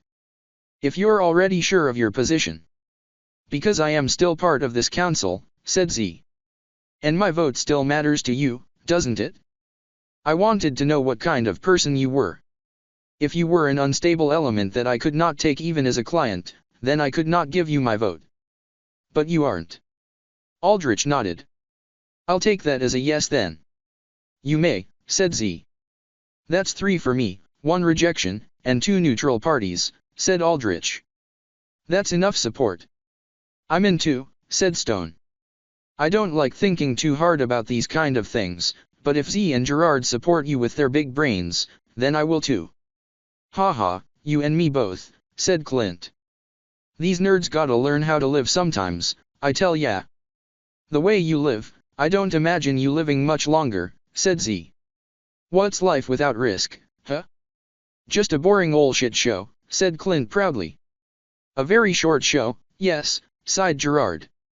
You youths have no concept of what it's like to reach a ripe old age like me. It's fulfilling in its own way. No way. If I die of old age, then by God, someone throw me in a ring and toss a variant at me, because hell if I'm gonna die sleeping on a comfy bed. Said Clint. Aldrich knew that Clint's bravado was not misplaced. One of the first things he noted the moment he sat down was that although the other nomad chiefs had powerful guards behind them, Clint had literally nobody. He was that confident in defending himself. And considering Z had brought Knife, a bodyguard who could at least stall in a rancor, that spoke volumes to how strong Clint probably was. And Crone. Aldrich motioned gently to Crone's still sleeping, frail old form. She's probably using her power to figure out her decision. Gerard got up and put a hand on her back and then shook his head. No wait, she's just sleeping. I'll go ahead and fill her in on the details later, but for now, this meeting's over. Hope you enjoy working with most of us, Mr. Vane, and I hope you can actually deliver on what you promise. You won't regret it, said Aldrich. And this is where we are staying. Casimir bowed as he gestured behind him to a series of 3 mobile homes fused together to create one surprisingly spacious base. Also, mobile homes was underselling what these were. They had the same basic structure as mobile homes, yes, being basically houses on wheels, but they were fitted with enough armor plating and mounted turrets that it was easier to call them mobile bunkers instead. You had all this in reserve, said Aldrich. The nomads kept it maintained for me. For no small price, of course, but it has served as quite the comfortable escape on many a rainy day, said Casimir. You're sure it isn't bugged, correct? Casimir looked offended, the emote on his mask displaying shock. Mr. Vane, goodness gracious me, you would expect me to have fallen to such amateurish standards. Just making sure you didn't have any more surprising waiting for me. Like you did in the negotiations. Aldrich was not accusing Casimir of anything, he was just curious why Casimir withheld some critical information like the fact that Arav Singh had voiced public support to Aldrich and the fact that the Dark Six had already abandoned the Nomad Chiefs. That, I must apologize, but you cannot blame me. I do enjoy seeing you speak. It grants me ever more confidence that I have made the right decision in backing you, Mr. Vane, said Casimir. I figured as much. It was a test then, said Aldrich. A test, my, Mr. Vane, such harsh wording. It was simply an opportunity for me to admire an artist at their craft. And it made me feel quite useful, dropping in with those grand revelations. Did you see the look on dear old Gerard's face? Quite priceless, I must say, said Casimir. Yeah, it was. Aldrich smiled, remembering Gerard's complete and utter shock when Casimir revealed that he knew Gerard had nothing to leverage. Anyways, I want you to do something for me. Consider it payment for watching me at work, said Aldrich. Ah, payment, How I do love that word. What is it, Mr. Vane? Desmond still trusts you to some degree, right? Could you meet with him personally, in his base? Try to reach out to him about a partnership again before he leaves. I doubt he'll agree to anything, and I don't care about that. I just need you to get in his base, said Aldrich. I will have Walters and Hirondelle accompany me, said Casimir. Quite curious, this is.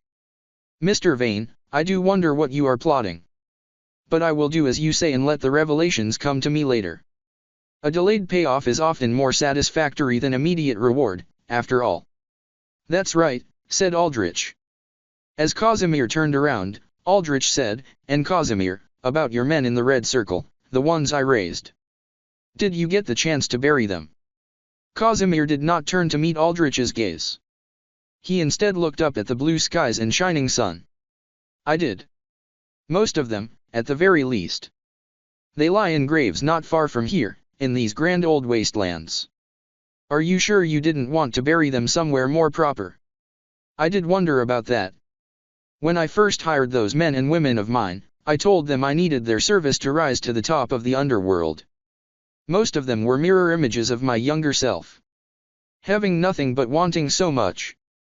They wanted credits and safety, but most of all, I came to realize, they wanted a vision. They wanted a dream they could look forward to and believe in. They wanted the freedom to live and fight for something big. Somewhere along that way, their service became friendship, and the rise to the top became an adventure. Casimir smiled. A grand old journey. And for some, their journeys ended sooner than others, but there is no shame in that.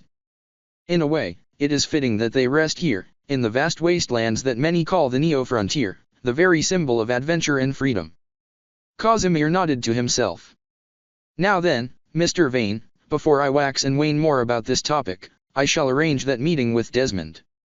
Casimir strolled away, as confident and forward-looking as ever. Back tall and undaunted. Aldrich could see why Casimir would attract so many loyal followers. Aldrich rapped on the fortified metal door leading into the base. Spabird would let him in soon, and then he would catch up on issues like contacting Arav and Seismic. And, most importantly, his plans to capture Blackwater. Aldrich waited in front of the base doors, admiring just how solid they were. They were like solid blocks of metal that could probably pancake someone flat under their weight. Very much like Nomad craftsmanship. Either Nomad tech was light and hypermobile, or it went overboard on just stacking defensive layer on top of defensive layer to create plate-packed mobile behemoths. The doors reminded Aldrich of the Neo-Steel castle wall that protected the Red Circle, the very same wall that needed a cannon round fired from a railgun at Mach 6 to actually penetrate. But he doubted these doors had even half the durability as the Neo-Steel doors. Neo-Steel was expensive. The highest-end commercially available metal on the market. Even Casimir could only afford small amounts of it. But even Neo-Steel was like paper compared to someone like Solomon Solar, and if Aldrich wanted to take over Blackwater, he knew he would have to go through Solomon. There was a certain point where technology just did not keep up with superpowers, and the S rank was where that difference was incredibly noticeable. What good was a war mech against someone who could fly at hypersonic speeds and demolish entire city blocks with punches? The only technos that could keep up with the S rank were S rank technos themselves, who had technology that was so advanced it was practically magic. As Arthur C. Clarke once said, any sufficiently advanced technology is indistinguishable from magic. Solomon Solar was a definite issue. Aldrich could admit very easily that in a direct fight with Solomon, even with all his recent power-ups, there was no contest. Solomon could probably beat Aldrich in 1 minute with raw overwhelming force. Granted, the matchup was bad with Solomon, like Seth, being Aldrich's natural counter. Extreme physical stats coupled with fire damage in the form of solar energy was a nightmare to deal with for an undead mage type like Aldrich. But like with Seth, Aldrich would find a way to work around Solomon. Father would fall like son. No, if Aldrich had his way, Solomon would fall far, far further than Seth ever did. After all, Solomon had so much more to lose. Oh, sorry about wait. Spabird's voice buzzed through an intercom. I was passed out for a bit there. Alcohol generator not working properly, you see. But here dash. The base doors slowly opened up with slow and rattling movement. It felt like watching some behemoth of a beast languidly rise from slumber. Aldrich passed through the doors after a long 5 seconds, half wondering how a lot of the nomad tech did not just break down on the spot. It all seemed so clunky and makeshift with odd bits and pieces cobbled together. Aldrich used his ability to sense his undead to make his way around the base. The base was made up of 3 mobile homes temporarily fused together like some kind of bootleg transformer. Each of the homes roughly had different functions. One acted like a control center for anything tech-related while the other 2 were like living quarters with recreational spaces and supplies.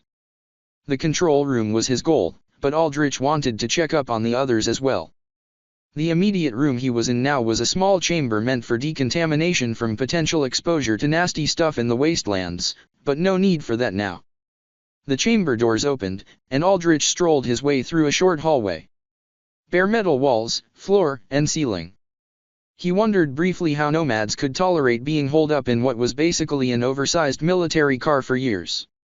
When the sliding doors at the end of the hallway opened up, Aldrich realized he was quite mistaken.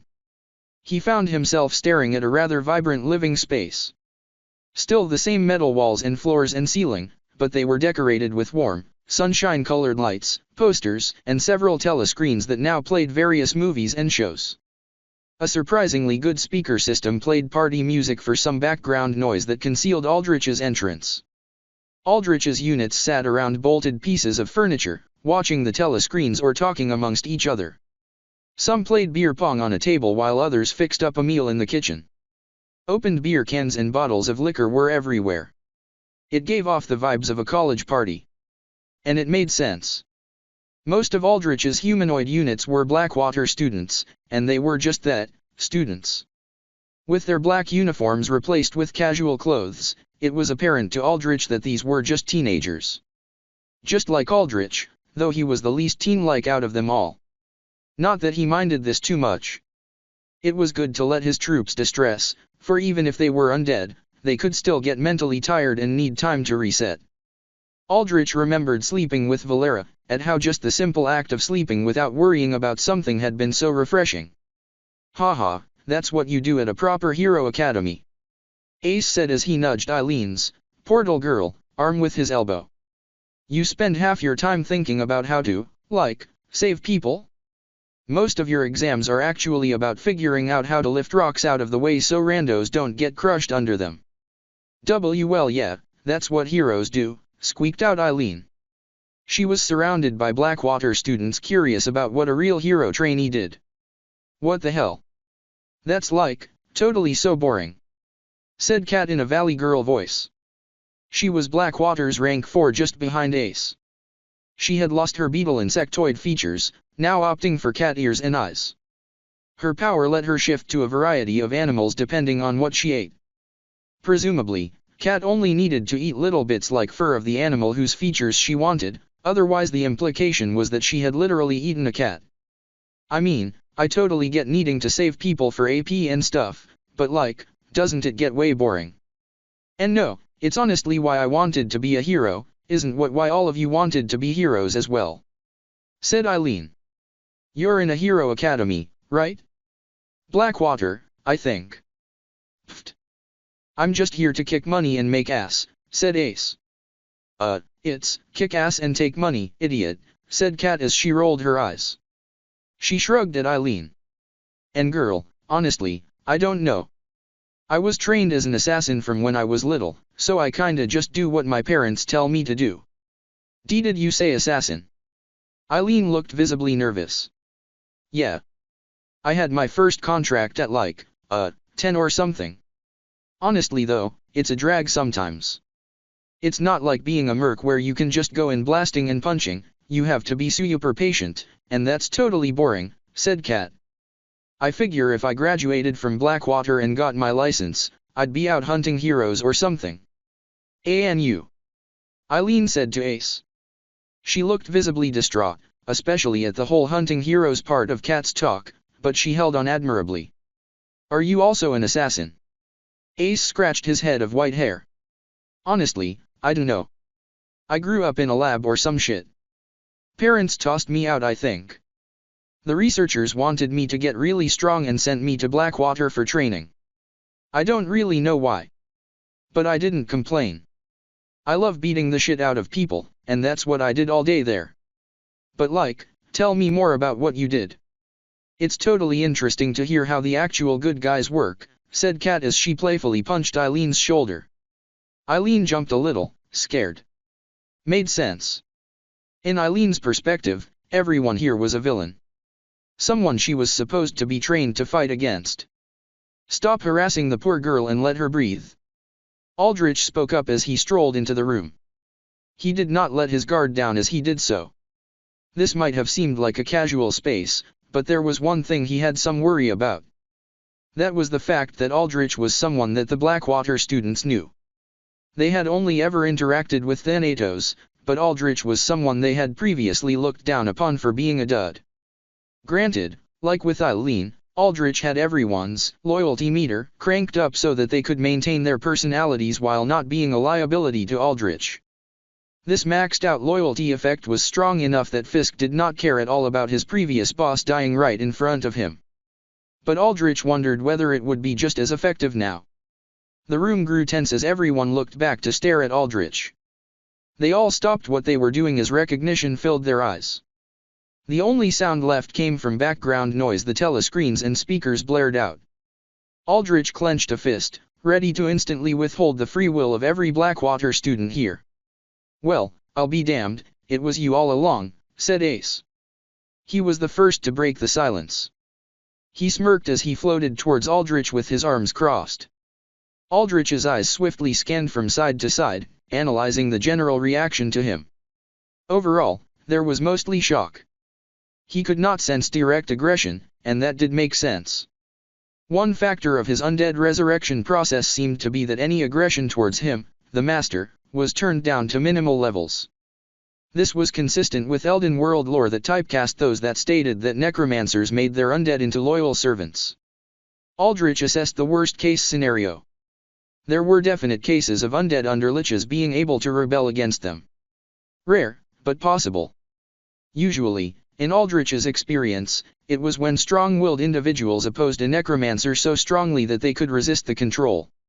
Some resisted the control to such a degree they could even reject a necromancer's will to destroy their bodies and release their souls, thus turning them from a loyal unit into an uncontrollable enemy. This was exceedingly rare, however. Undead control reached deep within the soul, easily being on par with the demonic soul binding that Volantis suffered under. No, in fact, demonic soul binding actually came from the Death Lord's original necromancy ritual, copying the spell's framework. The mechanisms of undead control were rather sinister. A normal soul could reject foreign influence much like how a body used its immune system to fight off infection. Undead control was a two-step process. First, it buried the past memories of the undead and locked them deeply away, though the original soul and the basic core personality traits associated with the soul remained. Then, it basically hijacked the soul's immune system and reshaped it accordingly to serve the necromancer. Undead control was thus much like a parasitic cancer. In rare cases, an undead could forcibly recover their sealed memories. However, the immune system of their soul, now under the necromancer's control, would start to forcibly destroy these memories and thoughts as foreign influence. Deleting the memories of a soul directly was basically impossible. In addition, the memories of a soul formed its body. Deleting them would basically kill the soul too. Thus, undead control only sealed memories. That could be seen with Volantis as well. His old memories were still there, just sealed under many layers of control. But if one tricked the soul into thinking its own memories were foreign, then it was possible to abuse its immune system against itself to start cannibalizing itself. The more an undead resisted its necromancer, the more they lost themselves. Thus, even if an undead resisted getting dispelled immediately, the length of time they could rebel was highly limited. In summary, if Aldrich found himself encountering Blackwater students that resisted his control, he just had to wait things out. He doubted even one of these students had the willpower to resist him, and even if they did, he could control the others and subdue the odd one out. "When did you get all this power?" said Ace, his white eyes crackling with energy. "The fuck? Why is that the first thing on your mind, blockhead? Said Simon Wells, one of Seth Solar's past friends. The better question is, how are you even alive? Does it matter? Said Aldrich. What matters is that you are alive solely because of me. At my will, I can have you turned back into the corpses you were when I found you. Simon paused, peering at Aldrich through his visor. Is there a problem? Said Aldrich. Nah. I can't really find it in myself to feel like lasering you. Plus, you're right. I can kind of sense that if you die, I die, and I do like living, said Simon. Screw that, shouted Evan Harker, another of Seth's posse. He's just a freaking dud, lording over us like this because he got some power. You killed Ghost, and you killed Seth, I know it. I did, said Aldrich simply. But so what? You killed me, don't you remember? I only returned the favor. You should be thankful I even raised you again. I won't accept this, shouted Evan. He stood up from his chair and shattered a beer bottle in his hand. I dash. Evan collapsed to a knee, putting his hand on his head in shock. His soul was starting to destroy itself, sensing insubordination. As you can see, there are consequences to going against me, said Aldrich. He walked up to Evan, and the Blackwater students shuffled back, clearing the way for Aldrich. Aldrich put a hand on Evan's shoulder. What's the emotion driving you to go against me like this? Hate? Hate's a strong motivator. I know that very well. What's happening to me, said Evan as he looked up at Aldrich. Who am I? Nobody. Aldrich crushed Evan's shoulder, and the bones shattered under his grip. He then dispelled Evan completely, eliminating him from the pool of undead. Evan's body crumbled into dust in an instant, and then that dust pile faded into nothingness. Shit. Why'd you do that? Said Simon. It was a reminder, said Aldrich. He glared at Simon, and the altar cowered under the threatening stare. That all of you are on borrowed time. And I'm the bank. Well, what do you want from us? Said Eric Glass, the altar who had healed Minuteman. His voice quiet and soft-spoken but neutral. Among the A-class, Eric was perhaps the most reasonable. He, unlike everyone else, was not a combatant and had trained solely to help with injuries. I can overlook the suffering you all caused me. Most of you aside from Seth Solar and his group just ignored me. And my friends. Why I keep you around then, is because all of you are useful. And all of you have potential, said Aldrich. Otherwise, Blackwater would never have recruited you. You all would have gone into the Dark Six, the superpower of the criminal underworld. I want to use that potential to build up a superpower of my own. If you decide to stay with me, you can be part of that journey. Aldrich motioned to the telescreens and alcohol. You've all seemed to be enjoying it so far. Otherwise, I can lay you to rest. Return to dust where you belong. Or, the third option that Aldrich did not say out loud was that he could just all turn them mindless or completely seal their memories as he had done with Fisk. However, the Blackwater students had so many valuable memories across a variety of criminal organizations that half their worth was their memories. Controlling them when they were mindless was also so much more of a hassle, he realized.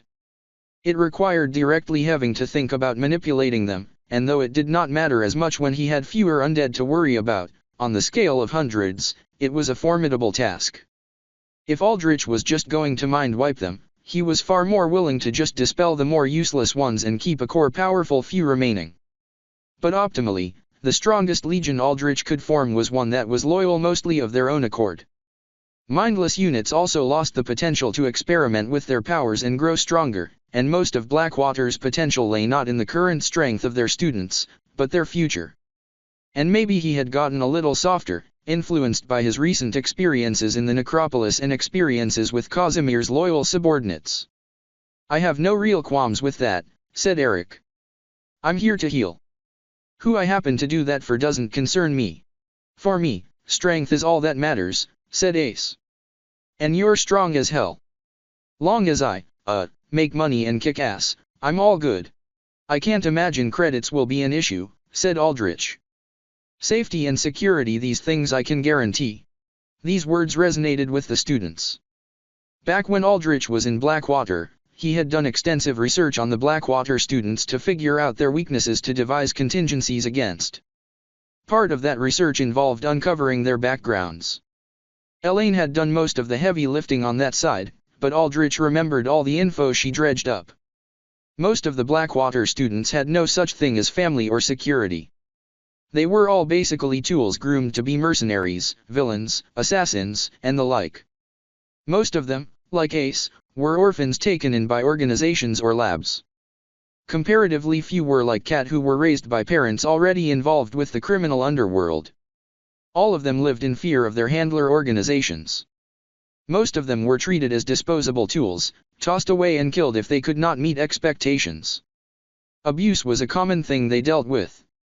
One of the reasons why they did not already leave Aldrich was because they could instinctively tell that it was safer being with him than on their own. Deep down, they were scared kids that wanted a place to feel safe. Aldrich could, in part, sympathize.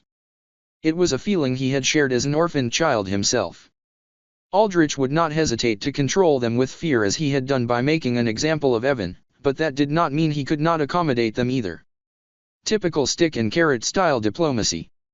"Think it over," said Aldrich. "Most of you will live a life miles better than what you had before, if the empty beer cans and half-full liquor bottles are any indication. And the alternative is dying." Aldrich walked past the Blackwater students, leaving the main room and heading to the control center. Aldrich stepped into the control room. If there was ever a perfect representation of ordered chaos, then this was it. The room was lit only by the pale white glow of several large screens that Spabird and several other Techno-Red Circle staff members sat in front of.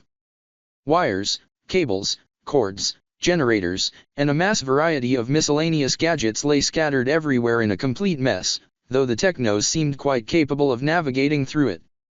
"The light. Get it out."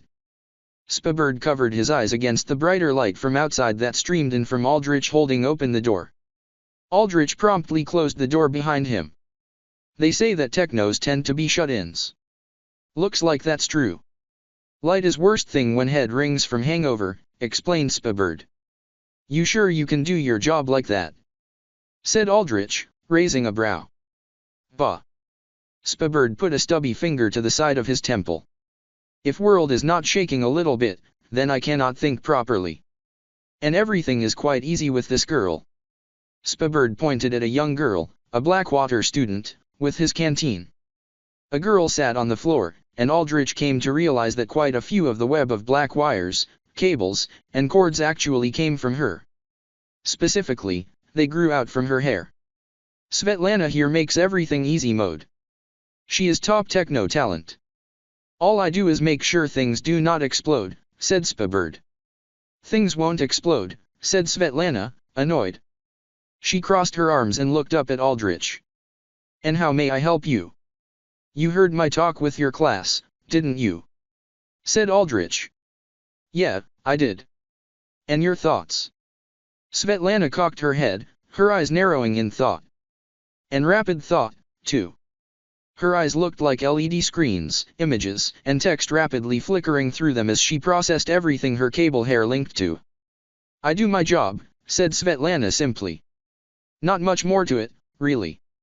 Otherwise I get dusted. No greater motivation than death, eh?" Spabird raised his canteen up in mock cheer. Svetlana ignored Spabird. "Don't get me wrong, Aldrich, I'm not doing this because I'm being forced to. I've always wanted to work in a startup, and this is basically one, right? Way better than whatever plans the Den had for me. Probably would have shoved me in one of the Dark Six or a megacorp." "The Den." Spabird whistled. "You are top shelf talent, miss."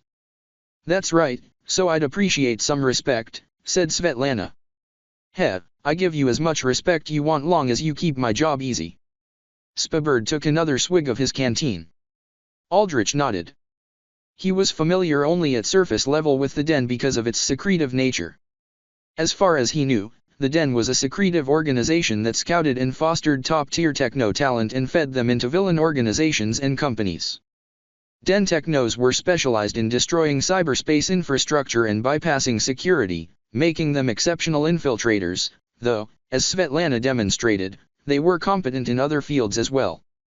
Svetlana ranked low among Blackwater's A-class, barely making the cut for it. But that was in terms of pure combat rating. In terms of pure utility, she was one of the Blackwater students Aldrich wanted to absolutely keep. Aldrich lacked strong techno talent. Fisk was good, but he was nowhere close to the best. "Well, just know that I appreciate your presence here," said Aldrich. "If you need anything, let me know." "Ha, you weren't this nice to the others." Svetlana smiled. "Making me feel special, No reason not to," said Aldrich. "Now then, let me get a briefing on a few situations. You've all been keeping track of the media and any incoming communications, haven't you?" "Duh," said Spabird. "How's Casimir's situation with the Dark Six?" "Oh, real big shit, that," said Spabird. "He has massive bounty on him now. 20 million credits. 20 million? The Dark Six sure know how to waste money. 20 million dead. 40 million alive. But not surprising. Casimir was connector. Meant to be neutral party connecting villains and orgs together," said Spabird. "Breaking that trust in the underworld is an extreme taboo," explained Svetlana. "Casimir might not have killed anyone too important from the Dark Six, but the fact that he even did that means they are all against him. And that's also one of the reasons I'm fine being here. I appreciated Casimir's vision and would have had no issues working for him after graduating, but in the end, he gave it all up to work for you. Must mean there's something you're doing right. Good news about this bounty is it means Dark Six is scared of Casimir." "Casimir has valuable information," said Spabird.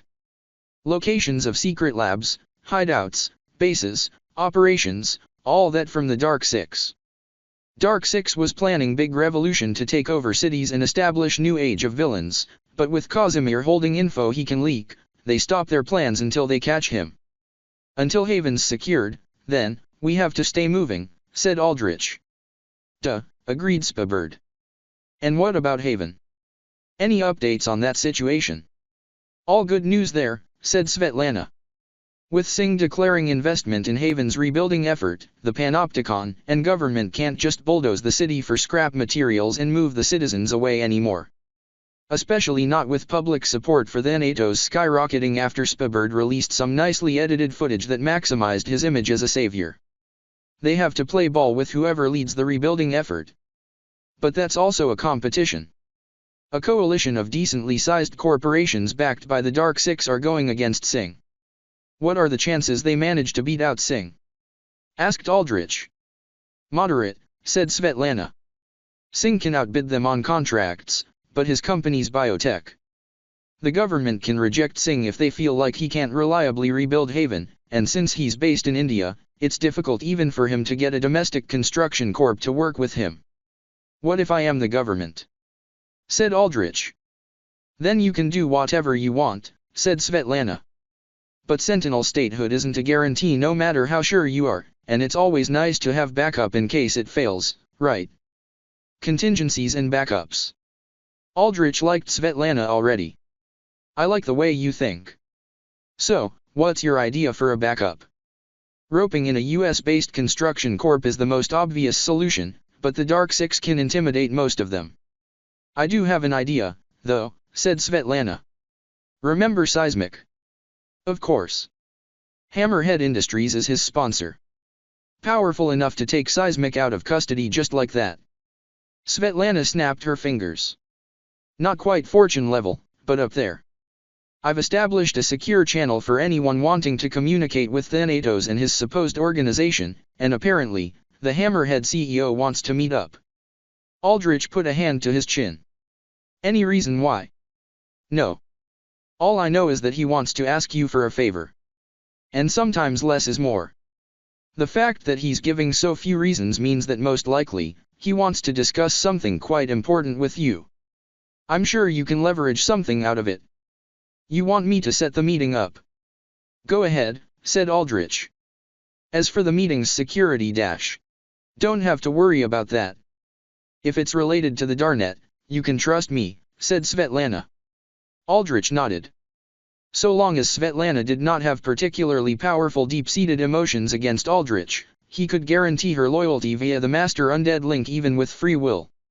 And so far, Svetlana was even positively disposed towards him.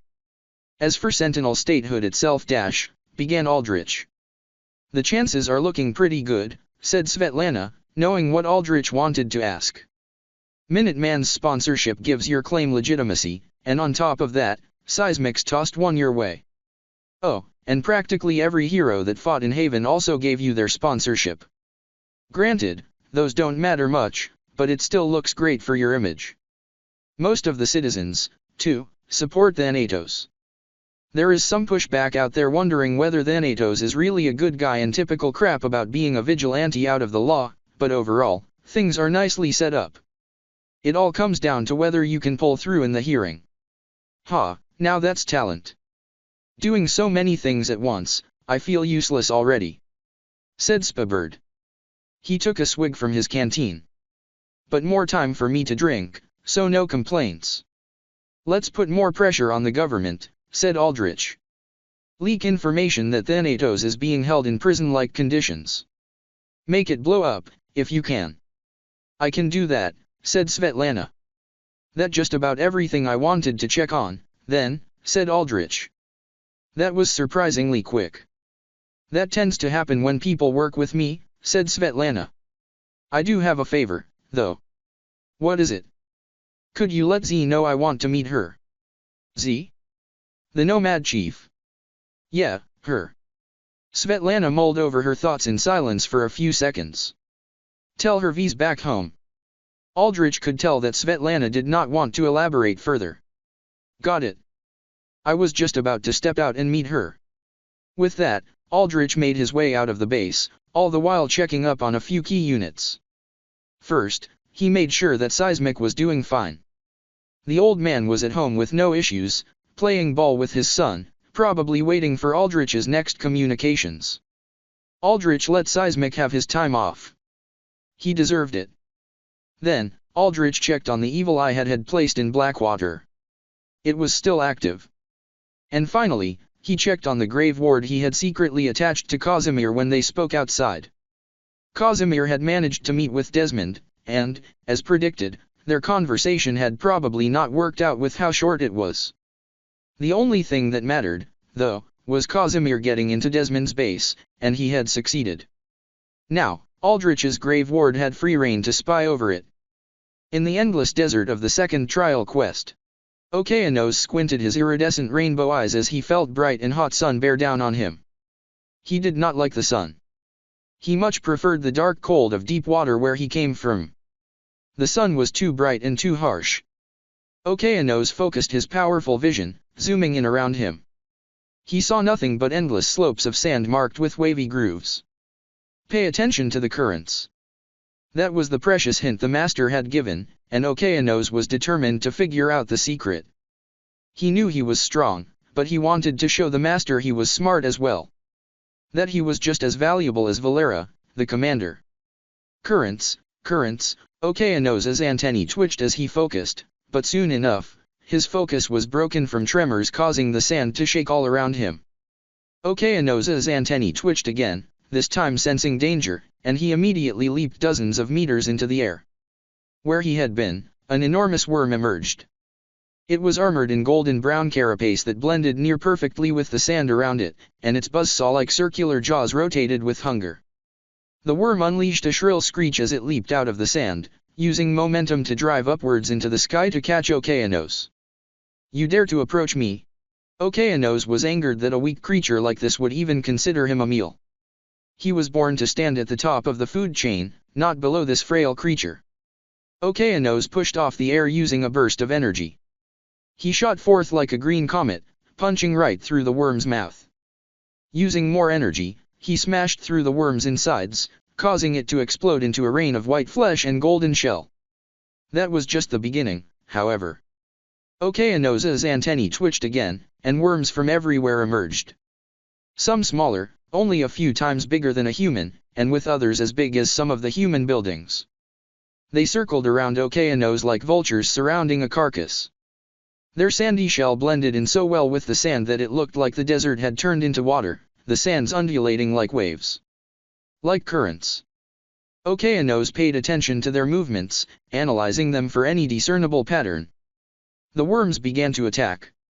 The smaller ones shot out of the sand at surprisingly high speeds, aiming to latch onto Okeanos with their saw-like mouths. Okeanos stood his ground. He punched the worms as they came to him. He did not want to use his super punch because it would make a huge explosion, stopping him from seeing their current-like patterns.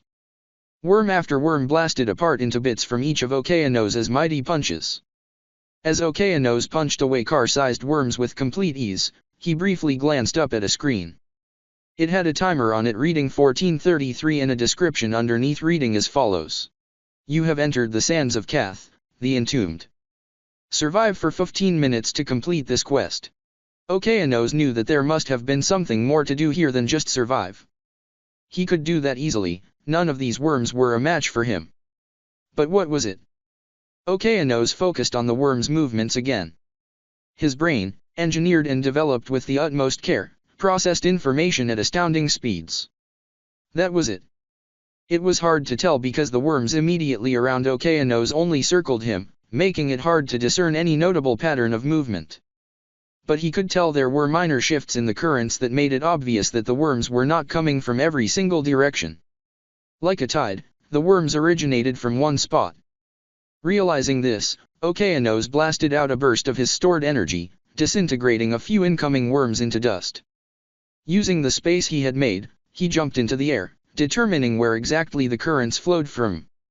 As expected, Okeanos traced the worms' movements to one specific location far in the distance. He instantly pushed off in the air with burst, propelling himself towards the spot at blurring speeds. Almost as if sensing the intrusion, the sands beneath Okeanos trembled with a far greater intensity than before. The sands almost seemed to part in two as a worm far larger than any before emerged. It was over twice as large as the zombie giant, reaching high into the air to devour Okeanos whole in its enormous maw. Now you have the right to challenge me, said Okeanos, excitement gleaming in his eyes. He pushed off the air above him, dodging below the giant worm's maw, and then unleashed a powerful punch into the worm's body. It was not his super punch, but he still put his burst into it, a surge of crackling green energy causing his first to propel at astounding speeds. A shockwave of force and sonic boom cracked through the air as his punch drove the giant worm back like an explosion. The worm screeched as it began to tumble backwards, its huge form making it seem like it was moving in slow motion. There was a massive crater of caved-in golden carapace and pulped white flesh where Okeanos had struck it.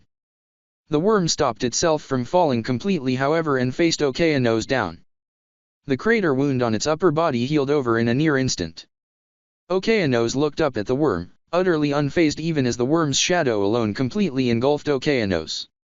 He did not like fighting under the hot sun anyway. Cool shade like this was much better. The giant worm unleashed a war cry that made the sands shake, causing all other worms around Okeanos to fade away, their movements disappearing as they retreated. Spines and hooked tendrils emerged from segments in the giant worm's carapace. Bonus objective, defeat the boss, Gigant Worm. Okeanos jumped up with excitement. Another objective. And another creature to add to the master's family. Surely, with this giant creature, the master would praise Okeanos. Come, shouted Okeanos as he cocked his fists. Fight me and join my master's family. The giant worm unleashed another screech before it surged downwards, bearing down on Okeanos like a meteor of whirling jaw blades and shell-plated mass. Okeanos cocked back his fist fully this time, his forearm locking in with a powerful click. The red and green stripes on his forearm glowed brightly, signaling a mass buildup of energy as he transferred everything from his burst into his arm. An ever-escalating siren-like sound welled up from his arm to signal the built-up and massively multiplied energy. Right before the worm crashed over Okeanos, he unleashed his super punch. A tidal wave of blue energy poured out in a cascade that completely engulfed the gigant worm. At first, the gigant worm's dark silhouette was visible within the wave of energy, suspended in place as it struggled to resist the enormous output of force and heat. Then, the silhouette began to break apart, the worm disintegrating from the head down. Okeanos breathed out, and superheated air steamed out from his mouth and gills, distorting the space around it.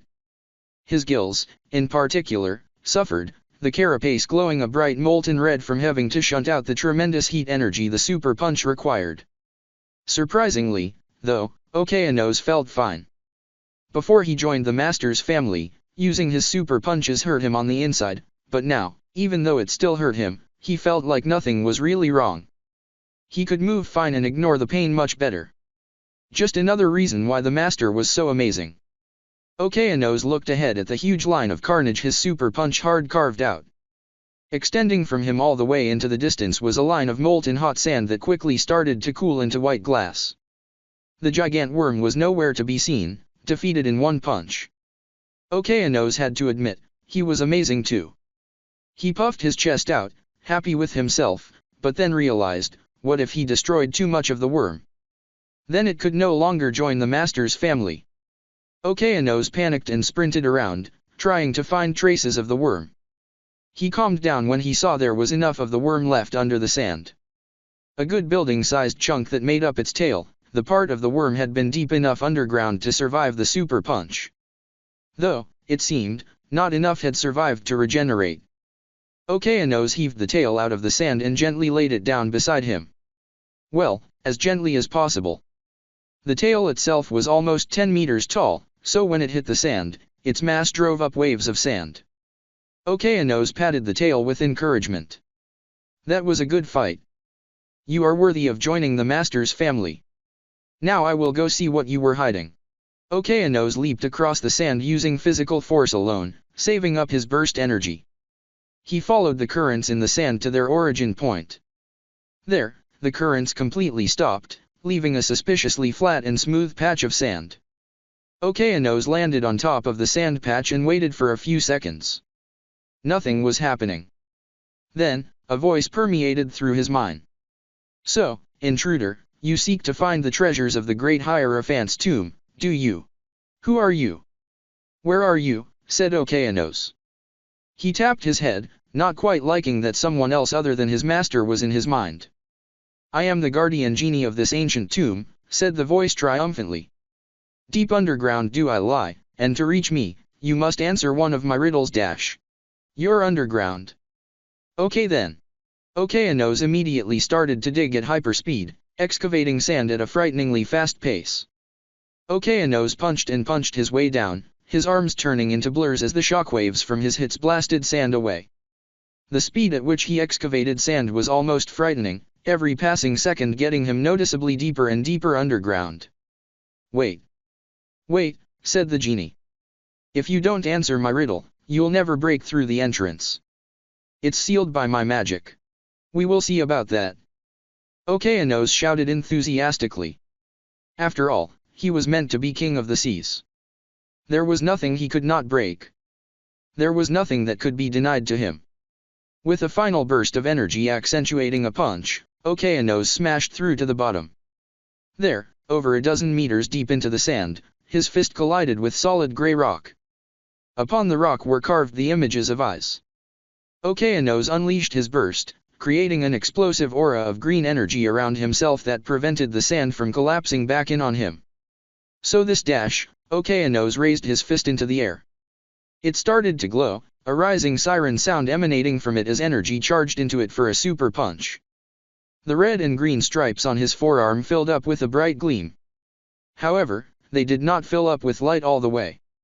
Okeanos kept his punch at 50% strength to make sure he did not destroy what was underneath. Is where you are. Okeanos slammed his fist into the ground, unleashing a torrent of blue energy.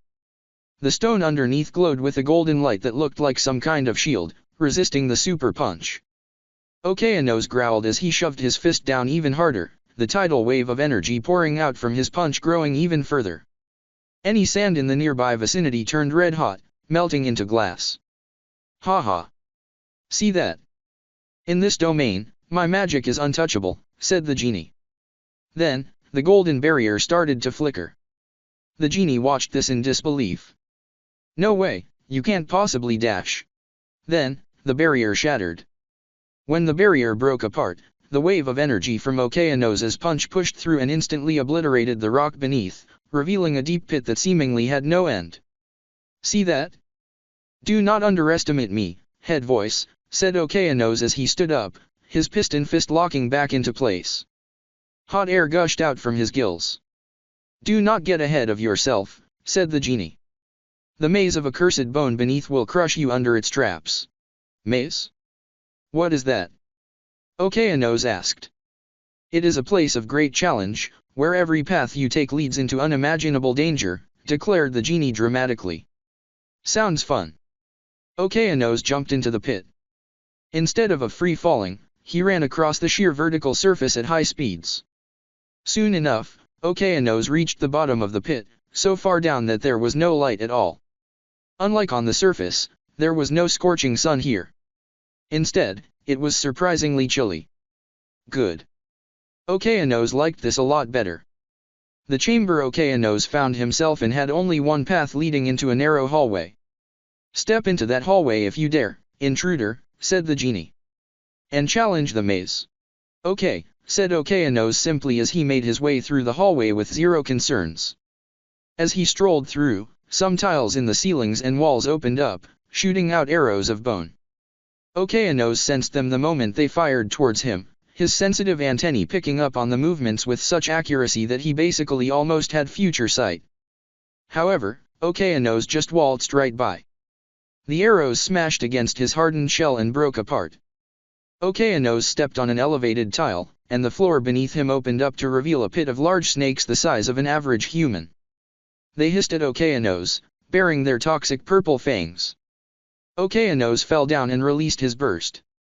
His bright green energy lit up the dark area for a brief moment.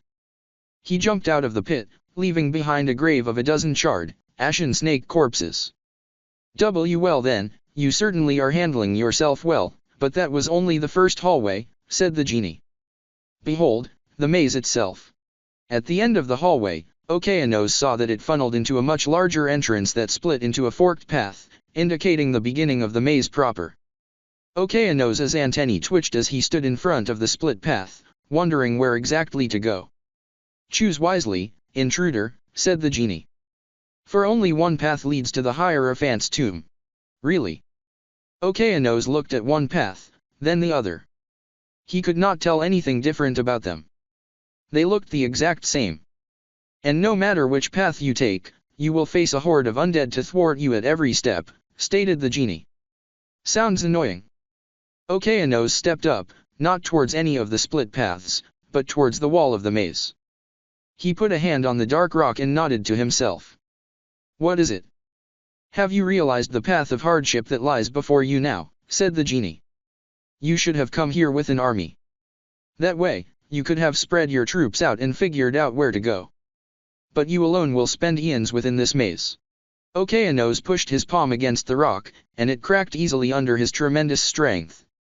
A wide smile graced itself upon Okayanos' face. Why are you smiling? Have you gone mad? Why do I have a bad feeling about this? I hate confusing things. Attacks from lots of directions. Paths that lead me to lots of places. So I'll make my own path. Okayanos began to unleash a rapid-fire volley of punches against the maze walls. As expected, the walls crumbled under his strength. Boosted by his energy generation, Okayanos was confident his hits could even beat out Valera, the commander, not to mention they were even faster. Wait. This is not how you are supposed to do this, exclaimed the genie in despair. But it's the way I want to do it, countered Okayanos. His unending volley of punches unleashed countless explosion-like shockwaves through the air, blasting apart huge chunks of rock. The ceiling of the maze trembled, and it sounded like an entire demolition crew was working there. Okayanos punched and punched, carving a very simple straight path right through the maze. Every so often, he would encounter a zombie or skeleton that had about half a second to stare at him in utter surprise before they got pulverized by his punches. Like this, Okayanos literally just smashed his way through the area. Why are you even here? You're ridiculously strong, said the genie about a minute in Okayanos' rampage. I know I am, said Okayanos proudly. If there was anything he was proud in, it was his power. His power was the biggest gift his mother had granted him. He therefore cherished it, for it was the only real gift he had left from his mother. Okeanos knew the voice wanted his mother to kill all the humans, and his mother had birthed Okeanos with that same command. But now that he was under the master, free from the voice, he did not really care much about that command anymore. "No, I mean, you have too many levels of strength for this area," complained the genie. "You should not even be here. And wasn't this place level gated? This is completely unfair. Then you should have made the maze easier," said Okeanos. "That defeats the entire purpose of a maze," countered the genie. By now, enough panic had settled into the genie that its once deep, ominous voice faded away, making it evident the genie was a woman. "I don't like boring things." Okeanos shrugged before his punches let him break into a much larger chamber. On the other end stood a huge set of closed golden doors marked with the image of an eye within a sun. A large creature sat in front of the doors.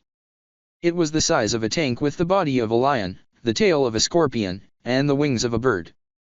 The creature growled at Okeanos. "A big one," said Okeanos. His energy aura started to surge around him. "Will you be worthy to join the family, I wonder?" "Thanks, do not bother. Go back to sleep and let him pass." The genie's voice echoed through the cavern, now audible outside of Okeanos' head. "So you are here?" said Okeanos. "I am through those doors, yes," sighed the genie. "I am thoroughly demoralized, and I do not want this place destroyed any more than it is. You may pass through." The monster, Sphinx as it was called, moved away from the doors and curled up in a corner, going back to sleep. The doors then slid open with heavy weight, dust, and rubble falling from the ceiling. Okeanos passed through the doors, and when he did so, they closed with surprising speed behind him. Now, Okeanos was in the biggest chamber he had been in so far. At the end, there was a large golden sarcophagus embedded in the wall, and surrounding it were treasure chests that he knew the master would want. "But as per my own master's old orders, I do have one more trial for you," said the genie's voice. In response, a small army of winged soldiers made of sand materialized in front of the sarcophagus, blocking it. Each of them wielded huge great shields and spears, forming a sturdy defensive line. "These soldiers are indestructible in this tomb. You shall not pass through them. If you wish for me to dispel them, you must answer my final riddle, okay?" said the genie, sounding quite desperate at the end. Okeanos' antennae twitched as he heard this creature known as a genie say he needed to solve another riddle. He decided he would hear her out for once. "Okay. Tell me what your riddle is," said Okeanos. "Really?" The genie sounded genuinely happy. She then materialized behind the wall of sand soldiers, in front of the golden sarcophagus. She was a tan-skinned girl with loose, baggy white pants and a billowing golden cloak covering most of her. Her eyes flickered like twin tongues of fire, and her lengthy black hair floated in the air like she was underwater. "Don't regret this riddle of mine is incredibly difficult." "Okay," said Okeanos. "Here I go." The genie coughed into her hand to clear her throat and then began. "Many people have me but do not want me. When I am in someone's head, I make them dim-witted. When I am in someone's stomach, I make them hungry. When I am in someone's arms, they despair. What am I?" Okeanos thought about this for a moment, his developed brain clocking into overdrive. His eyes narrowed in intense thought. After several dramatic seconds, he nodded to himself. "Oh? Have you found out, intruder?" said the genie. "Yes," said Okeanos. He declared confidently, "I don't know." The genie made a shocked face. "What? How can you say that with so much confidence?" "I can think fast, but it doesn't help with this riddle," said Okeanos in wondering voice. His mind could process extreme calculations that let him know exactly how much force a punch would output, how fast someone was going, where they were going to go based on vibrational input on his antennae, and things like that, but calculating fast did not seem to help him here. What a disappointment. And here Okeanos thought he could have a chance to show off his big brain. But wait. Okeanos was supposed to be smart just like how he was supposed to be strong. That meant only one thing, it was not Okeanos that was dumb here, but the riddle itself. "This riddle is stupid," said Okeanos. "Wadash." The genie looked genuinely hurt, Arg, whatever, I'll give you another one dash. No need. I am tired of riddles now, said Okeanos. He then clenched his fists and lowered his center of gravity, green bolts of energy starting to crackle around him.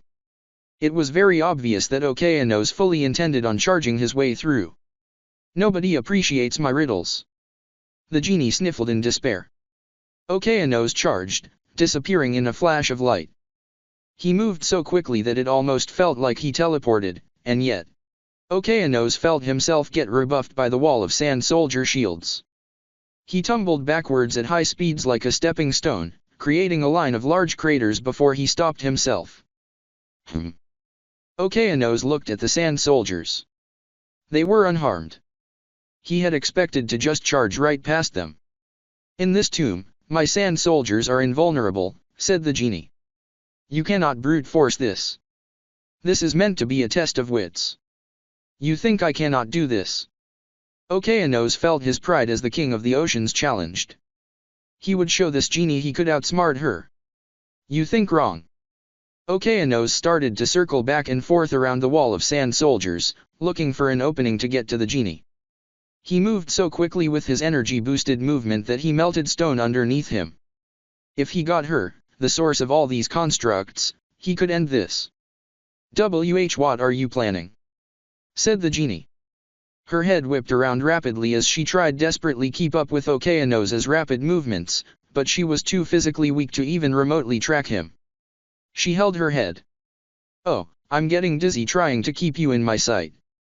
Okeanos saw her get dizzy and used this chance while she was distracted. There were many sand soldiers, but not enough to completely cover all gaps leading to the genie. He shot forward through one of these gaps. With nigh instantaneous reaction and speed, the soldiers shifted their formation, pushing Okeanos back again. He smashed back into the ground, gouging out another crater. Okeanos looked down at his arms where he had braced for impact against the shields of the soldiers at the last minute. There were tiny cracks in his shell. Ha! It doesn't matter how strong or fast you are. No, the more you struggle, the more your own power is reflected against you, declared the genie proudly. I may be weak, but this sand soldier seal was devised by the great Hierophant himself, direct successor to the ancient arcane emperor from whom all magic derives. The likes of you cannot defeat it. It even holds a dimensional lock that prevents all tampering of space or time. No wonder my shell got cracked, said Okeanos. It was reflecting my own power. I truly am strong. Such arrogance, well, I suppose it is not entirely undeserved. But still, you will not get through this, said the genie. We will see. Okeanos narrowed his eyes. He charged again towards another gap in the formation. It instantly shifted to close the gap, repelling him once more. Okeanos noticed that when the sand soldiers shifted to close the gap, they revealed others, for there was a finite number of them. The biggest issue was that the soldiers compensated for this weakness by trying to reveal gaps far away from the gaps they covered, preventing an attacker from trying to feint and slip through. Okeanos' mind began to race. He needed more information. With seemingly reckless abandon, he smashed into the sphere of winged shield-bearing soldiers again and again. A dozen crashes turned into 50, which quickly spilled over into 100, but he kept going. At ultra-high speeds, he smashed into the soldiers, smashed back into the ground, and repeated the process. In just a few minutes, vast swathes of the chamber around the ceiling, walls, and floor were riddled with craters, though none too deep, as the stone seemed to turn indestructible past a certain point. What is this madness? Exclaimed the genie. All you are doing is hurting yourself. Okeanos rose up from another charge attempt. Not madness. I was thinking hard. He had seen enough. There was a specific set of formations that the soldiers could organize into at any given moment. He counted 50 of them in total, each meant to rebuff an attacker from any given angle, creating an iron-solid defense. And because the process was automated, requiring no real thought from the genie itself, it was near instantaneous, keeping up even with Okeanos' speed. But it was because it was automated that it had weakness. If there was a specific pattern of movements the soldiers followed, then Okeanos could finally put his thinking brain to use. Okeanos powered up, generating a huge swell of energy that covered him in a crackling aura of green. His iridescent rainbow shell started to shine with brilliant luster. His shell had several deep cracks in it now, though he had not suffered too much real damage to his flesh. Still, the cracks were so visible that it looked like he had taken much more damage than he actually had. "It's useless. Stop hurting yourself," said the genie, concerned. Okeanos ignored the genie and made his final move. He shot forth like a green comet, several times faster than before with his fully activated burst. He made several rapid, calculated attacks. Attacks from some angles caused the soldiers to enter into formations with larger gaps, and attacking multiple of these angles consecutively caused the gaps to widen as the soldiers struggled to keep up with Okeanos' speed. When the gaps widened enough, Okeanos made a feint, then instantly slipped by one of the gaps he had baited out with a final surge of burst energy. In an instant, Okeanos was upon the genie. He towered over her, his eyes glowing with ferocious energy. Energy crackled from his shell as did smoke from the intense heat of his movements. "Eep!" The genie balled up and put her arms over her head. The sand soldiers broke apart into particles of sand. "See? I told you I'm smart," said Okeanos. "What? You just smashed through the soldiers. Where's the brains in that?" complained the genie, frustrated and scared, tears in her eyes. "I see you do not understand a big brain when you see one," said Okeanos. "How sad." Okeanos just walked past her towards the sarcophagus. He smashed the tomb open, revealing a massive amount of coins that spilled out like a flood. At the head of the sarcophagus was a long, bandaged finger. Okeanos had no idea what these were, but he knew the master would like them. The master would be so proud of him for solving these riddles the way he had done. Another message appeared before Okeanos. "You have beaten the hidden objective to dispel the Sand Soldier seal. You will now be granted the seal to use as your own in the first trial quest. And that is all I will tell you," said Valera. "Now that you know where to find the flowers, do your best to harvest them. The master has instructed me to allow you all to find the best way to harvest these flowers yourselves. Again, there is to be no violence during the harvesting. Only afterwards may you obtain the right to challenge others for their flowers. But do keep in mind, should one of you somehow harvest all the flowers, then there is no contest to be had." The Geist scratched his head as he wondered what exactly to do. Valera had told everyone where to find the flowers. They grew in the depths of the swamps, in some hidden caverns, in obscure patches in the forest, and even a few growing high up on cliffsides.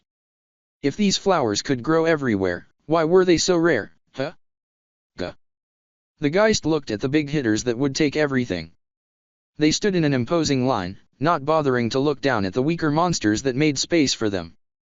There was Crab, Merman, the zombie giant, and Crow. They all looked so intimidating. They were bigger, stronger, and tougher than everyone else, and with the master gone and Valera not giving direct orders, they were the top dogs here. Beneath them was the strong but not super strong like the Geist, the Antlion, Bloodspitter Lizard, and so on and so forth. The Geist briefly wondered if he could take any of them in a fight. He had trained so hard after all. Now, the Geist could grow new body parts and control his toxic gas accurately so it did not unnecessarily hurt anyone else. The only power he had not trained so far was his toy-making tongue, but he felt bad using it, realizing it had not been an enjoyable experience for Stella. The Geist scratched his head. He did not have eyes on his head, but rather small black bulbs on his body that saw, and all of his many eyes knew one thing: just looking at the strong ones made the Geist realize he was outclassed. All of them would just squash him. The Geist saw as everyone shuffled out, moving into the forests to go search for flowers. Everyone except the strong ones.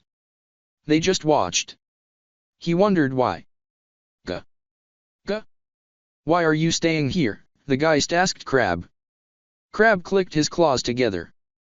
"No need for me to waste energy looking. I will just fight whoever gets the flowers." The Geist then went over to the giant. The giant towered over the Geist and looked down at him with sharp green eyes. The Geist cringed in fear, and the giant smiled. "No fear, little one," said the giant in a deep, throaty, booming language that sounded like a war horn bleeding. Unless you wish to challenge me later. Then I will show you the respect a fighter deserves and crush you with no hesitation. I'll look forward to it, said the Geist. He asked the same question. Gija? Why stay here? Why not? The zombie giant laid down with his hands behind his head, as if ready to just nap. I am too big to be picking little flowers. I just get in everyone's way. But I can fight anyone that picks them. The Geist nodded and hopped over to Merman. Gija? Why do you stay?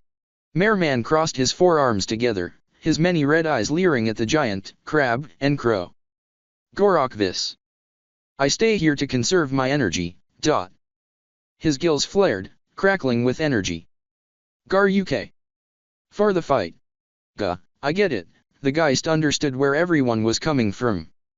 They all knew they were the strongest, so they figured they could just take it easy and let everyone else pick the flowers. Then, they could just challenge others for their flowers. In the end, they would end up challenging among themselves, and the strongest there would get the lion's share of the flowers and become the commander of the monster army. Because of that, the strongest monsters here wanted to wait and save their energy to use among themselves. This whole thing was basically just a fight among the strongest to get even stronger. It made sense.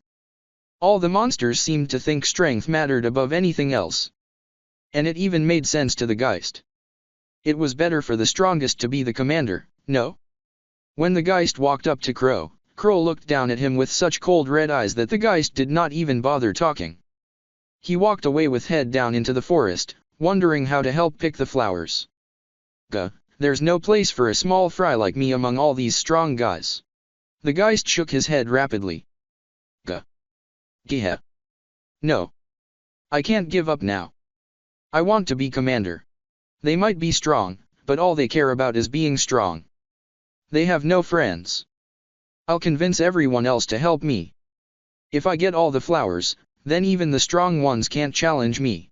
Once the Geist was deeper within the forest, smiling at this newfound thought, it was then that Crow landed through the trees, smashing a few along the way, and stood beside the Geist. What? Did I do something wrong? Said the Geist. I was instructed to help you, said Crow with a series of low growls. Really? That's great, said the Geist. But I cannot fight for you. I can only take you where you want, said Crow. Gem. The Geist copied what his master did when he was in thought, putting his hand over his chin. Gija. I know. Take me to my friends in the swamp. Crow nodded his head, and the Geist hopped on Crow's back. With that, Crow flew through the air. Wow. Flying is so cool, said the Geist with glee as he looked at the world beneath him. Everything looked so tiny. The forest was like a big blob of green paint. The swamp a blob of brown-green paint. The Geist had always wanted to fly because, he did not really remember why. He knew he wanted to fly like someone. He did not know who, but he just knew he wanted to fly, and wow, was it incredible. Before meeting the Master, all the Geist could think about was killing humans, but now, he could enjoy things like this. For that, he was grateful to the Master beyond compare. There, the Geist pointed down at the swamp where several crabmen gathered. Landing. Brace yourself. Crow flattened his wings and spiraled down like a missile. Too fast. The Geist's permanent smile flattened against his face from the buffeting winds as he struggled to hold on. Soon though, the whole scary ordeal was over. Crow slowed down gradually and landed relatively softly on the marshy ground beside the swamp. The Geist sighed in relief as he hopped off of Crow. He found himself staring at a host of fishmen and crabmen staring at the swamp but not actually going in it. Gija, what are you all doing? Said the Geist. We can't swim there, said a fishman. Water too bad. The crabmen clicked their claws together. The water is bad for us too. Gem the Geist walked around until he saw his trusty two crab friends. Seeing them, the Geist's ever-present smile widened and he performed the crab dance they had taught him, waving his hands in the air. In response, the crabs did the same. Gija, you two can go in the water, right, said the Geist. The crabs clicked their jaws together. We can. But we scared of picking flowers there. What if the strong ones fight us? Gah. Don't worry about that. The Geist nodded with enthusiasm. You two are my friends, right? If you pick the flowers, I will do anything I can for you. But how? Strong ones fight us, said the crabs. The Geist pointed at Crow. Gah. Look. I have a strong one backing me already. You will be safe. Give me the flowers, and I'll make sure we win. When I'm commander, I'll do something nice for you. Wow, you have a strong one with you. We follow you too, said the crabs. They then skittered their way over to the swamp, diving into their familiar home for eye flowers. Geh, that's one down, 2 more to go, said the Geist. The Geist hopped atop Crow's back. You understand I will not actually fight for you, said Crow. Geh, as long as I get all the flowers, it doesn't matter, right, said the Geist. I guess, Crow shrugged his wings. Just don't complain to me if this doesn't work. Geh. This will work. After all, I have friends, said the Geist. He then pointed towards the forest, where his good friend the troll was. Gah. Onwards. To the forest. The Geist soared over the vast forests below this time. They looked like little shrubs from so high up, and though it was awesome to see the once big forest look so tiny, it also made the forest look all the same. He realized that he did not actually know where exactly his friend the troll was.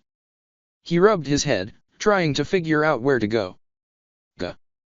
I know, said the Geist in a moment of enlightenment. Geh.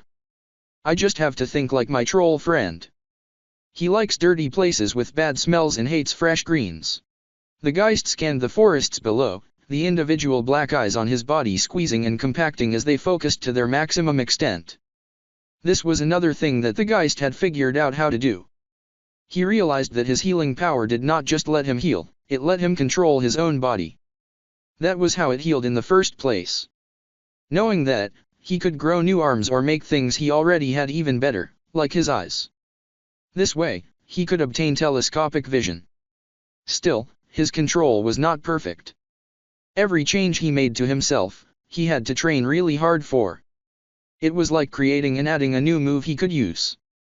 So far, he knew how to make more arms, create more eyes and improve their vision, and create hardened armor plating in small amounts.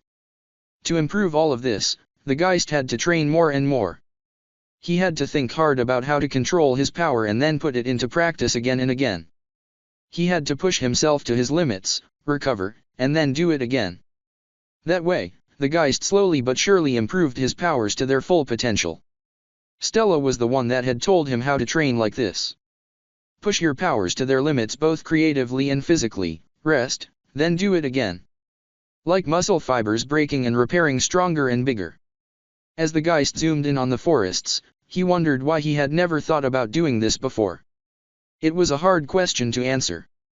Before following his current master, all he could think about was killing humans because of that loud voice in his head. Sometimes, the voice got quieter, and he had more fun, but most of the time, the voice was so loud that was all he could do. That was no fun. He always wanted to make friends, but with that voice around, there was no way he could do any of that. Now though, he had plenty of time and freedom to make the friends he always wanted. Gah. There. The Geist pointed down at a particularly rotted and withered section of the forest. The trees were ashen white with gnarled gray, leafless branches that stood in stark contrast to the hardy brown trunks and leafy tops of the trees populating the rest of the forest. Strange, toxic green-colored air rose up from the trees, creating a hazy green mist. The green there was exactly the type of green that the troll would like. Not the healthy bright green of good veggies, but the brown green of something dying. Landing. Be ready this time, said Crow. Gah. I'm ready, said the Geist resolutely. Crow tucked his wings again and dived down at breakneck speeds, aiming straight for the gray patch of forest. The Geist held on admirably, morphing his fingers into hooked forms that made it easier for him to get a good grip on Crow's back. Crow still made sure to slow down his landing this time in consideration of the Geist. At top speeds, Crow could easily match a high-end fighter jet, casually surpassing the speed of sound. But the Geist at his current state could not handle even half those speeds. Yet, Crow knew power and potential. Especially potential. Far too many people only saw power at its height. Comparatively few knew what it took to reach those heights. Crow knew that the Geist had the potential to reach high. Possibly even further than Crow himself. Evidently, the Master had thought the same thing. But that was the thing about potential, it took time and effort to grow. And often, it needed sacrifice. There was no greater motivator than loss. This was Crow's personal judgment, but as he made note of the Geist hanging on his back with childlike happiness, he did not think the Geist had the mind to reach the peak of his potential. The Geist was simply too innocent.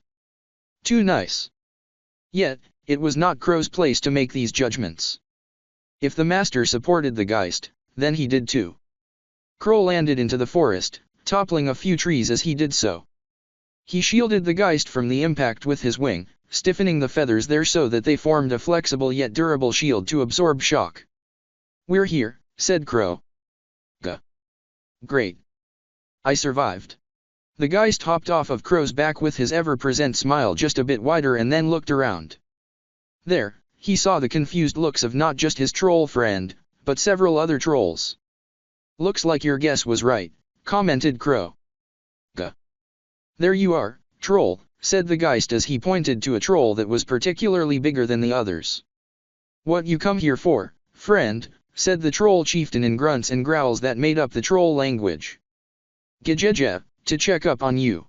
Also, you made new friends," said the Geist, pointing at the other trolls. They warily stared at the Geist and especially at Crow's large, looming, threatening form. "It's okay. These all my allies," said the troll chieftain. "I gather more trolls to look for flowers. I think I seen some before around here. So me and the boys go find them. We find one already, actually, dot." The troll chieftain grunted, and one of the trolls under him showed an eye flower. "Gah, so that's what it is," said the Geist. The flower consisted of a long, tendril-like purple stalk with a bulbous, closed eye attached at the end of it. When the troll poked the eye, the flesh opened up, revealing a wide and dilated red pupil. "Gajeja, very cool," commented the Geist. "I know, right," the troll chieftain nodded proudly. "Me and the boys going to find all the flowers here." "Gah, about that," the Geist put his hands together like a conning salesman. "Gajeja? How about you give me the flowers?" The troll chieftain cocked his head, confused. "Huh." The Geist explained. "Gajeja. Gah. You'll have to fight the strong guys otherwise, but I can pick all the flowers, and then I'll be commander. When I'm commander, I'll do something really nice for you all."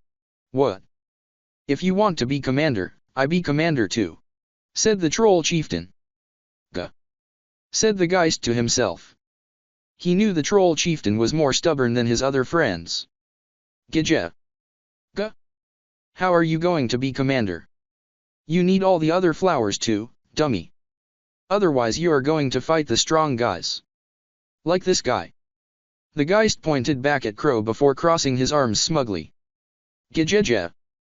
I'll have you know he's actually working for me." "What? Really? Have you grown in power that much, friend?" said the troll chieftain, shocked.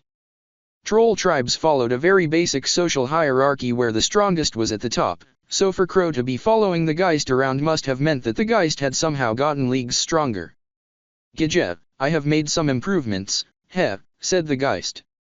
"Okay then. I give you flowers," said the troll chieftain. He pointed at the Geist with a smile. "But only if you fight me. Show me you actually stronger than me first." "Gajeja." The commander said no fighting allowed, protested the Geist. The troll chieftain laughed. "We keep it a secret.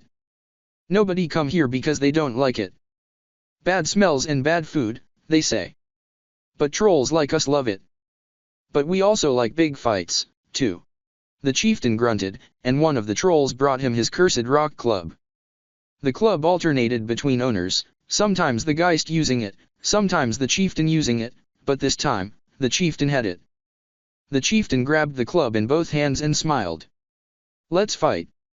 I want to see how much you improve, friend. The Geist's permanent smile widened too. He did not like fighting too much, but he liked when his friends smiled and doing things together with them. And this time, it was going to be a fight. Plus, the Geist could get all the flowers the trolls knew to pick. Gidja. Okay, let's fight, said the Geist. Beforehand, when the Geist first met the troll chieftain, they were mostly evenly matched when the chieftain wielded the club. The Geist was a little stronger, but the difference was not extreme.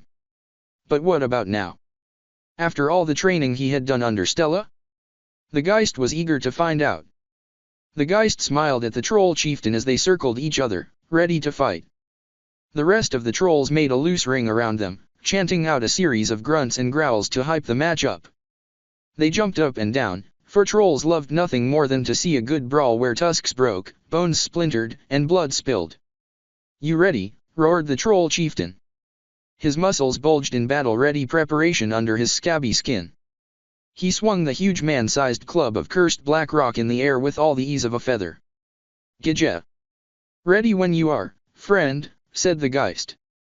He had shared many a good moment with the troll chieftain, and among the many monsters in the Legion, he was probably his second best friend, right behind Stella, who always knew so much and always had so much patience. Good. I attack now. The troll chieftain unleashed a guttural roar as he sprinted forwards, his arms upraised to unleash a powerful download strike with his club. The Geist let his friend get a hit in to see how much his friend had improved. Gah. Good, said the Geist as he blocked the overhead blow by raising his arms above his head in a cross guard. The cursed rock dug into the Geist's flesh, rending it apart, but it could not go through too deeply against his tough, armor-like musculature. A faint black aura settled around where his flesh tore, preventing him from healing properly. I strike again, said the troll chieftain as he whirled around and struck a horizontal blow against the Geist's open side. The Geist recalled some of Stella's training, back when everyone was in the forest. Stella stood a small distance from the Geist, hands on her hips as she inspected the Geist for balance in his stance and wasteful movements. When someone comes at you with a weapon, especially a big one, you don't gotta just take it. In fact, bigger the weapon is, the harder it is to block, even for a musclehead like you. You gotta dodge it, or, if you can, redirect it. Big weapons mean big motions. That means big recovery. Parry a big hit, you got a big window to counter. Try and hit me with a punch. The Geist threw out a punch against Stella's head. She unleashed a flexible high kick which, coupled with a concentrated explosion at her feet, blew the Geist's arm high up in the air, way over Stella's head. Before the Geist could pull his arm back in, Stella had rushed in, placing both her hands right against the Geist's stomach. Orange glows crackled around her palms, showing that she was ready to blow a hole right through the Geist. See that? Stella pulled her hands back. I didn't just try and muscle it out with you. I've got a pretty trained body, but it ain't gonna hold a candle up to someone with an augmenter power like yours. So, I gotta treat your punch like a bit hit. I didn't try and resist it directly. I directed the hit away. Less effort for me, more effort for you. This way, I can take down big bastards way stronger than me. Same goes for you. Get it? Gidja. Wow. I get it now, said the Geist.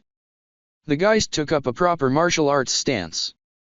Legs shoulder width apart, arms raised to guard the head a little low to make it less of a target. Just the way Stella had taught him.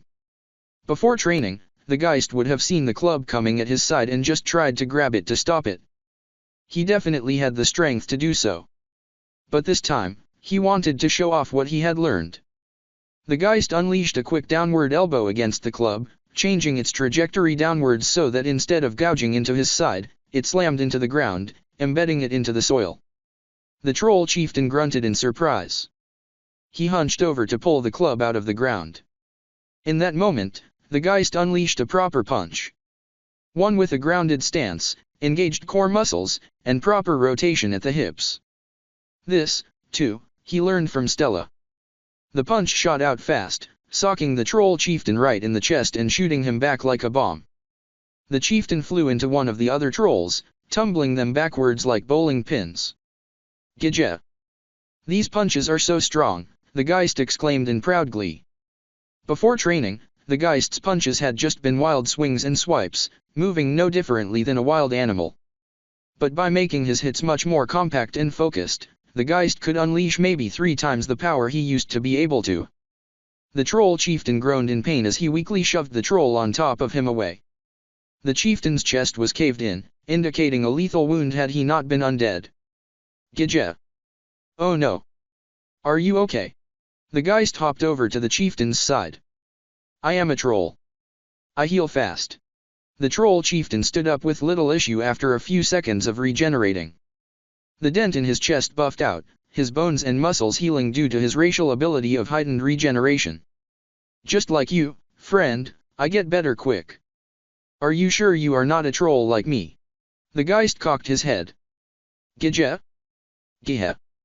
I don't know what I am. But I am happy you are okay. The troll chieftain grunted in agreement and then shouted to the other trolls. The fight over. My friend here strong. We follow him now. The other trolls roared in excited agreement. Strong. Strong. Strong. Shouted the trolls. Gehiha. The Geist put a shy hand on his head, not quite used to all this praise. We have flowers for you later. Me and boys remember where most of them in forest are, said the troll chieftain. For my favor, give me and boys big feast later. Gidja. I will do my best. Thanks. The Geist nodded and then moved on as the trolls scattered away, looking for eye flowers.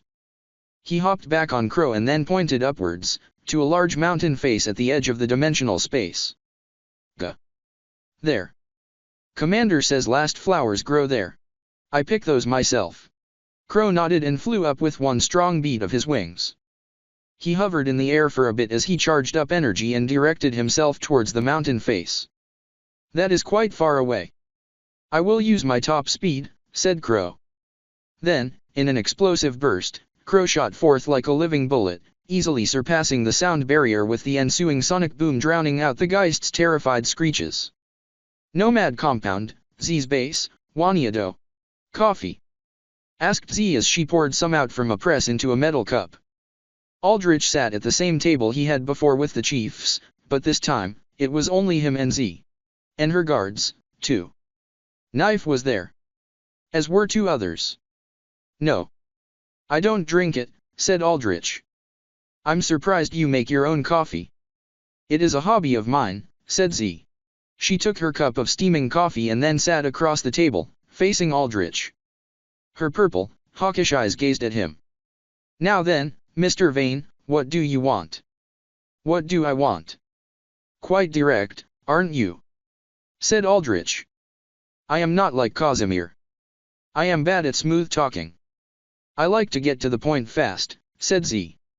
Aldrich reached into his pocket, immediately noticing that all 3 of Z's guards tensed up.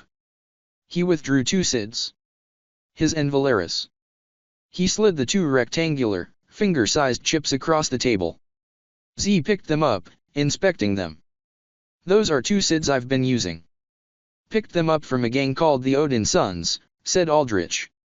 I want you to update them to bypass Tier 1 cities. Odin Sons. The name doesn't quite ring a bell, said Z. Compared to you guys, they were no names, said Aldrich. Maybe 20 to 30 in number. Small-time wasteland raiders with not much to their name. From what I could tell, they peddled drugs and tech like this. Still doesn't register. But then again, I am not Desmond. I don't go out of my way to know every little thing around me, so it stands to reason I would not know one out of thousands of tiny raiding gangs. Z's eyes glowed in the same way Svetlana's did when she interacted with technology. I only pay particular attention to my tech. That is interesting, though, that a relatively minuscule gang like them had access to your high-end tech, said Aldrich.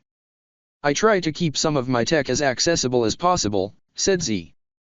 You have some familiarity with the criminal underworld, but you have no idea about nomads like us. From what I know, nomads and villains are just 2 sides of the same coin. Villains do most of the real crime. Nomads do most of the mule work, the supplying and transportation. Aldrich said this, but he understood it was only a surface-level conception of what the nomads were like. As a city child, it was true that Aldrich knew almost nothing about nomads.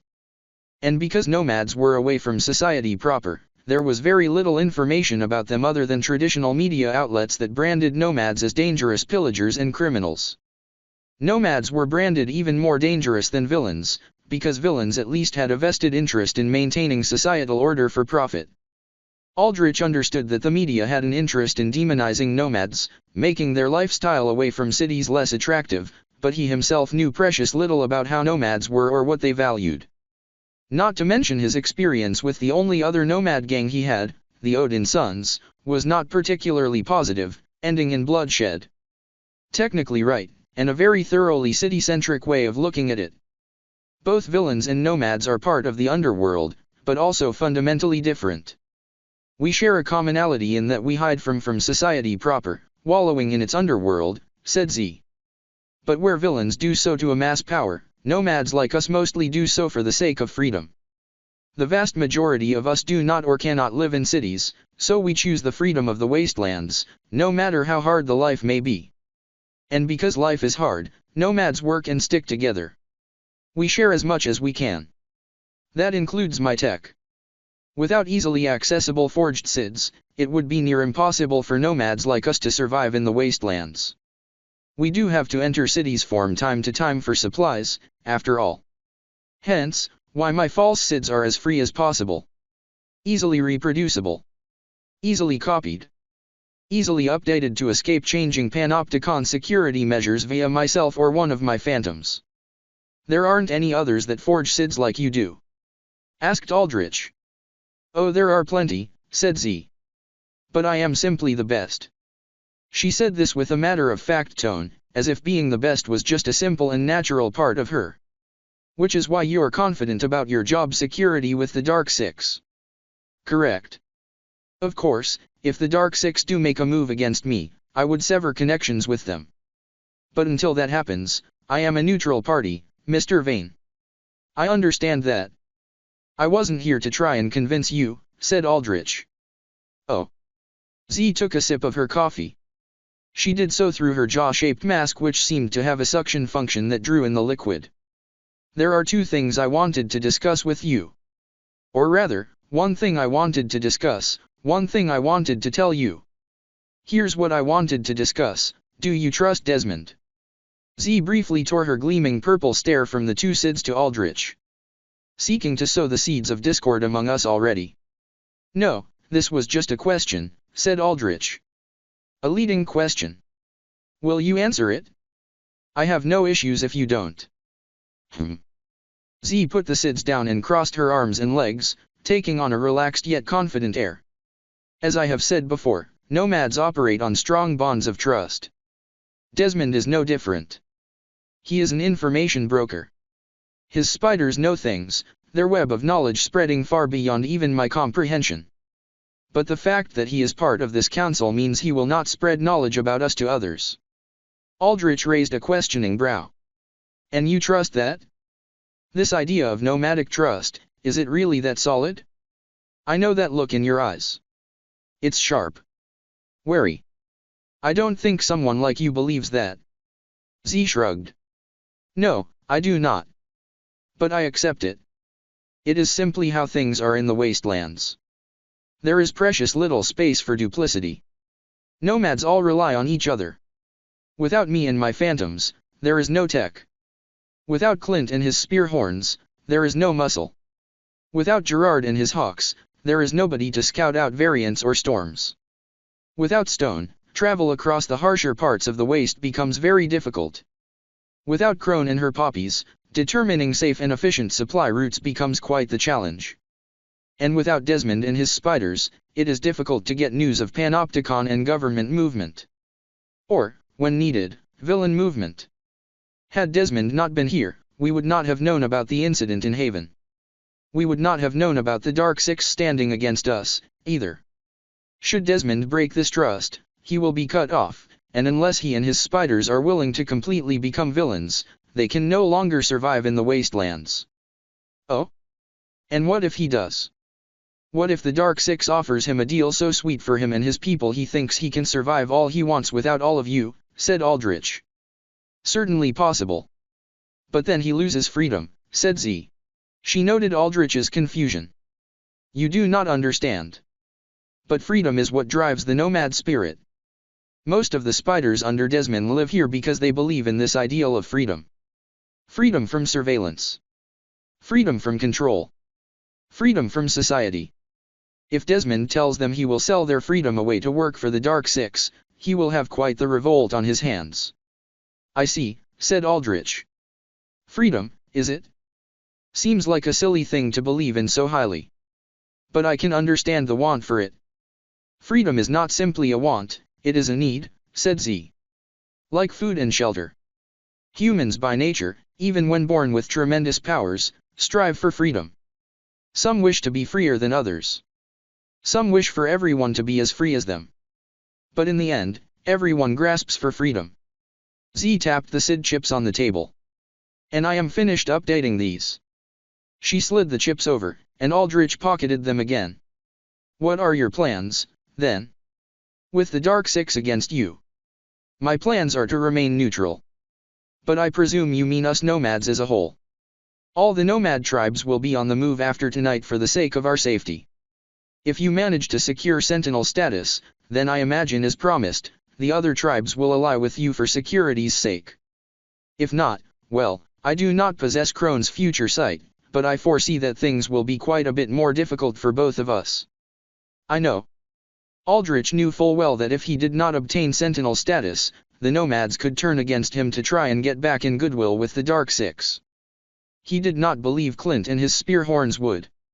Clint seemed to have something personal against the Dark Six which, added on to his strong want for adventure, made it much easier for him to side with Aldrich. But the others, he did not particularly trust yet. Especially Desmond. That was why he had a grave ward spying on Desmond's base. The moment Aldrich found Desmond doing anything suspicious was the moment he found a way to out Desmond and eliminate him.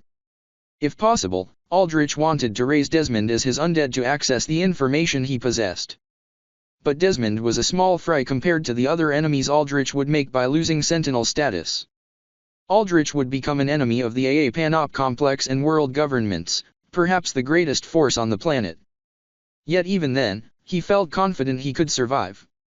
He could just hide out in the wastelands, perhaps even in areas ripe with null ore, and build up his power in hiding. Nobody could really stop him. No matter what, Aldrich would build up his power. However, Aldrich wanted to hold out and see if the AA Panop complex would work with him. He wanted access to their resources, and he knew they wanted access to his strength, now more so than ever with the recent mass locus attacks. I will grant your technos access to secure communication channels to get in touch with us, said Z. Update us on Thanatos' path to Sentinel status. So far, Thanatos has quite the popular fanbase, but popularity alone may not be enough. Even the backing of a fortune heir may not be enough. I will. Aldrich stood up, readying to leave. Oh, and one more thing. V says they are home. Z's eyes widened for a brief uncharacteristic moment before they narrowed back down to her usual sharp coolness. Is V with you? Why does it matter to you? Said Aldrich. Z looked away, and for a brief moment, Aldrich felt like he could see Z's eyes waver in something resembling sadness. I suppose it does not. Enjoy your stay in the compound, Mr. Vane. And get to know the other chiefs a little better if you can. After all, we must part ways by tomorrow. Z watched as Mr. Vane, whatever his real name was, she did not particularly care, left the Waniado. What do you think of him, Z? Said Knife. Sharp eyes. Z narrowed her own eyes, remembering Vane's stare that mirrored hers almost perfectly. Eyes weary of the world around them, and yet always aware, always alert. Those were the eyes of someone whose vigilance was born from suffering and loss. True, he did remind me of you somehow, but now that you mention it, it's all in the eyes, said Knife. He could even pass for your son or something. Son, is it? Z shrugged. Your imagination is running a little too wild, Knife. Take fork and spoon and get some rest. I need some alone time. In the meanwhile, tell my writers to give me status reports on their projects. Got it, boss, said Knife, and he waved his hand, motioning the other two bodyguards, Spoon and Fork, to follow him out of the meeting room. When they left, Z found herself staring into her cup of coffee, staring at her muted reflection. It was hard to make out anything other than the purple glow of her eyes. V, my little daughter, you've come home, have you? After all this time. Z sighed deeply and slid her cup away, not wanting to look at her reflection anymore. But home is no place for you. Z looked at the door that Aldrich left through. Her gaze was sharp again. I only hope you've chosen right. Aldrich walked back into the main living room of his base. The moment he stepped in, all of the Blackwater students stopped what they were doing to pay heed to him. Not that they were doing much aside from talking, gathered around tables and furniture as they were. Aldrich went to the kitchen area where he looked in the fridge and took out a can of beer. He ignored the almost dozen stares etched on him as he opened the can. What? I can't enjoy a beer. Aldrich took a sip as he met everyone's stares. Some were eased. Most anxious. None hostile, a good sign. This isn't like before when you guys got to go out to the city and I couldn't. And I think I deserve this after raising you all from the dead. Technically though, didn't you kill us? Said a lanky, long-haired guy with deeply sunken-in, tired golden eyes. This was Elias. Blackwater's rank 6 with a speed-based power that let him boost his speed by sapping it from others. Even if I did, I could have just as easily left you all for dead, said Aldrich. He raised a brow. I can do that even now, if you want. Turning any of you into dust isn't much of an issue for me. Aldrich took another sip. But I'd prefer not to. I'd like for us to be able to enjoy a drink like this all together, even if I am just a dud in your eyes. Alexis lightly chopped Elias's head. Elias, you idiot, we all talked about this. She nodded towards Aldrich with her pale white eyes. All of us are in agreement about staying here. Even Elias. It's just difficult for him to express himself properly.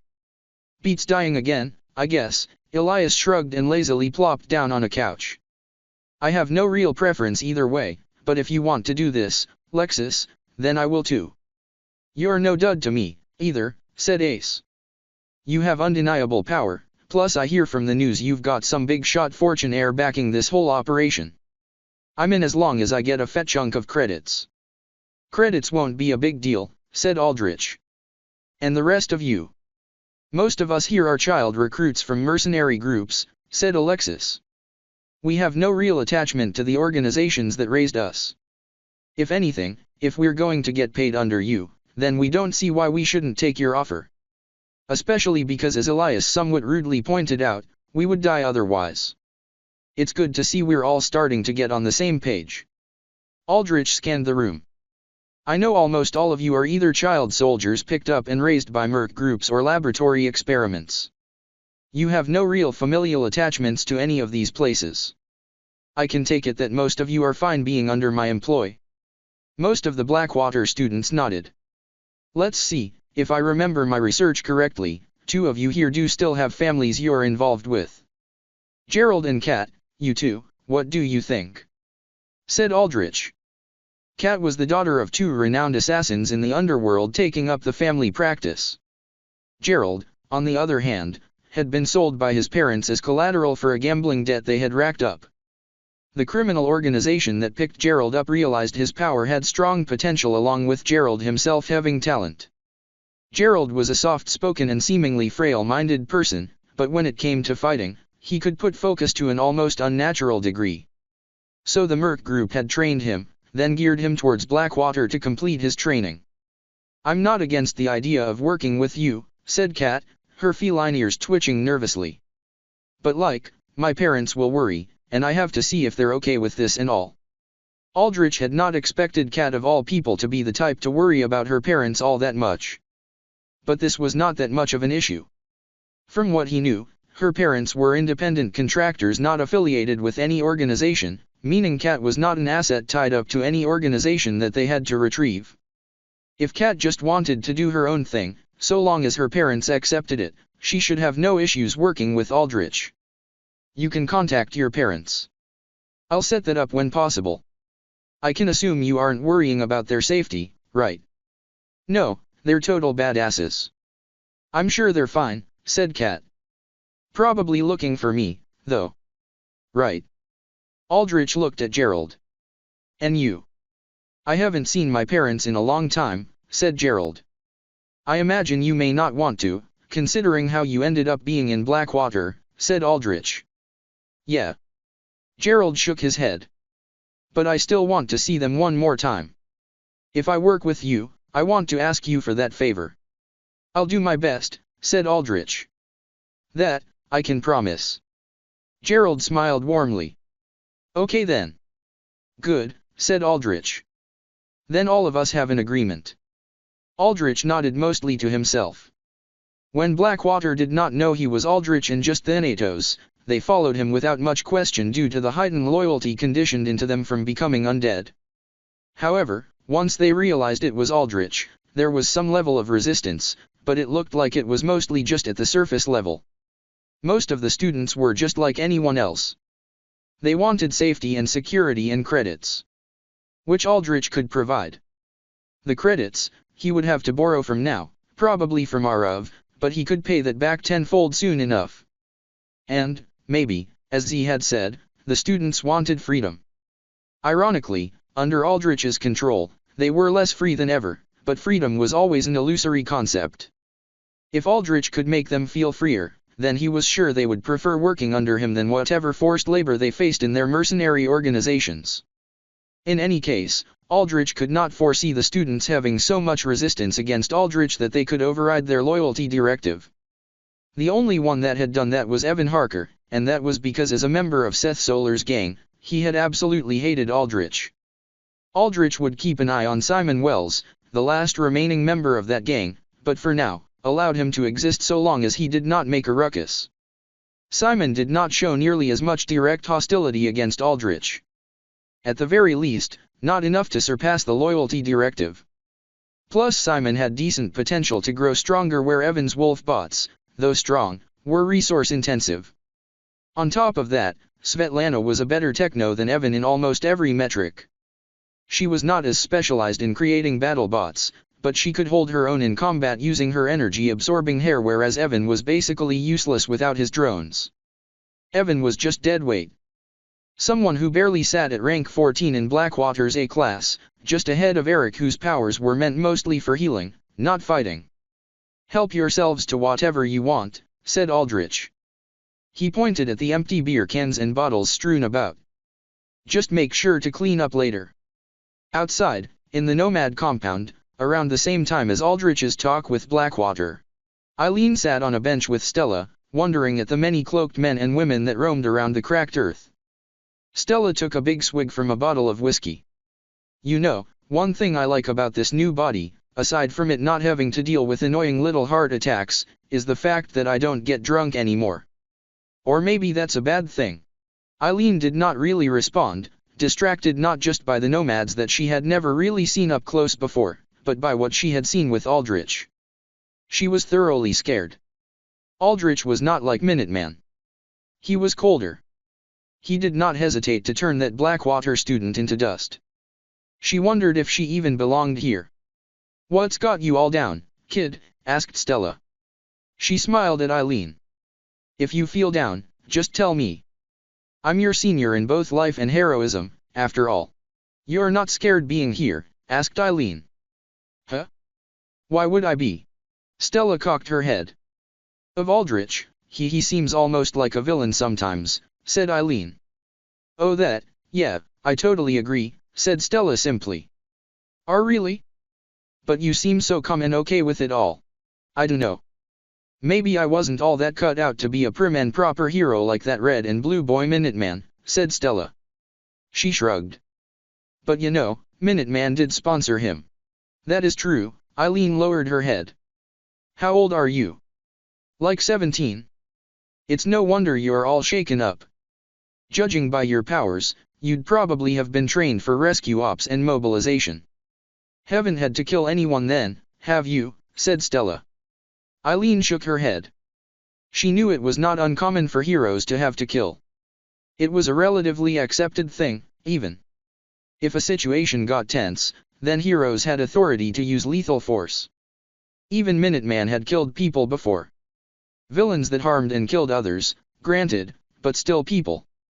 But that was totally different from eviscerating someone because they spoke up. I can accept having to kill, it's just a part of this job, and I've been trained for it as well, said Eileen. But killing just to scare people into listening? I don't know about that. Is that what you think? Stella looked around at the nomads streaming by with their cloaks and goggles. You know, I grew up as a nomad too. Not out here in the wastelands, where there's big stretches of nothing, but in the forest lands full of overgrown plants and variants. Back there, in the nomad commune, my pa was pretty high up. One day, I saw him take a man out who'd been stealing meat from our hunts. My pa put the thief against a wall and gunned him down. Cold-blooded execution. After that, though, nobody stole anything. At least not for a while, until the memory of the thief's brains splattered against the walls faded. That's what fear does, it keeps people in line. And some people only respond to fear. The type you see among those Blackwater students, they're the type that fear works on well. You might think fear gets a bad rep, but it's necessary sometimes. Especially out here when people are just trying to survive, they've got no time to worry about drawn-out trials and appeals and whatnot that you see in a city. Shit, half the time, those are all rigged too. You ever see a business exec go behind bars? Unless another exec planned it.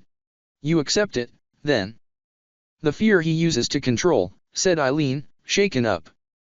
Do I accept it? World's not so simple. It isn't black or white or acceptance or refusal. Stella shrugged. Best put, I understand it. It's efficient, and Aldrich is all about that.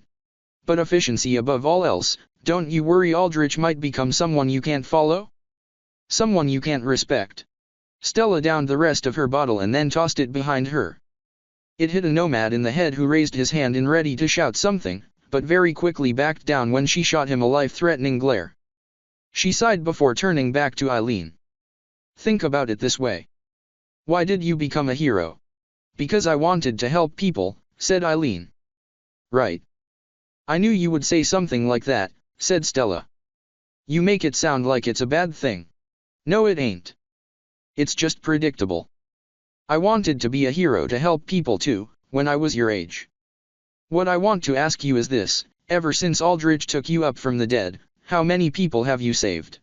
Well, the people in Haven, for one dash, began Eileen. Right. So thousands upon thousands of people. How many had you saved as a trainee? Maybe 100. Wow, 100? That's a huge number for a trainee. But compare that to 100,000 plus. Where's the comparison? You're right. If you look at it in terms of numbers, I've done more than I ever could have, even working as a hero. Precisely. Stella nodded. I feel like I'm making an impact here. Back when I was a hero, I was weaker, that's for sure, but I also didn't see a future for myself. Just a regular OLD lister used as a pretty face here and there for a commercial. Hell, I didn't even get to be front and center of those commercials too, always just a background prop. Over the years, I kinda forgot that I wanted to save people. I just did the bare minimum, scraping by to get enough AP to make credits and live a decent life. Out here, though, I feel alive again despite technically being dead. I feel like I'm making the change I wanted to. Stella patted Eileen's back. This is just my advice, but if you really want to help people and not just end up being a prop in the AA, stuck in a hellhole of fighting for the easiest and best jobs or sponsorships, then you stick with Aldrich.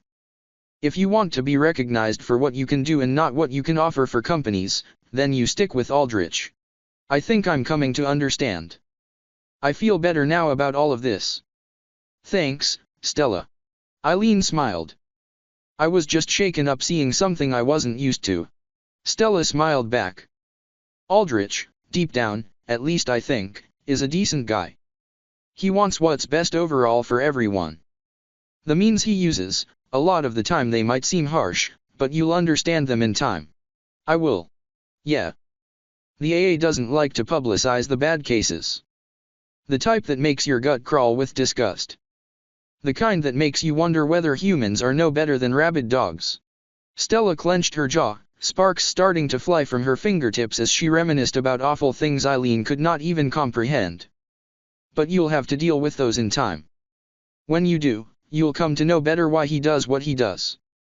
Until then, if you want to help others, stay here. Stella smiled again and put a friendly, sisterly arm around Eileen's shoulder. And I'll make sure to take care of you, cute little sweet thing you are. A few hours later, Aldrich sat on the roof of a armored car thoroughly decked out in nomad aesthetics. If he had to find a word for the genre that nomad tech design fit in, he would say thoroughly post-apocalyptic. Everything looked almost makeshift with armor plating scrapped from various mismatched sources roughly welded and packed together, guns crammed on just for the sake of having big guns, and tribal accessories like metal horns attached to the car's front. How do you like my baby, huh? Clint sat beside Aldrich, a beer bottle in his hand. The bottle looked almost like a toy prop compared to Clint's enormous size. Aldrich himself was quite tall at around 2 meters, but Clint was half a meter taller even than that. But that was not uncommon among mutant alters whose powers permanently shifted their body. How do these things even run? Said Aldrich. He also had a beer in his hand. He had been outside of the compound, watching Kairos drill his death knights, when Clint spotted him and asked him to sit down and have a talk over a drink. No offense, of course, but they just seem so inefficient. Nomad tech seems to have no regard at all for weight or physics. I dunno, shit's too complicated for me, said Clint. I know we got different engines. Powered by fucking geostorm energy, can't get any more badass than that, right? Geostorms. Aldrich raised a brow. As far as he knew, geostorms were basically just natural disasters with no real value to them. The storms, not variants, though variants did play a part, were the biggest reason why approximately 42% of Earth was still inhospitable. They were not just ordinary natural disasters. They were supernatural in origin, powered by large swells of ether within the planet. Just like how alter organs could process ether into countless different effects, geostorms seemed to use ether in remarkably unpredictable yet invariably destructive ways. Firestorms, thunderstorms, magnetic storms, disintegrating storms, any horrible person-destroying effect you could think of, geostorms could probably manifest it. Cities were built in areas where geostorms did not regularly cross, but of course, nomads had to deal with them as a way of life. The storms are the reason we can fuel most of our tech, said Gerard. He had joined in on this conversation as well, sitting beside Clint with a bottle of liquor instead of beer. They release highly enriched ether in gas form whenever they pass, and some of us, storm chasers as we're called, follow the storms and store that energy for us to use. You can't wait for the storms to pass? Asked Aldrich. I wish. Wouldn't lose my men that way, said Gerard with a sigh and a swig of his bottle. The enriched ether decays rapidly. You look at a storm after it's passed, even just half an hour later, and there's nothing. Not even the panopticon risks harvesting storms. Only nomads like us that need to do what we need to do to survive. It's kind of poetic in a way. Storms are our greatest threat, but also our livelihood. Reminds me of the Yellow River in ancient China. Millions lived by its life-giving waters. Millions died by its raging floods. Yellow River? You didn't strike me as the type to quote stuff from China, said Aldrich. Why not? We live in a global society, don't we? Well, as global as can be with half of it in the wastes. But I spent a decade there, actually, when I was young and wanted to explore the world more, said Gerard. He raised his fist in the air, and from it, a sky-blue aura of energy formed. Trained under Saifu, back when he took foreign students. Saifu? Aldrich remarked, mildly surprised. Saifu was one of China's S-class heroes and a legend within alter history, being one of the extremely rare surviving few that had lived so long he predated the altering itself. He was almost single-handedly responsible for restoring order to the country after superpowered villains labeling themselves as warlords took over large chunks of it. Yeah. Gerard said with a proud smile. The chi keeps me strong and young. Well, young as can be. I look 60, boy, but you best be aware that I'm almost 100 myself. I've never seen anyone using qi in person. Thought it was limited to China, said Aldrich. Saifu possessed an editor-class power that he called qi that allowed him to create a danshan within himself that could process energy, the colloquial term for bodily ether used to fuel alter organs, and convert it into powerful physical reinforcement or even projectiles.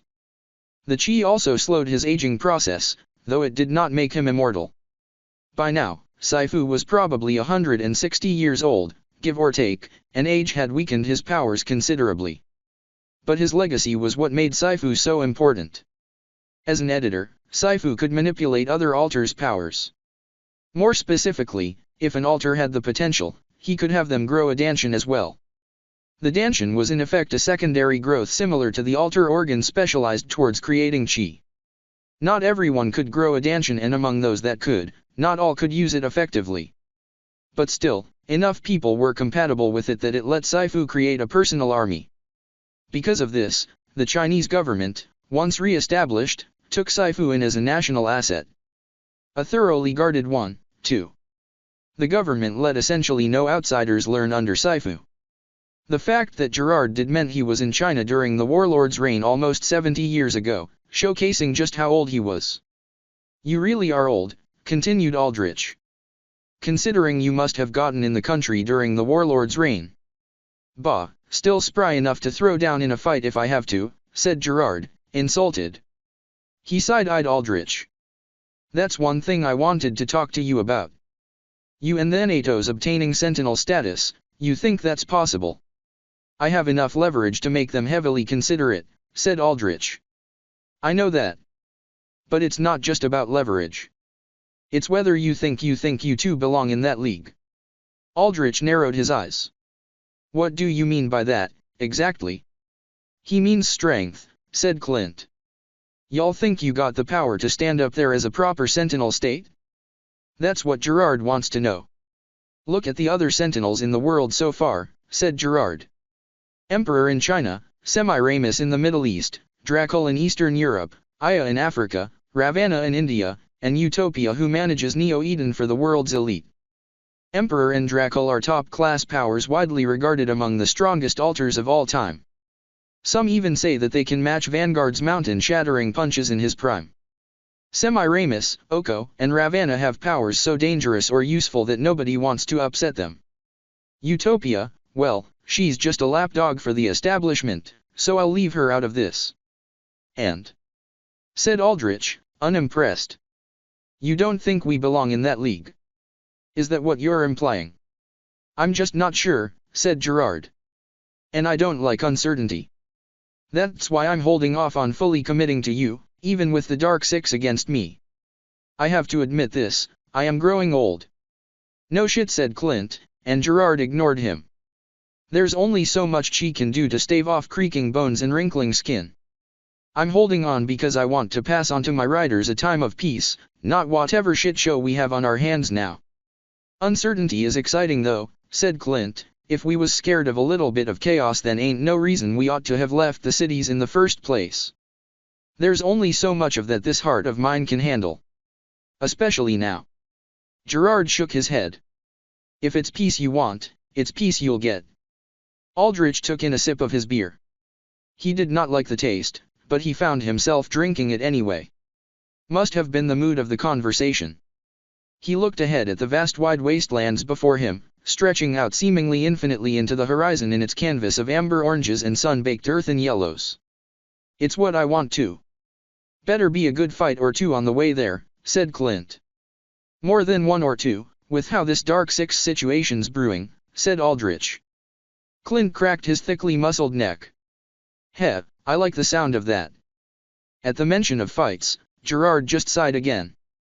An old man sigh, more tired than anything else. In my opinion, Gerard, you're looking at things the wrong way, said Aldrich. Yes, there's going to be fights. Conflicts before I establish myself. Uncertainty. But your alternative is just to run. Run deeper into the wastelands and make life for you and your riders harder. Is what you want to do? Flee? Why not stay and fight? Fight to build something better to leave your people. Ages get into your head, old G, said Clint. My pa always used to say, you only really start aging when you let the age get to your head. I don't want to hear that from young UNS like you two. Gerard took a deep swig of his liquor. But maybe there's merit in that. Maybe I have gotten a little too careful in my old age. That moment, a hawk made of pure white energy alighted upon Gerard's shoulder. What is it? Asked Gerard. The hawk put its beak to Gerard's ear, and he immediately capped his bottle and got off the car. What's got ya in such a hurry, old fart? Said Clint. Variant movement due northeast. Closing in fast, too. Gerard tapped his cybernetic monocle, and the lens glowed blue. I'm going to let my riders know. From what my hawk could tell, the variants are tough. We'll need your riders, Clint. Or just you, if you're up for the job. Ah, hell yeah. Clint got off with a heavy thud. He nodded to Aldrich. You know, I want to know if you're any good in a fight, too. How about you come along with me, eh? Sure. Aldrich shrugged. Aldrich sat in the passenger seat of Clint's car, watching endless stretches of cracked earth speed by. He crossed his arms not to look cool, but to save space because Clint in the driver's seat was so wide he crammed Aldrich into more or less half a seat. Aldrich wanted to take his own car out, but Clint had insisted that real men bond by driving together, whatever that meant. Have you ever thought about making this car bigger? Said Aldrich. Yeah, but I had this back when I was 16 or something and a whole lot skinnier. It was my first ride. Ain't gonna give up on it now. Clint smiled as he smashed his foot against the accelerator. The car rumbled intensely as its oversized, over-modified engine worked to its limits. Flashes of exhaust and fire burst out from the back of the car, holding so much power behind them that they lifted the vehicle straight off the ground. Every single time the car went off the ground to accelerate, it slammed back down, making the whole thing lurch and shake violently. I think I'm getting dizzy, said a green-skinned girl with solid-colored black eyes from the back seat. When the car rocked up and down, her whole body noticeably jiggled like she was made out of jelly. This was Tox, a Blackwater student who had been rank 7 in the A class. Like Fletcher, she was classed as an elemental augmenter, meaning her entire body comprised of a specific substance. In her case, a corrosive slime. Also like Fletcher, she was considered a true elemental who lacked a targetable nervous system. Thus, to kill her required near-complete annihilation of her body. True elementals were considered among the strongest category of alter powers due to how difficult it was to put them down. In fact, a good chunk of S-rank heroes across the world were true elementals. Dracul, one of the sentinels that Gerard had implied was above Aldrich's league, was one of them, capable of turning into pure darkness. The only reason Tox did not rank higher in Blackwater was because of a major weakness: the more she expelled slime, the more sluggish she got. This limited her destructive capability, though she was still insanely tough to kill. How are you getting dizzy? Do you even have an actual brain? Said Ace, also from the back seat. Says you big dummy. Said Tox. If you were asked to take an IQ test, you'd probably wonder if it was something you could eat. Calm down, kids, and keep your eyes on the road, said Stella. She was the last of the alters Aldrich had taken with him for this variant hunt. Mostly to alleviate her boredom from sitting around. Tell that to Hornhead over there. Tox pointed a jiggling, accusing finger at Clint. His driving is horrible. This is how real men drive on the wastes. None of that sissy traffic light shit from the cities. Roared Clint. A voice crackled through speakers in the car. Gerard's voice. Me and my riders have tracked the variant. It's a megaloptera with one wing downed. On the larger side, too. It's desperate and hungry, explaining why it's coming for us. I'll send the coordinates to your car. It can't fly, but it has a swarm of its nymphs guarding it on land. My estimation, we need about 20 of your boys. Or just you, if you have the time. Just make sure you don't get eaten right off the bat. Got all the time in the world. Said Clint. Gerard sighed through the speakers. I don't know where you young UNS get the energy. I'm off now. With that, Aldrich saw the car's wide dashboard light up. A very rudimentary map at its right corner showed up, showcasing one big red dot where the variants were and one small yellow dot where the car was. "We're not far off," noted Aldrich. "Yeah, and considering it's got Omega in its name, we ought to see the big son of a bitch by now. There she is." Clint excitedly pointed both hands in front of him, marking out an enormous, black-plated dragonfly in the distance. The car started to swerve out of control with Clint not controlling the wheel. "Hands on the wheel. That's basic driving school stuff," yelled Tox. "Haha, we can all survive a car crash or two, can't we?" said Clint. "Otherwise you all don't belong in my car." "I thought you cared about this car," commented Aldrich. "Ain't no car of mine if it can't survive a crash or two either," Clint said as he put his hands back on the wheel, taming the wildly veering vehicle into some semblance of a straight trajectory. Aldrich just shook his head, but he still smiled. Maybe he got along with Clint's type better than he let on. The energy was infectious, he did have to admit. As Clint's car rapidly approached the dragonfly, its size became ever more apparent. It was as big as a 3-story house, easily capable of crushing a fully grown man into paste under just one of its legs. On its lengthy belly was a sizable swarm of land-based nymphs that had yet to grow their wings. Each nymph was as large as a car, and when they sensed Clint's very loud, very obvious arrival, they detached from their mother and rushed forward with remarkably quick speed. "Let er rip." Clint smashed a button on his dashboard, causing it to spark. Twin-mounted cannons on either side of his car boomed with concussive impact, sending out shells that exploded into countless speeding shrapnel projectiles when they slammed against the nymphs. The shells pulped the nymphs on impact, and the shrapnel riddled the surrounding nymphs with holes that bore right through their still soft, not yet fully developed carapaces. Clint's car kept firing shell after shell, clearing a path to the dragonfly with good old lead-in explosives. However, when the shells hit the dragonfly itself, all they managed to do was slightly dent and scorch its tough hide. "All right, time for the real deal." Clint slammed down on the brakes, causing the car to violently flip over itself from having to slow down so abruptly. After 6 or 7 or 8 flips, the car stopped, thoroughly beat up and now upside down. "That's what I call a real man's stop." Clint laughed as he punched his door open and rolled out. "No, that's just a crash. A total failure of a stop. I'm never getting in a car with this nomad maniac again," said Tox. "Quit complaining. I'll fly you back out when this is over," said Ace. "You know, this is actually kind of exciting," said Stella with a grin. "The only other girl here, and she's crazy too," sighed Tox. Ace also punched his way out the car and hovered out. Tox followed, squeezing her viscous, liquid body out. Stella rolled out with trained movement. Aldrich did not want to damage the poor car any more than it had already suffered, so he just crawled out of the door Clint had punched off.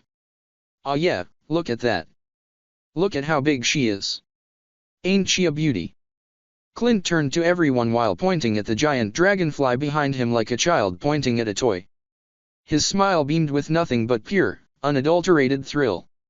"Watch out," said Stella, but it was too late. Huh. Clint looked down to see a spine skewered through his stomach. The dragonfly had shot out a spine from its mouth at a speed so quick that even Aldrich had difficulty reacting properly. Aldrich wondered what to do at this point. He could not let Clint just die like this as his current greatest supporter among the nomads. "Well, good thing I can raise the dead," thought Aldrich, but that thought turned out to be unnecessary. "Damn, that actually hurt." Clint pulled the spine out of his stomach, revealing a gaping, bloody hole. It very quickly closed up, and when it did, thick, scale-like brown armor covered his skin. "But now it won't work on me anymore." Clint tossed the spine away and faced the dragonfly with an eager grin. "Show me what you all got. If it ain't much, then you ain't getting my support." Clint sprinted ahead with surprising speed for his behemoth of a body. There were still dozens of nymphs remaining, but every time one of them jumped on him, aiming to stab him with their mandibles, he just punched holes through their guts. "Show him what you can do," Aldrich said to his units. "I'll be watching from here. Make sure you save that thing's head for me." "Will do. That guy's got an energy I really like. Really suits mine." Stella eagerly followed Clint, blasting off the cracked earth with an explosion at her feet. And the nymphs? They might get to you, said Ace. Aldrich noted that Ace was a surprisingly considerate guy, even checking on Aldrich's own safety. But then again, Aldrich was more than strong enough to protect himself. Aldrich took off his cloak and suit jacket, laying both across Clint's upturned car. He unbuttoned 3 of the top buttons of his dress shirt for ease of movement and rolled up his sleeves. He cracked his knuckles, his arm muscles rippling visibly through the fabric. I can take care of them. I like what I'm seeing, said Tox, drooling corrosive slime that melted the ground below. Ace waved his hand in front of Tox's stare. Snap out of it and start moving. I'll fly you up. Oh, right. Tox held onto Ace's arm, and before she could say another word, they were off, Ace flying high into the air as he looked for an angle of attack. Aldrich watched the fight unfold. He did not want to fight directly because he wanted to keep up his facade of being a separate entity from the Thanatos, and that involved limiting his powers to basically just his physical strength. By having 2 separate identities, Aldrich had more leeway to trick or manipulate others. It also increased the mystique of the Thanatos. There was something strangely magnetizing about a mysterious, faceless being of power that Aldrich wanted to capitalize on. For how long Aldrich wanted to keep this separation of identity, he did not know. Whenever he got a more stable position, maybe. All things to think about later. Right now, Aldrich observed how much his units had grown. Take this, you bug bastard. Stella yelled as she pointed her palms towards the oversized dragonfly from above. Her hand lit up bright orange before a shower of sparks crackled out from them, causing a detonation that fired a ball of orange energy. Impressive, said Aldrich as he put a hand to his chin. Stella had improved dramatically. To recap, her power worked by accelerating her blood flow and making her blood turn into permeable gas that passed through her skin in the form of glowing orange particles. This gas then violently detonated with the air, creating a highly reactive explosion. This meant that Stella could not fight well at range because her blood could not travel far before it blew up, grounding her strictly as a short or mid-range fighter. But now, she had found a way to prevent her gas-form blood from exploding immediately. She could thus create projectiles that detonated only when they hit a target. The ball of orange energy hit the dragonfly's black carapace and then wobbled chaotically before exploding in a burst of white light reminiscent of a flashbang. The air rippled as a loud explosion rocked through it. Damn, you're one tough bastard. Grimaced Stella as she noted that the explosive ball had not managed to pass through the carapace. It left a nasty, cracked crater oozing with cauterizing yellow blood, but it did not have enough power to punch completely through. In response, the dragonfly started to shiver. Countless sharp black spines across its back stood up like the quills on a porcupine. Several rotated towards Stella and then fired in speeds that easily surpassed sound. Stella reacted before the spines fired, dodging preemptively by blasting herself to the side. Still not enough. One of the spines had passed through her belly, gouging out a sizable hole. In response, she just smiled. Aldrich noted her incredible pain tolerance. Undeath prevented vital organs from being one-hit kills, but it did not negate pain. At least, not with creatures that had functioning nervous systems like Stella. The fact that Stella could just grin at a hole in her stomach meant she could easily ignore the pain. And it was no wonder, either. From what Aldrich could tell, she was quite literally giving herself consistent heart attacks with her powers. That was how she trained herself. The further an alter pushed themselves, pushed their powers and its weaknesses to the absolute max, the stronger they reached their potential. The downside was that overtraining was a very real issue with significant drawbacks. In Stella's case, literal heart attacks. These costs made it difficult for alters to consistently really push themselves. Only in life or death scenarios could they exert themselves to the extent that Stella did routinely. It was a known phenomenon among alters that in situations of extreme physical and emotional stress where they engaged their power beyond limits, they got noticeably stronger when they recovered. Stella had repeated that process countless times, giving herself heart failure after heart failure. Now, Stella was leagues beyond how she was back when Aldrich first raised her. He appraised her level. Unit Stella's level, 33. An incredibly impressive amount of growth considering Stella had not even cracked level 20 at first. Watching Stella grow, Aldrich began to also get a better assessment of how levels determined power. It followed Elden World convention with a soft and hard cap system. Early levels from 1 to 40 provided considerable amounts of power. After 40, there seemed to be a soft cap where each level granted less overall strength than before. There was another soft cap at level 60, and then a hard cap at level 80 where power differences came mostly from equipment and unique spells and skills rather than stat differences. Then how about this? Stella propelled her way closer to the dragonfly before unleashing twin beams of highly condensed orange energy from her hands. The beams were thin, shaped almost like needles, and they spiraled as they crashed into the variant's carapace. Upon impact, the condensed, explosive energy detonated, creating twin eruptions that pushed out twin shockwaves that had enough power to carry a wall of dust and debris crashing all the way to Aldrich. Aldrich made a cutting motion with his hand, his powerful strength creating a gust that blew the dust cloud away. This revealed several nymphs gaining on him, their many segmented legs crawling at a speed rivaling that of a car. What a nuisance! Aldrich sighed as he cracked his knuckles. I wanted to spend some more time paying attention to my units. But I suppose I do have time to deal with you all as well. Let's raise some hell. Clint roared as he shoulder-tackled the last two nymphs standing in his way. They knocked over like bowling pins as he bull-rushed past them. He finally got to the Megaloptera. He put a surprisingly gentle palm on the black carapace and took in a deep breath. Thank you kindly. Clint opened his eyes with a thrill-infused grin. For the ass-kicking opportunity you've given me. He then started to unleash punch after powerful punch against the dragonfly. Each punch caused huge cracks to spiderweb out from the point of impact, drilling in deeper even than Stella's explosions. Right then, Clint narrowed his eyes as a shockwave rippled past him, making his lengthy, wild brown fur-like hair wave wildly. He looked up to see the explosion girl wreaking havoc with a twin bomb way bigger and better than that weak lil orange ball she had started out with. Now that's the spirit. Clint shouted. More explosions, more violence, let's go. Speak for yourself. Stella yelled back. The hell are those pansy-ass punches, huh? Can't even crack the shell. Yeah? You want to see real power? Clint shook his head and took in a deep breath, psyching himself up. I need power, he thought to himself. I need strength. As he thought that, his muscles began to swell in size. His bones broke and stretched out, making him taller. Very rapidly, he reached an inhuman height of 3.5 meters. He exhaled, and his breath steamed out in twin streams through his nostrils. Rah! Clint roared, his voice deepening with a rumble that sounded more beast than man.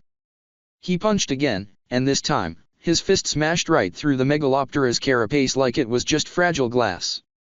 His arm was shoulder deep in the thing's guts. The Megaloptera released a shrill cry of pain in response. Its giant legs moved in a series of rapid motions that swung it around in a circle, violently slamming into everything around it. Clint, with his arm stuck inside the variant already and slowed down by newly grown muscle, could only brace for impact as the Megaloptera's movement ragdolled him around before finally punting him away like a field goal. At the same time, the Megaloptera unleashed a mass volley of 6 spines towards Stella, dealing with the aerial threat bothering it. Damn, that's too many. Stella put her hands together, aiming to blow up as many in front of her as possible, but she knew even if she did, the spines moved so fast that they could pierce her before her explosions could disintegrate them. At best, Stella could try and knock them off course, but they might still tear off a limb or two. That was until Ace flew in front of Stella, puffing his chest out confidently. The spines clanged against Ace and bounced off like they had hit an impenetrable wall. They did not even scratch Ace past his body's barrier. Thanks, kid, said Stella with a relieved sigh. Ace smiled with the confidence an ultra-durable body gave him. Ha! Taking that hit is child's play to me. Where's Slime Girl? Stella saw that Ace did not carry talks around anymore. I dropped her off around there. Ace pointed down to where Clint had been. Well, I'll be damned. With how much she complained, I thought she was squeamish. Guess not, if she's going in there like that. Stella watched as Tox used her liquid slime body to push her way into the arm-sized hole Clint had made in the Megaloptera. Tox oozed herself through the Megaloptera's innards. "Ugh, gross," said Tox as she squirmed around in the hole, but then she thought about her training. About a single word. "Steam," Tox whispered to herself, and her black eyes glazed over. Her disgust, her hesitance, all of that faded away as her trigger forced all distractions away and left nothing but pure, efficient killing intent. Tox drove herself deep into the variant. The flesh around her sizzled and melted as her corrosive body made contact with it. Soon enough, she would get into the variant's gut, its vitals, and then she could complete her mission. Aldrich flicked his hands like he was done washing them, slinging off chunks of mashed-up carapace and yellow, gooey insect guts. Around him were the corpses of the Megaloptera nymphs, thoroughly put down with fist-sized holes in their heads and abdomen. Aldrich's spirit weave suit was stained with insect guts, but by just summoning a bit of his magical energy, he could get the clothing to self-clean itself, getting rid of any nasty stains or smells. Very convenient. In the distance, the fight continued to rage on with the Megaloptera. Stella kept bombarding it from above while Ace covered her, acting a flying shield to protect her from any spines. All the while, the Megaloptera faced a slow death with Tox burying herself deep inside. Aldrich noted that Tox's mindset completely shifted when she fought. It was something he had observed back in Blackwater as well. Normally, she was loud, expressive, skittish, and picky about what to do or what to eat. But when she got into a fight, all of that washed away, leaving behind a trained killer's core. Tox exhibited signs of thorough mental conditioning. From Aldrich's research, he knew she had been kidnapped by scavengers, villains that snapped up orphans from variant-ruined battlefields to assess them for combat potential, when she was just 5 or 6. Even though most alter organs remained dormant until age 10, it was still possible to roughly measure how strong alter children could get by analyzing the organ's potential to house alter cells and process them. When Tox bloomed her power as an elemental augmenter, one of the rarest and best power categories, she was sent to Ember, a powerful mercenary organization that comprised one of the Dark Six. Ember was known for indoctrinating its mercenaries from a young age with conditioning techniques that were not known even to others in the criminal underworld. What was known was that once a child came out of Ember, they came out trained, ruthless, and deadly. Ember agents were valued as top-tier prizes in the criminal underworld, fetching hundreds of thousands of credits minimum for even the most minor of jobs. From what Aldrich knew, Tox was specialized for battlefield combat. In particular, she was feared for her expertise in invading others' bodies and melting them from the inside with expert efficiency, abusing her liquid form to its maximum capability. Aldrich figured this fight was over at this point with Tox inside the Megaloptera already. But as he thought that, the Megaloptera unleashed one more struggle. The giant creature began to flap its wings rapidly. The wings glowed bright red and orange, generating intense amounts of heat and steam. The rapid-fire movement of the huge wings pushed the heat outwards like a hurricane of scorching winds, blowing everything around it back. The heat waves were so intensely hot that they melted the rock around the Megaloptera like it was butter. Stella and Ace both flew backwards, getting out of the range of the fiery winds. "Now that's something," said Aldrich. He watched as the heat waves circled around the Megaloptera with extreme speed, forming into a howling angry orange tornado of crushing winds, melting heat, and scorching steam. "Ain't it?" Clint landed beside Aldrich, driving up a small crater with the impact. He looked around at the beaten nymph corpses and whistled. "Hot damn. You're no slouch either. Makin' me respect ya even more." Aldrich narrowed his eyes in focus, ignoring Clint. He wondered how Tox was doing inside the Megaloptera. The temperatures around and within the variant must have started to get dangerously high, easily enough to harm her. Ace evidently thought the same thing. "I'm going down for her," said Ace. Tox was one of his closer friends in Blackwater. He was not going to let her die again. "That tornado's gonna be a real bitch to fly through," shouted Stella, trying to yell over the howling winds. "Want me to blast away in?" "No. I got it." Ace flew around the tornado, towards the side where the Megaloptera's wing was torn damaged, severed in half. The winds there were weaker, causing the fiery tornado to look lopsided. Ace braced himself and rushed in at super speeds. Flying into the tornado felt like he was getting swept up by a powerful current, but he grit his teeth and pushed through it. He did not know why, but he had an instinctive feeling that ever since he had come back from the dead, fire and heat would hurt him badly. Ace could use his barrier to avoid the damage entirely, but he knew if the fiery winds got a hold of his skin directly, he would burst into flames. Which also meant that Tox, already someone susceptible to fire, might be suffering particularly badly. Knowing this, Ace redoubled his efforts to push through. Once he broke into the tornado's eye, the winds stopped. However, Ace noted that the atmosphere within turned into a vacuum. Not that he needed to breathe anymore. The biggest issue was it was still intensely hot here, the ground turning in a bath of liquid rock the Megaloptera lay upon. Too hot for Tox to survive. Ace flew down to the hole Tox had gouged out. He went into it, but the deeper he traveled, the narrower the opening became. Most likely because Tox had probably shrunk herself, compacting her corrosiveness so that she could melt through the variant faster. The space became so cramped that Ace had to eventually end up punching his way through, but the insides of the demmed bug were almost just as tough as its outside. Ace was strong, but he was not the strongest. He could not easily rip a variant of this size and strength apart easily. His punches blasted off chunks of flesh, but the variant, like many of its strength, had a decent healing factor that worked even through Tox's poison, hampering his progress. He grimaced. He was still weak. Weaker than Seth Solar. "You're just a copy of me. An inferior one." Seth Solar's words after Ace had suffered a decisive defeat and broken arm against the Golden Child. "If you are weak, you are a failure." Words rung in Ace's head from his time in the labs. Ace hated being weak. He was meant to be strong. Trained to be strong.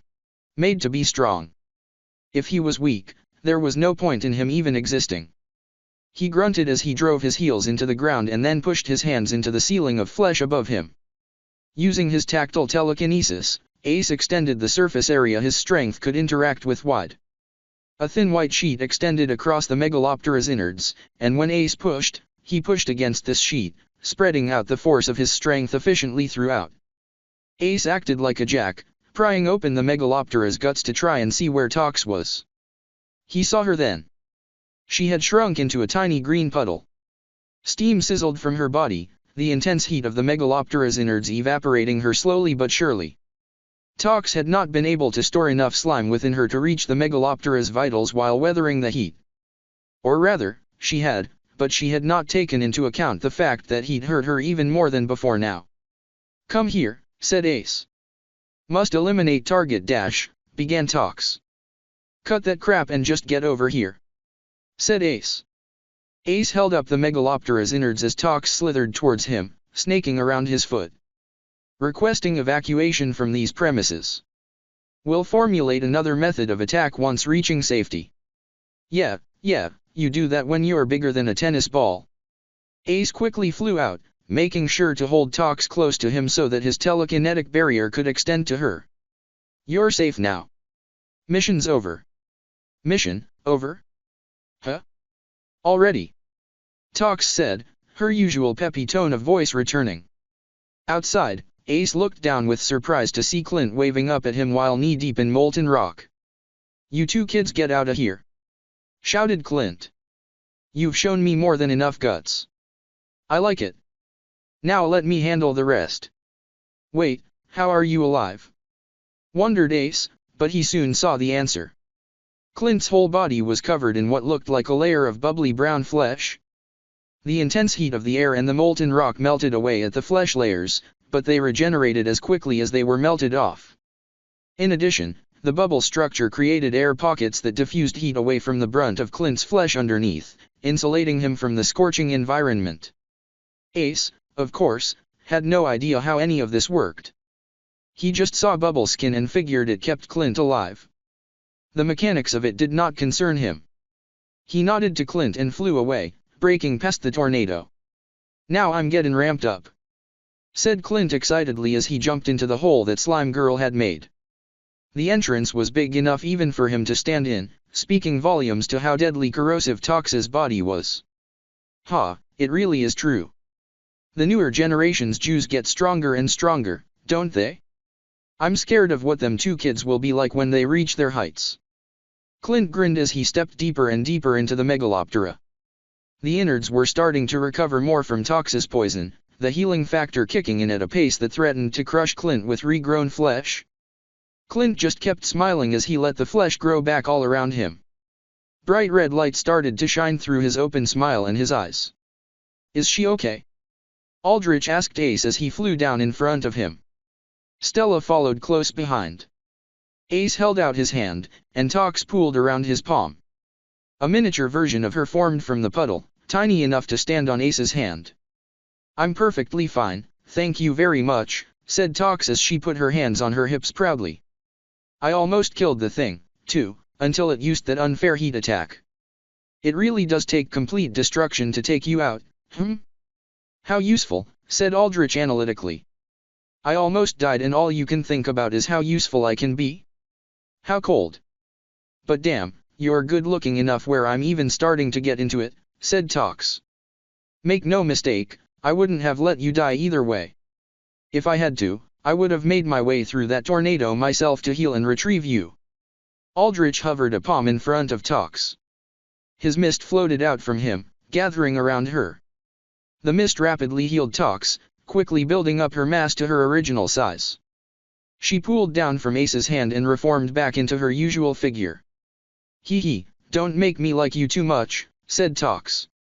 She turned back to the flaming tornado. "But anyways, think that crazy nomad can deal with that by himself?" "I'm not sure." "I want to know too," said Aldrich. "Dude looked pretty confident when I was coming out," said Ace. "He will," said Stella firmly. Asked Aldrich. Stella crossed her arms and nodded. "I didn't know who Clint was 'cause when I was little, I was a nomad in the forestlands, so I don't know much about the nomads here. But even where I was from, he's famous. Among nomads, he's a living legend. People talked about a horned nomad so strong nothing could kill him. Said he took down Lobo, one of the state's S-class heroes, in a fair fight. Tanked a villain's meteor attack that leveled a mountain to his face. Survived a variant explosion that blew up an entire city. The Unbreakable, he was called. Champion of nomadic freedom that nobody, not the AA, not the Panopticon, not any villain, could take down. Don't know how many of those tales are tall and which ones are real, but I'm pretty damn sure that's him." At that moment, as if to prove Stella's point, a red light blinded everyone briefly. They all turned to the direction of the Megaloptera.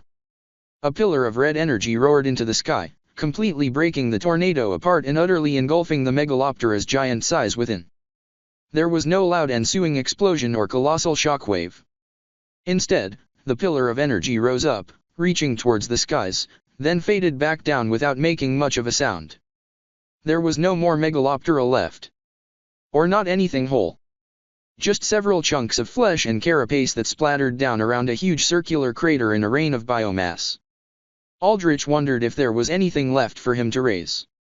Clint became visible from the sky, and he landed in front of Aldrich with an earth-breaking crash and a wide grin. His skin was now completely normal and his muscles had shrunk back down to ordinary size. Well, as ordinary as possible considering how thickly built he was normally. Clint raised most of the Megaloptera's head high. "Haha, I took the thing down. Managed to snag a trophy and I got to see y'all got guts, too. They don't get better than this." Aldrich stared at the Megaloptera's head. There was enough there to raise, most likely. "Here, y'all deserve this." Clint tossed the head towards Aldrich. He raised his arm and grabbed it by its exposed mandible. "You're giving this to us?" Aldrich nodded. He was not about to complain. "I'll be sure to make good use of it.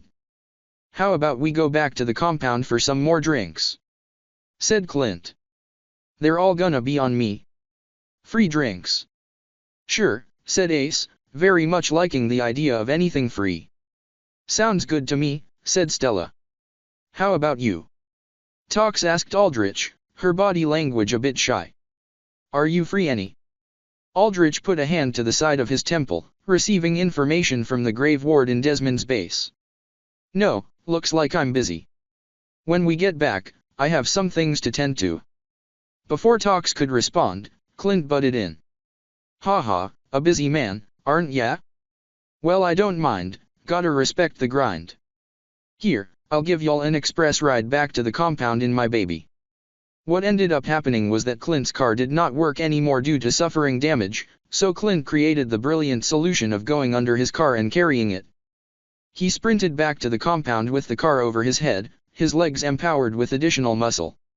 Clint was not any slower than his car. In fact, he was probably just faster sprinting, even while carrying the oversized vehicle. He probably only drove the car out of sentimentality, being his first car and all. You know, this is a lot better than his driving, said Tox. He's a straight menace behind the wheel. I do have to agree, said Aldrich. I don't get the point of cars. Why not just fly? Said Ace. He nodded. Though I do like the idea of having a super expensive and shiny car. Or hover cars like the super rich folk. Because not everyone can fly, duh. Tox rolled her eyes. Still crazy to think we've got the Unbreakable on our side, said Stella. If he's serious about joining us, we'd be a serious threat. If the AA wanted to class us a villain org, we'd be high up there, touching shoulders with the big leagues like the Dark Six. He's that strong, is he? Said Aldrich. Yeah, strongest man in the wastelands, said Stella. She shrugged. Strongest known man, I guess. There's so much unknown out there that it's hard to tell who or what's the top dog. Better to focus on the known, then. Aldrich paused. You two, Ace, Tox, what do you think about the places you grew up in? The organizations that raised you? Don't give a damn, said Ace. Meteor Labs can rot in hell for all I can care. I don't remember most of my time in Ember, said Tox. I'm usually always in mission mode there. But I guess since I don't remember, I don't care that much. How would you two feel about taking them down? Said Aldrich. Huh.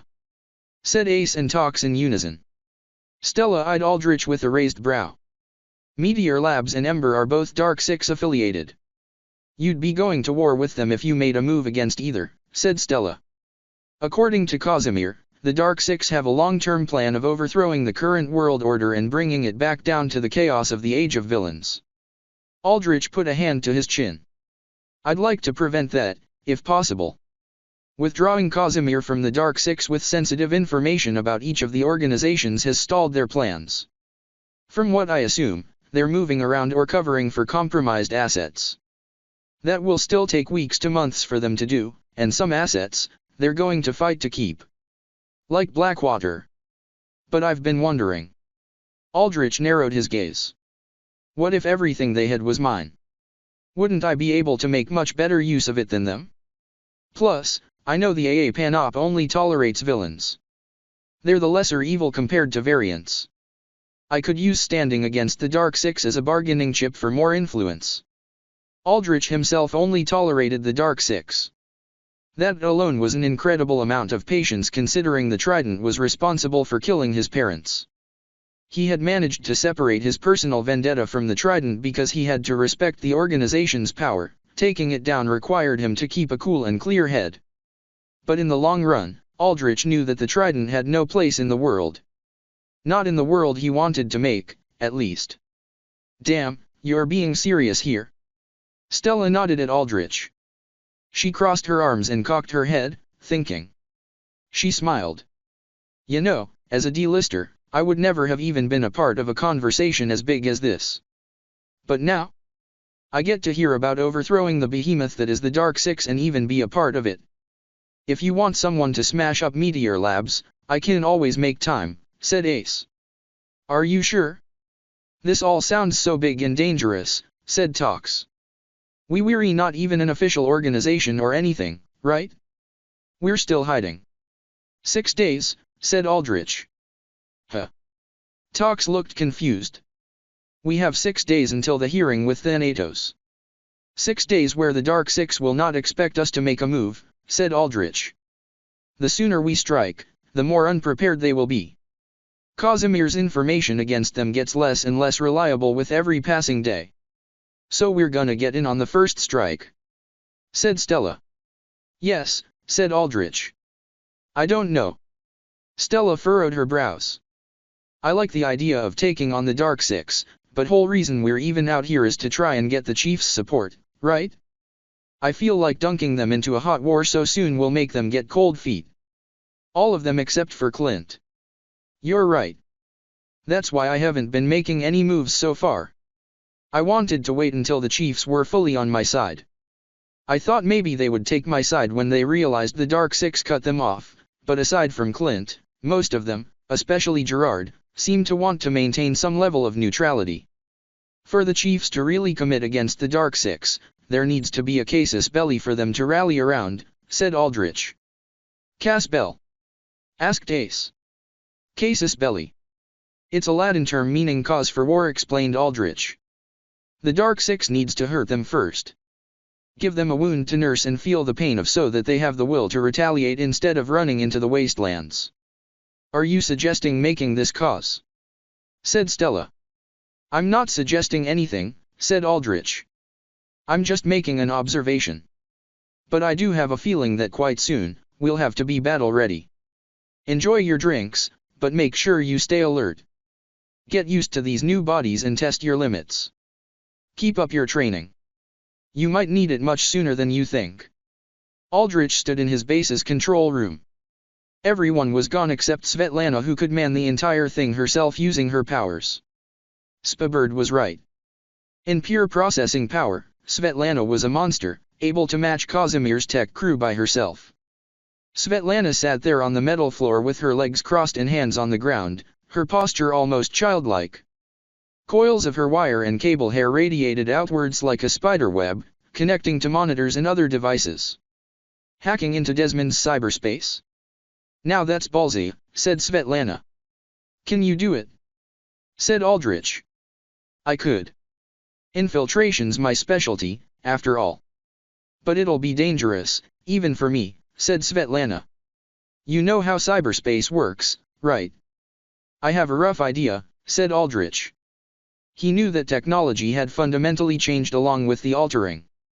Nobody knew exactly how it happened, but at one point, all the networks and programming that connected and moved tech merged into one massive virtual space now dubbed as cyberspace. Cyberspace was essentially a virtual reality. An entire world of its own. Or rather, a mirror world to the real world, or meat world as technos called it. Cyberspace looked like a three-dimensional world where code and programming could be built up into tangible blocks, and those blocks could be formed and stacked to create infrastructure. Anyone could enter cyberspace with brain jacks and neural decks, but technos had the most processing power. That is, they could more easily manipulate or create the countless blocks that built cyberspace up. Technos with higher processing power could manipulate the blocks to higher degrees, essentially becoming reality warpers in cyberspace. That was why Fisk got outscaled by Svetlana. He had far less processing power, meaning he could not interact with the blocks to nearly the same degree as her. All right then, said Svetlana. Because I was going to say you shouldn't expect too much from even me. A lot of people think technos basically just work magic, but it's far from that. For an infiltrator like me, I'm basically like a spy or assassin. Except in virtual reality. There's a lot of dangers that come with the job, like surveillance and security. Desmond's territory is pretty heavily guarded. In cyberspace, it looks like a damn near fortress. It's got some grade A defense, probably because he's storing a lot of sensitive information in it. Without access keys, I can't do anything, and I bet he guards that with his life and more. I have the keys memorized, said Aldrich simply. You what now? How'd you even get that information? Exclaimed Svetlana. Aldrich smiled lightly. You're not the only one that knows how to spy. You have the keys. Svetlana exclaimed. She coughed into her hand, regaining her composure. I almost can't believe it. How did you get them? Did you infiltrate Desmond's cyber fort by yourself? No, if I could do that, I wouldn't be asking you now, would I? Said Aldrich. I do have some experience in cyberspace, but nothing that compares to even a low-level techno. That was true. Non-technos could access cyberspace as well with various forms of neural interfacing such as cyberdecks, head jacks, wrist ports, etc., but getting into the space was all they could really manage. Unless you were a techno, manipulating code blocks that built up everything in cyberspace took massive amounts of time and effort. You had to go old school, manually writing or deleting the code within each of countless blocks, whereas technos could just do it with their minds. Techno avatars in cyberspace also had many more perks, like being able to move through the space faster and more efficiently. Stronger technos with higher processing power also tended to develop unique powers in cyberspace, such as the ability to hide away from security detection or corrupt security protocols. It was better to think of cyberspace as less code and more virtual reality. One could only navigate the space using a virtual avatar, and if that died, they died too. In fact, fights within cyberspace were very much like fights in the real world, except everyone had varying degrees of reality warping. Technos manipulated the blocks around them to create weapons and shields and security or attack protocols that acted like summons. Comparatively speaking, a non-techno was defenseless. They could load into cyberspace with preset assets that granted them attack or defense power, but so could technos. The biggest issue came in combat. Technos could repair their avatars or their weapons with their minds. Non-technos could not. Technos could easily switch between various code constructs or alter them mid-combat. Non-technos could not. The only non-techno that Aldrich knew who could compete with technos in cyberspace was Elaine, and she was a one-in-a-million genius. Someone like Aldrich was basically as helpless as a toddler in cyberspace. Elaine. He had to make good on her last wishes too. Aldrich had sidelined that, having gotten caught up in fighting and establishing himself. But he needed to do that sooner rather than later. Her adoptive father probably did not have much time left in him. "What kind of security codes are we talking about?" said Svetlana. "I can't imagine you could bug Desmond in cyberspace, so you probably have his room bugged with some kind of listening device." "Your assumption would be correct." Aldrich was impressed by Svetlana's deductive capability. "Okay then, you probably have contact addresses, not keys," said Svetlana. "I doubt Desmond and his crew try to operate visibly in meat space, so you probably overheard him making calls. They're probably in rooms like this, right? Dark and full of monitors that don't really show anything? Do they even have monitors at all? Considering the fact that the only reason we have display screens is to show what's going on to non-technos, I figure a full techno crew wouldn't even need any." "Rooms are dark, yeah," said Aldrich. "Dark as in there were no screens to display anything. Just technos jacked in, seeing everything with their minds, not through screens. But Desmond makes routine business calls. He shares keys there. If he's not sending them via message, then he probably has a few old-school clients that prefer chit-chat over text." "How unlucky," said Svetlana. Her eyes flashed a bright blue as she started to traverse through cyberspace. "Tell me what the addresses are." "Spider 11 a 24G9B 985 and LG2 a 22C41 DD 2783, said Aldrich. "Interesting. Yeah, definitely addresses. They lead me somewhere in cyberspace, but they don't actually crack any security. These codes aren't secure enough for his main fort anyway," said Svetlana. She crossed her arms and sighed. "In this case, they lead me to communication servers. The good thing is, these aren't burner servers that get generated and tossed routinely. From what I know, Desmond's an information broker that takes requests and reports from basically everywhere, so he needs stable servers with stable addresses, or else he would be too hard to track down. What I can do is, if I could access this server, I could plant a bug in it that could worm its way through deeper into Desmond's more sensitive infrastructure. He probably records everything that goes in these servers and transfers the info to his base, so I can hijack that pathway. My cyberspace power specializes in creating bugs, so even if there's a small gap, I can abuse it." "Then the solution seems easy," said Aldrich. "Just send him a request to chat at those addresses. I'm sure he'll oblige." "Sure," said Svetlana. "I'm doing that now. You can expect an answer pretty soon. But while that's pending, I wanted to ask you, what did Z say?" "She said nothing," said Aldrich. "Well," She did ask how you were doing, but that's about it. Really now?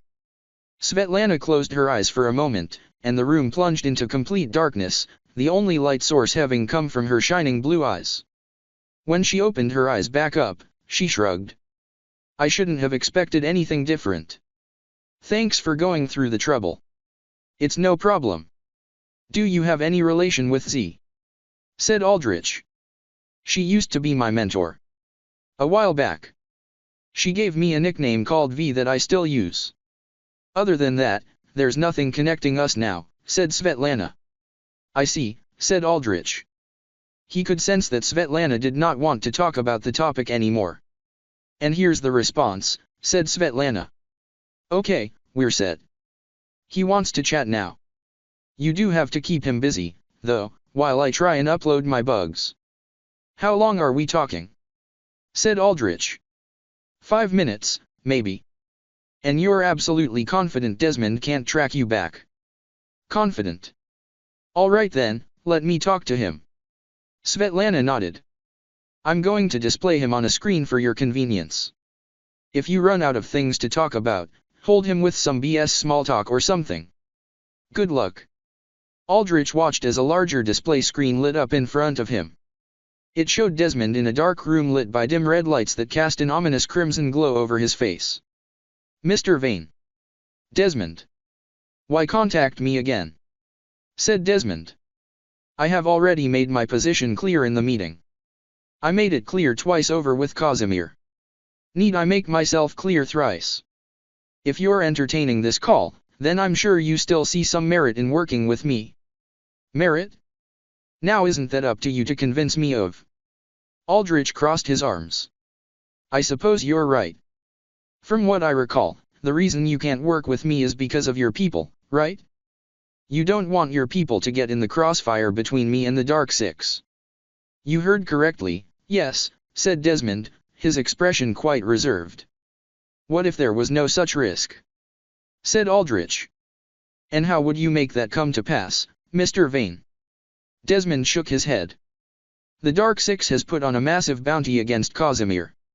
All of the criminal underworld ranging from freelancers to hired guns will be looking for him. You think the wasteland's safe, but they are far from that. They are lawless and free, but they are not safe.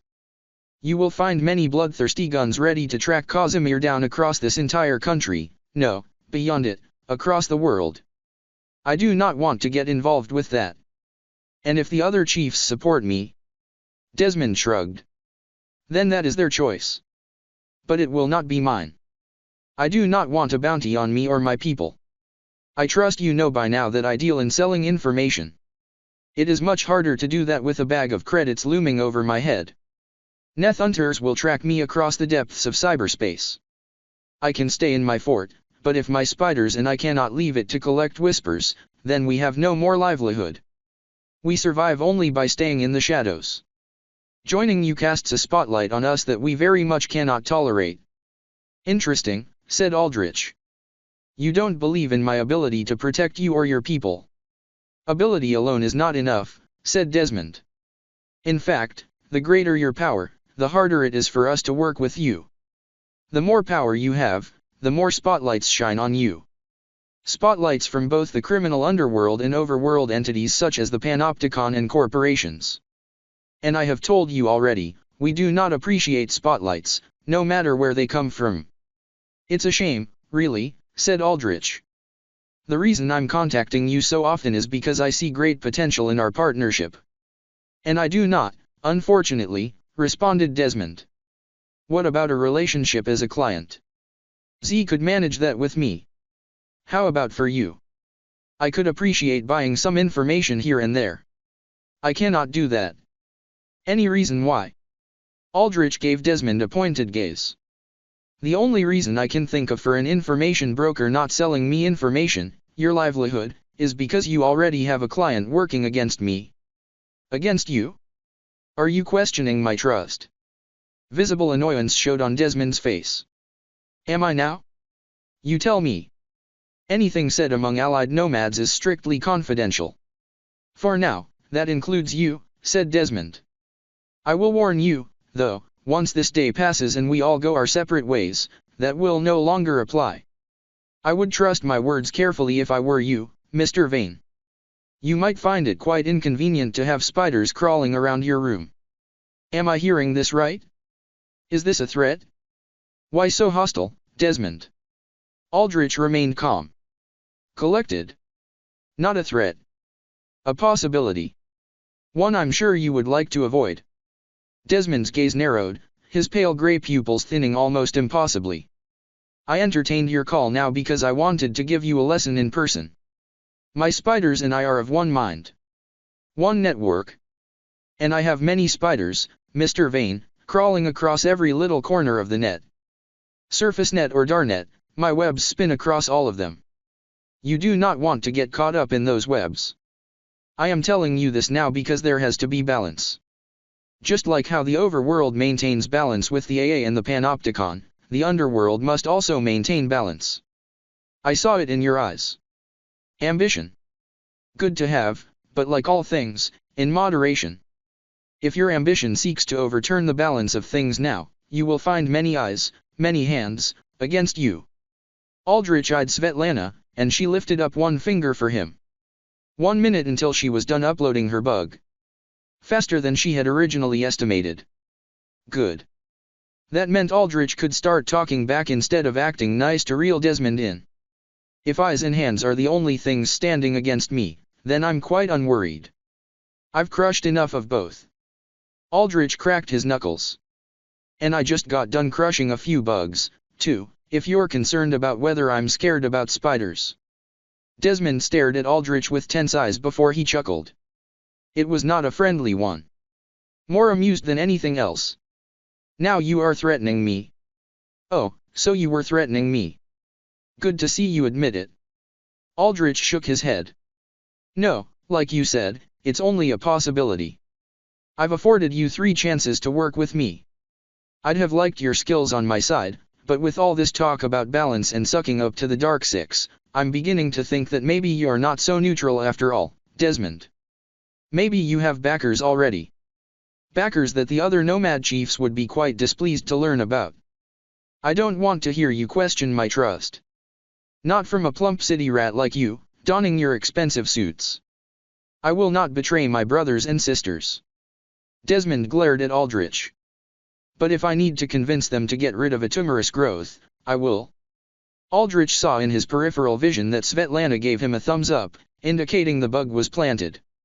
I appreciate your concern, Desmond, but I intend to make my cooperation with the chiefs a long-term one. I only hope you don't make any mistakes in the future. They might end up costing you.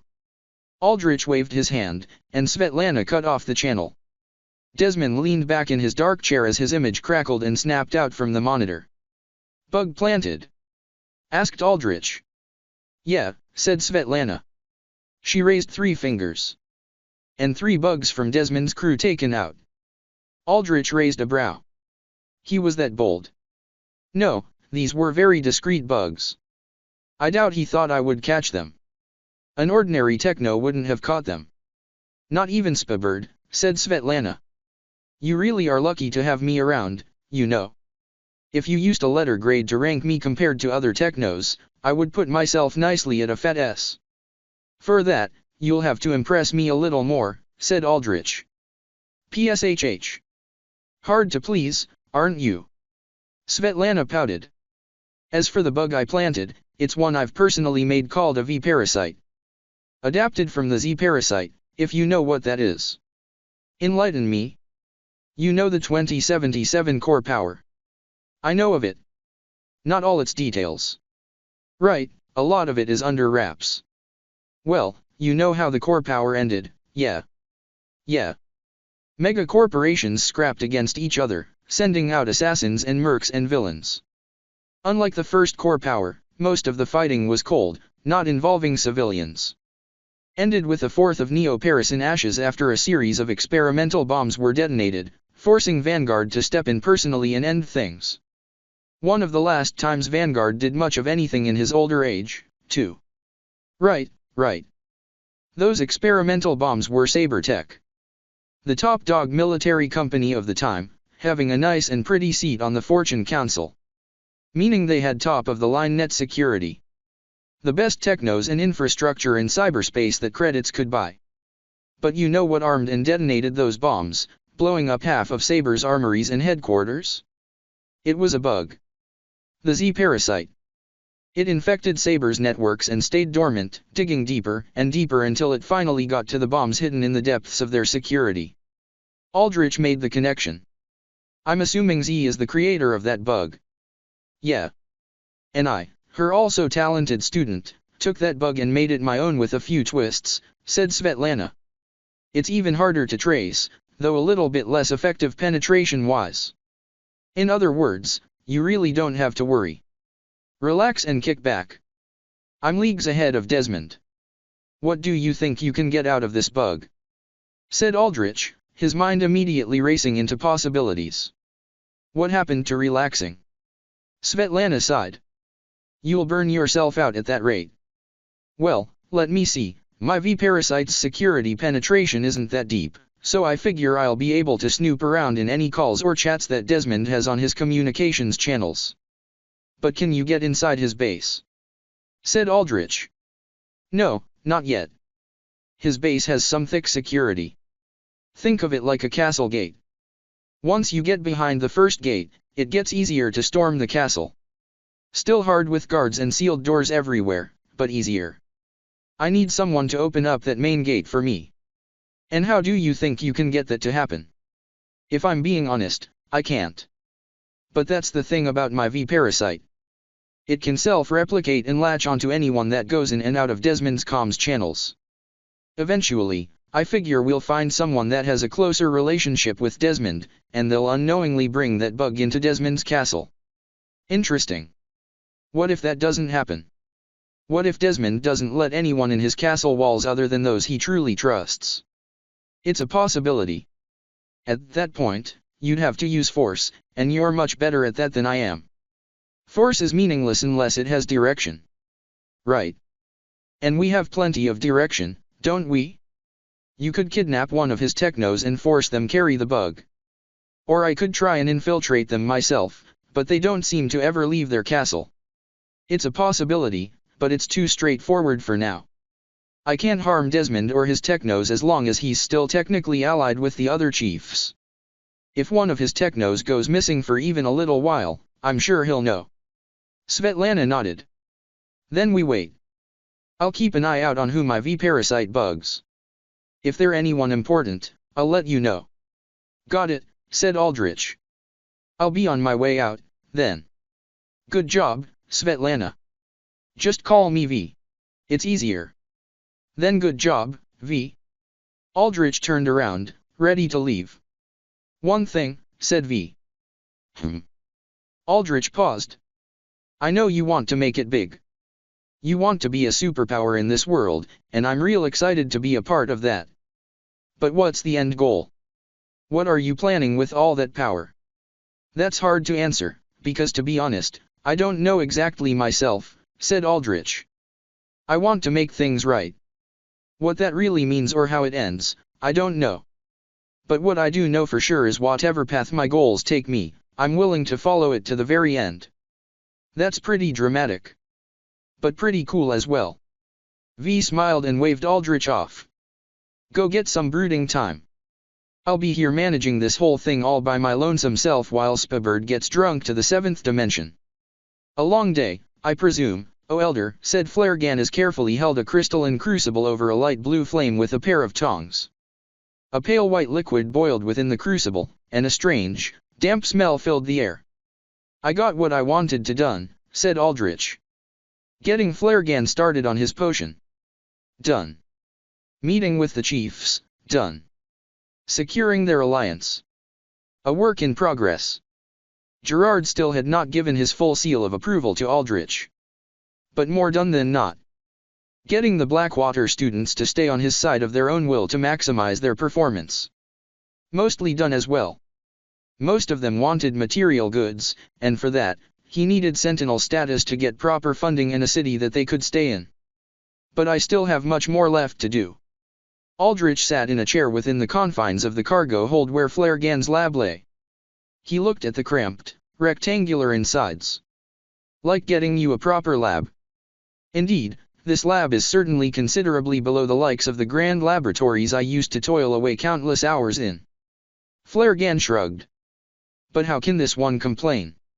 In the later half of my life, upon my exile from my fellow scholars, my lab always changed.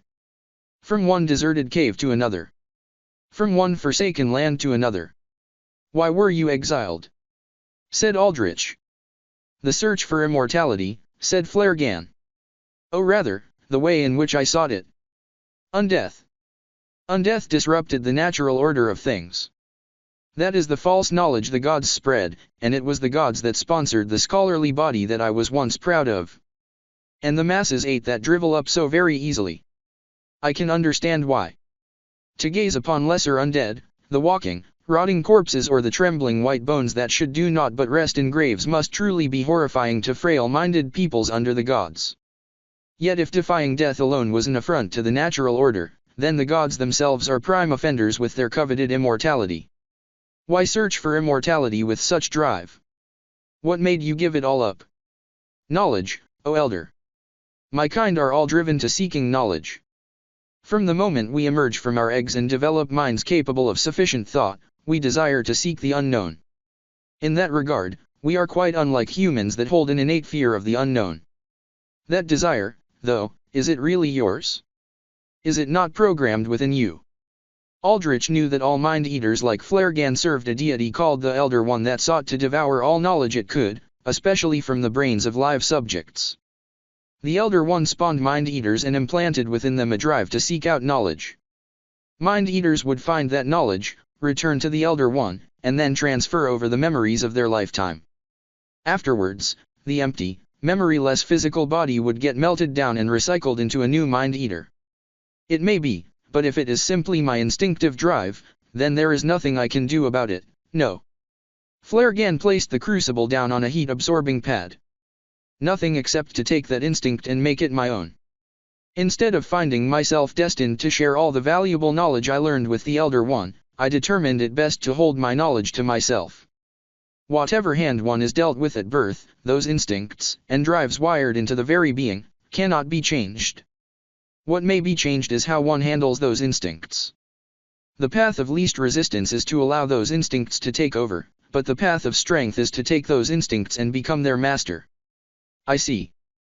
Ah, this almost slipped my advanced mind. But I have encountered a minor problem of sorts in concocting your potion. Aldrich cocked his head. What is it? These enhanced humans possess an innate resistance to mental manipulation, stated Flergan. It is provided by the alter organs that fuel their great powers. It seems to create an internal field within the body that wards against outside manipulation. Right. That's a known phenomenon, said Aldrich. It's almost impossible for alters to use their powers within another alter. But you're telling me the same applies for our magic-based powers? I didn't encounter any issues using things like horror warp. As a general rule of thumb, alters could not just manifest their powers inside another alter's bodies. For example, if somebody could create flames out of thin air, they could not just do that inside another alter's head and instantly cook their brains. There was an intrinsic field in live alters fueled by the energy of alter cells that prevented that from happening. To a smaller degree, Aldrich knew that this also granted resistance to effects like mind control, but he had not expected it to work on magical powers. Horror warp introduces a foreign agent from outside to within, said Flergan. So it is more effective. Tell me, how well did my first potion work? Quite well. There was an immediately noticeable shift, said Aldrich, recalling how Casimir warmed up to him near instantly after consuming Flergan's mind-altering potion via wine. Quite interesting. The fact that the solution was drank and introduced willingly into the body likely bypassed much of this innate defense, said Flergan. Though, I suspect, considering how unrefined that initial potion was to alter physiology, that it only worked to such a degree because the specimen was already open-minded towards you to begin with. I can see that, said Aldrich. Casimir seemed to not be a man to hold any prejudices. He had an open mind all the time, always ready to pick out the best deals for himself, and that had been his downfall. Or rise, depending on how a partnership with Aldrich was viewed. But imbuing your voice with hypnotic suggestion, I fear, will more easily be resisted, said Flergan. There is a degree of separation between vocal introduction of the hypnotic effect and direct ingestion into the body. I only really need to know one thing: will it be effective? Said Aldrich. It will. But the specificities of the effectiveness will change, said Flergan. Even with 10 eye flowers, I fear that the potion, when activated, will only grant you perhaps 5 seconds of strong suggestive capability. Beyond those precious few seconds, the effectiveness will wane considerably. I see. So I really only get one sentence to convince the hearing. Aldrich thought about this for a second. He might get even less than that if the people in the hearing were powerful alters, though he sincerely doubted it. Generally speaking, only B-rank soups and above started to have high enough AC concentrations where they could start to reliably ward off mind-controlling powers. Aldrich sincerely doubted most of the pen and paper wielders that made up the AA's upper management had high enough AC count to resist the hypnotic suggestion. It was the time that hurt Aldrich the most. One sentence to convince an entire hearing added a considerable layer of challenge. A suggestion, O Elder, said Flergan. I will add in an additional effect. In exchange for completely limiting the effectiveness of the hypnotic suggestion to a time frame of 5 seconds, thus preserving its power in a smaller threshold, I can add a condition where the suggestion grows exponentially more powerful when a listener is under strong emotions. Strong emotions. Indeed. Particularly if those strong emotions are geared towards you, said Flergan. Interesting. So if I make them hate or fear me, then the suggestion can become even stronger. Said Aldrich. That is so. If the emotions are strong enough, the effect can become as permanent as if it had been willingly introduced into the body, said Flergan. A thing to note. In my experience, I have observed that positive emotion opens up the mind far more to invasion than negative emotion, though certainly, both can work. Go ahead and make that change, Flergan, said Aldrich. I can work with that. Understood, O Elder. Flergan's mouth tentacles curled up in reverence. May fortune favor your future endeavors. Feast. Feast. Volantis's voice boomed through the vast expanse of an enormous dining hall. Aldrich found himself sitting at one end of a sizable rectangular table packed to the brim with large dishes of every kind. Steamed meats, grilled meats, braised meats, pickled meats, meat prepared in ways that Aldrich did not even know, all of it sat upon the table, just waiting for hungry mouths to devour them. There were also plenty of vegetable dishes, plates of fruit, and sweet-looking breads, jellies, and other confections. Devour to your heart's content. The Death Lord declared from the other end of the table. Viz, my grand chef, was a man of legend known throughout all lands for his divine skill in the culinary arts. When he heard that we were to have a feast for the first time in who knows how long, he was quite overjoyed. I assure you, he will not disappoint. I am glad you are back. Valera smiled at Aldrich from a seat beside him. She had on her dress for the occasion, matching Aldrich's suit well. Right, said Aldrich somewhat absent-mindedly. He thought about what his troops had accomplished for the day. In the first trial quest, they had harvested 6 eye flowers already. As Aldrich had hoped, the Geist claimed ownership of all 6 flowers using Crow's help, though if the Geist had not had a friendly relationship with the other creatures, Crow alone would have done nothing. Aldrich wanted the leader of his monsters to be one capable as a leader, not just as the strongest among them all. The Geist seemed relatively well suited towards the role. Okeanos had completely smashed through the second trial quest, and for his troubles, Aldrich had obtained the corpse of a gigant worm and spell books. But most importantly, Aldrich received the Hierophant's finger, sand seal, and a genie. The genie complained quite a bit from getting removed from her tomb, and she was thoroughly depot-word to the point she had no wish-conjuring power, but over time, Aldrich figured she could amass enough power to create a wish which would be invaluable. The Hierophant's finger, Aldrich had hopes that he could ask the Death Lord to try and raise. The Hierophant was an immensely powerful figure of legend who was said to have the ability to call down the stars themselves, reshaping entire lands with meteor showers. Getting that as an undead would no doubt make Aldrich's military might near unquestionable. The sand seal was useful too, as it granted Aldrich a strong defensive matrix, though since it was immobile and anchored to one spot, it would only really get useful once he established a more permanent base. Aldrich knew that there was more he had to do. There was always something more to do. He still had to see how the chrysalis developed so that he could figure out whether boundaries could synchronize properly. He had to figure out how to approach the third trial quest now. The chrysalis, especially, he needed to figure out how much she could train her powers before the day of the hearing. At minimum, she would likely improve her ability to take things in and out of Aldrich's inner world, and that could prove to be invaluable. If Aldrich wanted to make a point, to instill fear so that Flaregan's potion worked well, he saw no better way than to showcase that he could take powerful troops with him at all times no matter where he was, ensuring that if he was made an enemy, there was never a space where anyone was safe from him. "Oh, Aldrich, why do I sense that your mind has wandered off somewhere?" Valera poked Aldrich's shoulder and stared at him with a judging look. Aldrich snapped out of his thoughts. "Just thinking." Valera reached out across the table and brought a plate over to Aldrich. Atop of it were strips of grilled chicken breast laid across a creamy rich golden mashed potatoes. "Try this.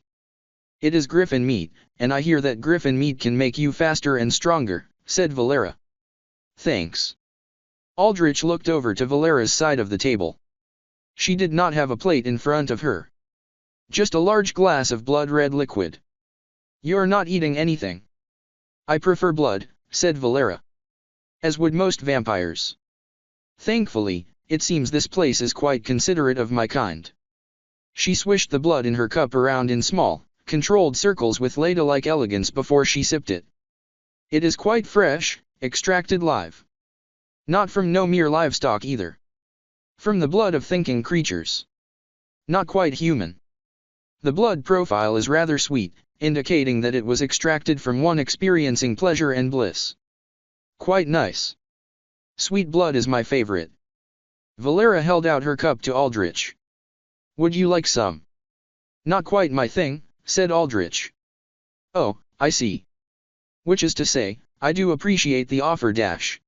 I know." Valera nodded.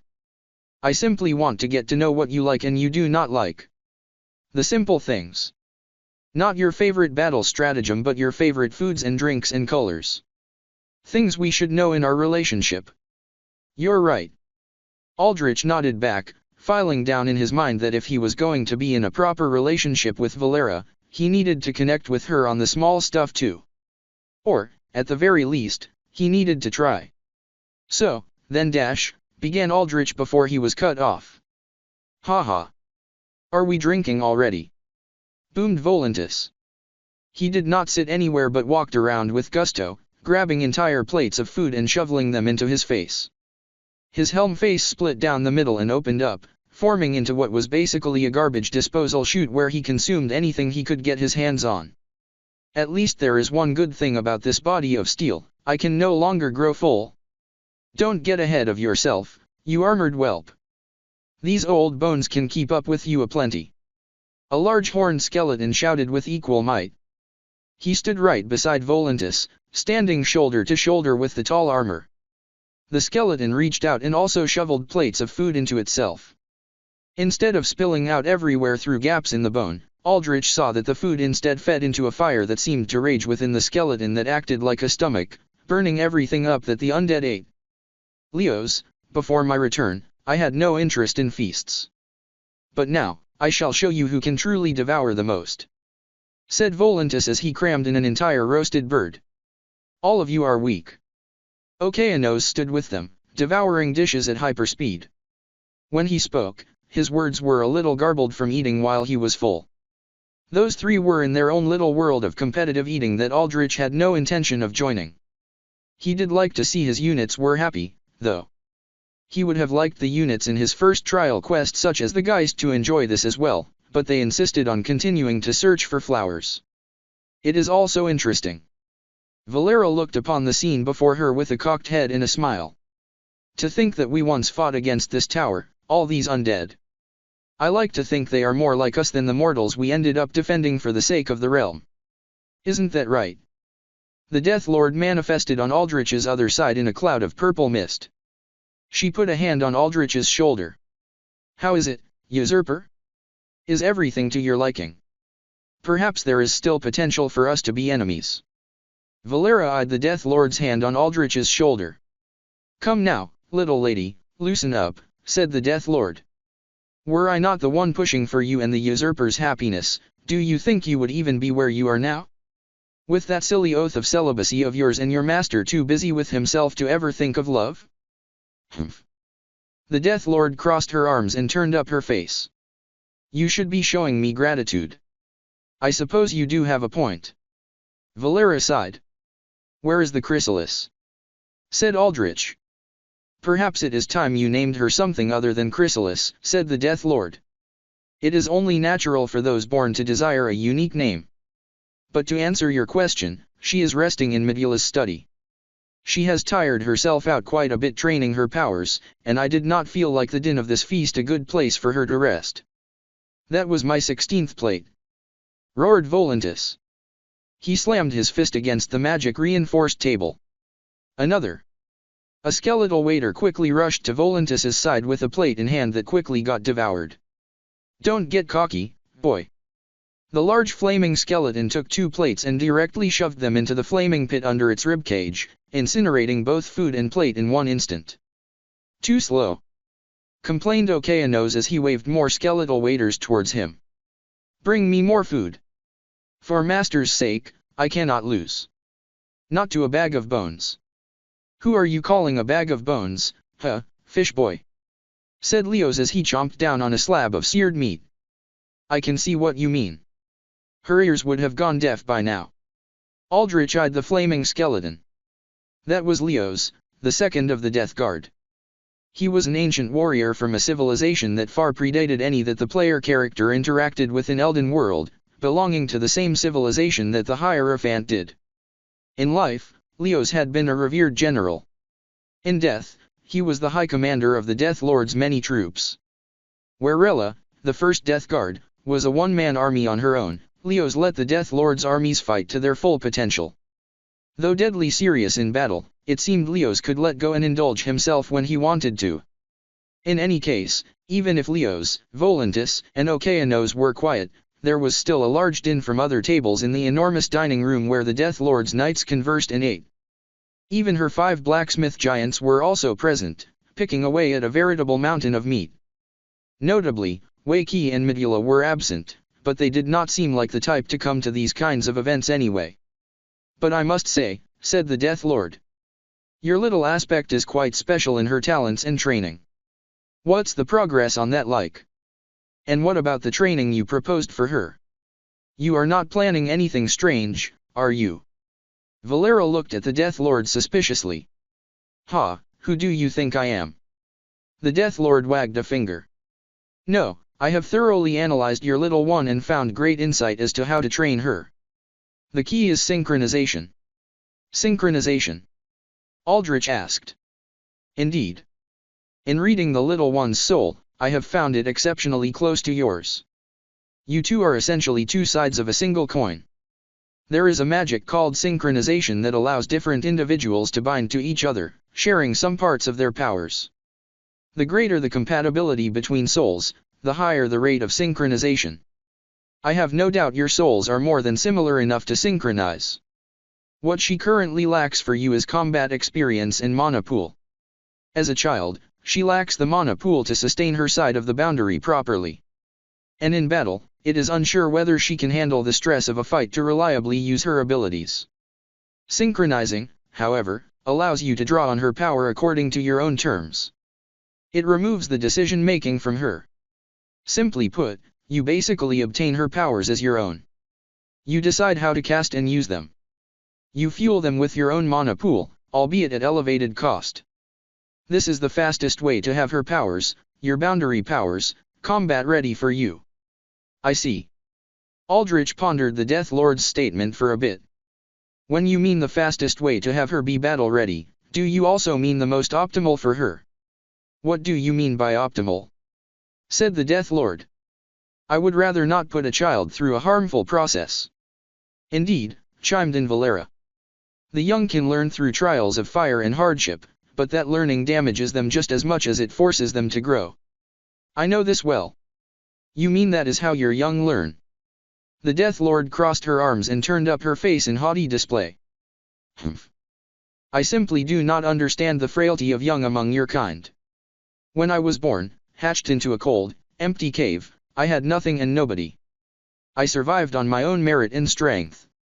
And you, usurper, I did not know you had such softness within you. I try to keep children off my hit list.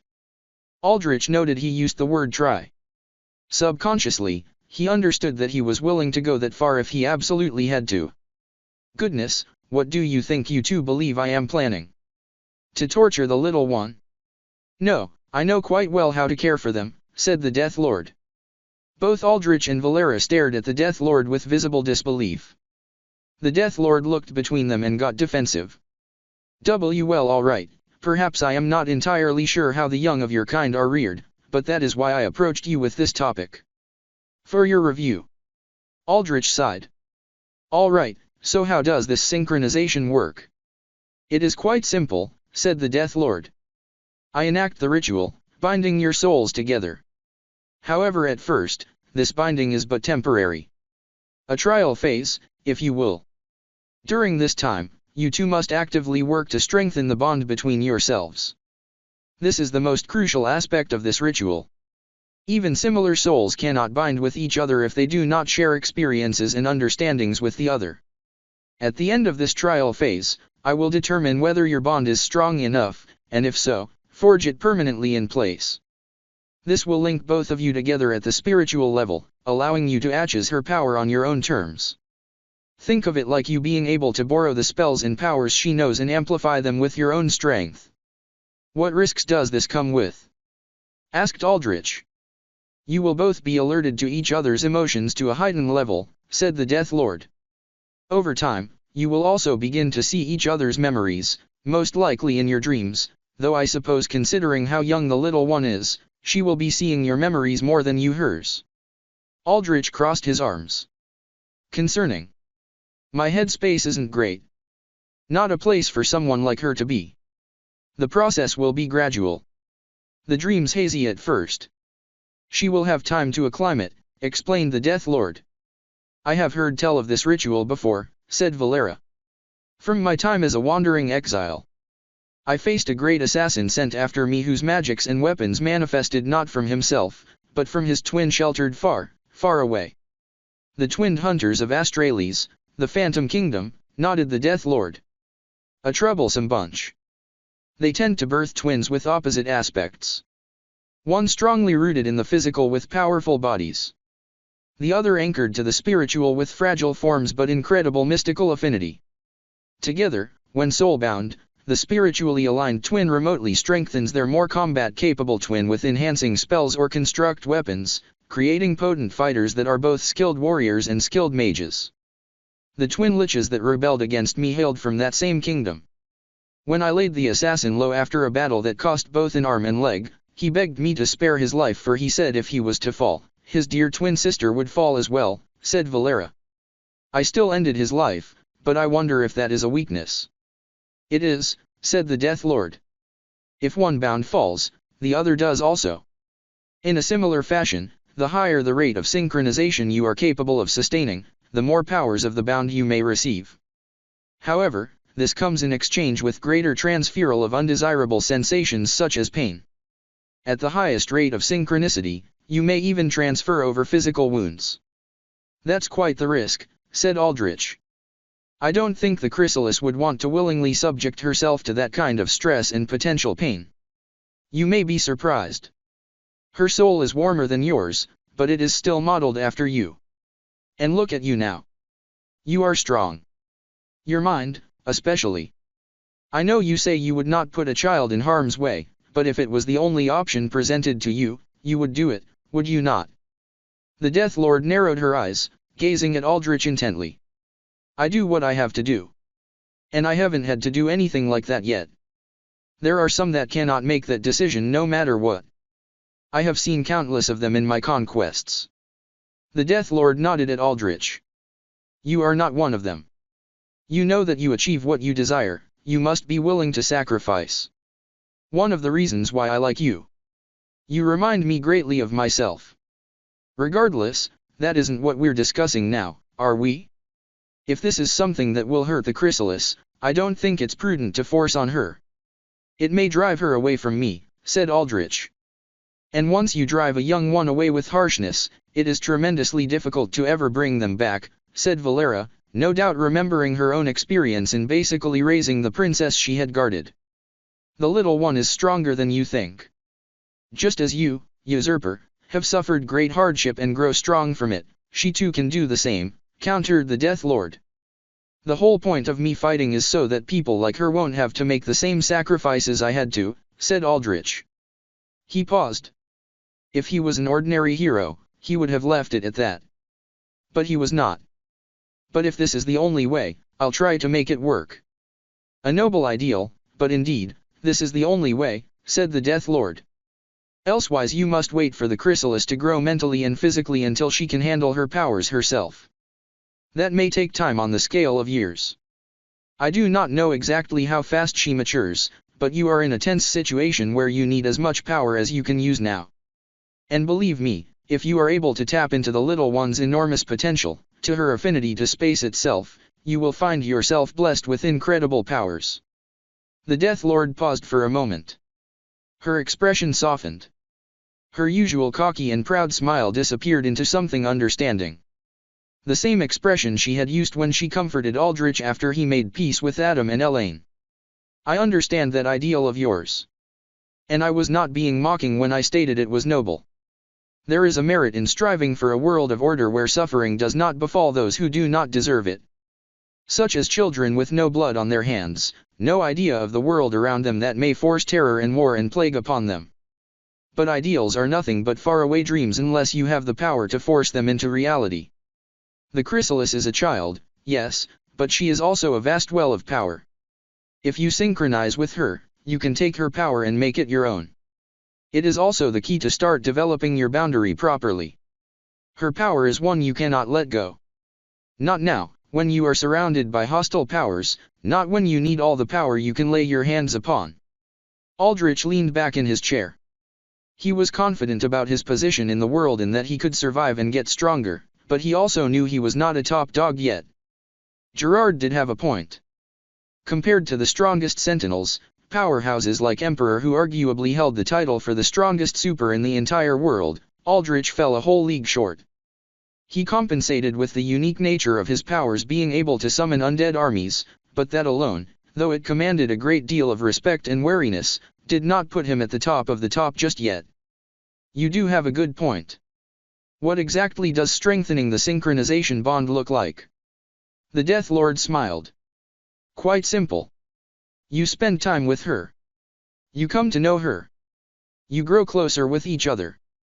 The stronger the attachment between you two, the stabler the bond becomes. Basically I just take care of her for a while, said Aldrich. No harsh training involved. You will have to undergo trials of combat I will set for you two, but none she will not be able to handle. Come now, did you think I would toss her into a pit like they did with Rella? Said the Death Lord. Aldrich and Valera eyed the Death Lord again with suspicion. You two, you truly have no trust in me. The Death Lord protested. I'll talk to the chrysalis and ask her if she wants to go through with the ritual, said Aldrich. This trial phase, if can easily be undone, right? Yes. There is no real bond that tethers you two together until the very end. Before then, it can be severed with no risk, said the Death Lord. Then it's a low-risk option with high reward. I take those. Aldrich stared at the Death Lord. What is it now? Why stare at me with such intensity? The Death Lord said coyly, a flirty smile on her lips. Valera leered at the Death Lord. Speaking of rewards, I do believe you owe me for making my healing flask useless. That was a divine grade item, you know? I think I'm quite entitled to reparations here, said Aldrich. And I do believe this is the second or third time I'm asking you for this, by the way. What? You think I have been ignoring you, is it? The Death Lord visibly balked at Aldrich's words. Humph. Did I hear correctly, usurper? You wish for more from me. Aldrich shrugged. More? Not more. I lost something because of you, and I now want something back from you. It's an equivalent exchange. Technically speaking, I'm not taking more from you. You never even used that little bottle, protested the Death Lord. And do you see me and believe I am some healer? No. I revel in carnage and death. Healing is beneath me. I know, but I still liked having it around me for the sake of insurance. Plus, the more my health pool gets, the more percentage heals like that get even more valuable. Valera nodded. She faintly smiled, relishing in a chance to get in on a cooperative effort to bully the Death Lord. He is right. I remember how many countless times that flask saved him. To be robbed of that is quite the problem. That goddess is nothing. You should be quite grateful I took her corrupting influence from you. The Death Lord crossed her arms dismissively. Aldrich threw a side glance at Valera, and she glanced back at him too. When their eyes connected, it was like they had signed a partnership right then and there for the express purpose of bullying the Death Lord. Aldrich started off. I willingly rejected the goddess Amara's healing for you because I thought maybe you had a replacement for it, but if not even you, the Death Lord, can match Amara in that department, I guess I wouldn't feel too bad about it. You did say it yourself, you're no expert in healing. I guess in some ways, Amara does have you beat. That is true. The goddess Amara had no equal in the healing arts, hence, why she had so many followers. I suppose there is no shame in understanding that there are some things you cannot do compared to her. Valera took a cool sip of her blood wine while the Death Lord looked between her and Aldrich with increasing annoyance. You truly believe I fall below that foul eyesore of a god? Said the Death Lord. I'm sure in some areas, you're much better than her, said Aldrich. Yet in the healing arts, with your hesitance to provide, it does seem quite obvious there are some fields where you are simply not quite her peer. Valera tipped her wine glass towards the Death Lord, pointing at her. But that is to be expected, no? She is goddess of light and life, while you are master over death. Forget I asked, said Aldrich. He took his two-pronged fork and knife and started to take bites of the grilled griffin, as if to say, of course you can't do this, so let's get back to eating. The griffith tasted just like chicken, which was kind of disappointing considering it was a fantasy creature. I would be asking too much of you, and like you said, you've already done so much for me. By this point, a light flush of hurt pride reddened across the Death Lord's pale cheeks. She bared her fangs as she exclaimed, Fine. Fine. I will show you that anything that four-faced fool can do, I can do even better. Give me that flask of yours. The Death Lord held out a demanding open hand towards Aldrich. Aldrich manifested his healing flask from his inventory and handed it over to the Death Lord. She snatched the vessel away, staring at the glowing gold and blue and liquid within with abject disgust, like she had happened on raw sewage. The skin around her palm where she made contact with the flask started to singe, little wisps of smoke curling from it. Aldrich raised a brow, concerned. The Death Lord saw this and shook her head. What has this come to? You worry about even this tiny injury when I am the mighty lord over death. The dragon's bane. The eternal conqueror. I am no damsel in distress, usurper. My skin simply reacts more to the goddess's foul influence, more yours as I am more attuned with death. And I will show you once and for all that I am no second place to Amara. I will have a replacement for you by the morrow. Valera put a triumphant hand on Aldrich's arm, as if to wordlessly say we won, and to herself, I finally get to bully the Death Lord after all the teasing she's thrown my way. Humph. Why do you heroes all obsess over this flask? The Death Lord eyed the flask with a fang-bearing frown. All this does is restore your frail life. It does not add more, if simply returns you to weakness. But why even bother when you could discard the weakness of your flesh and embrace undeath? True eternity? I do not get it. Undeath uplifts mortals into immortals, and because of that, Amara and the goddesses feared I would sway the populaces against her. How fiercely they resisted my campaign to spread undeath across the realm for it. Well, you did also have a campaign of complete massacre, said Aldrich. Like that elven city you talked about. You completely destroyed it and killed all the residents. That's quite helpful in inciting fear, and fear is a good motivator to force men into action. For me, it was all or nothing. Absolute surrender or absolute defeat. The Death Lord sighed as she put the flask aside.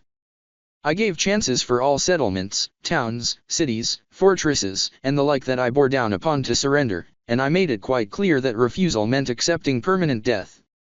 And why not? I thought it quite reasonable.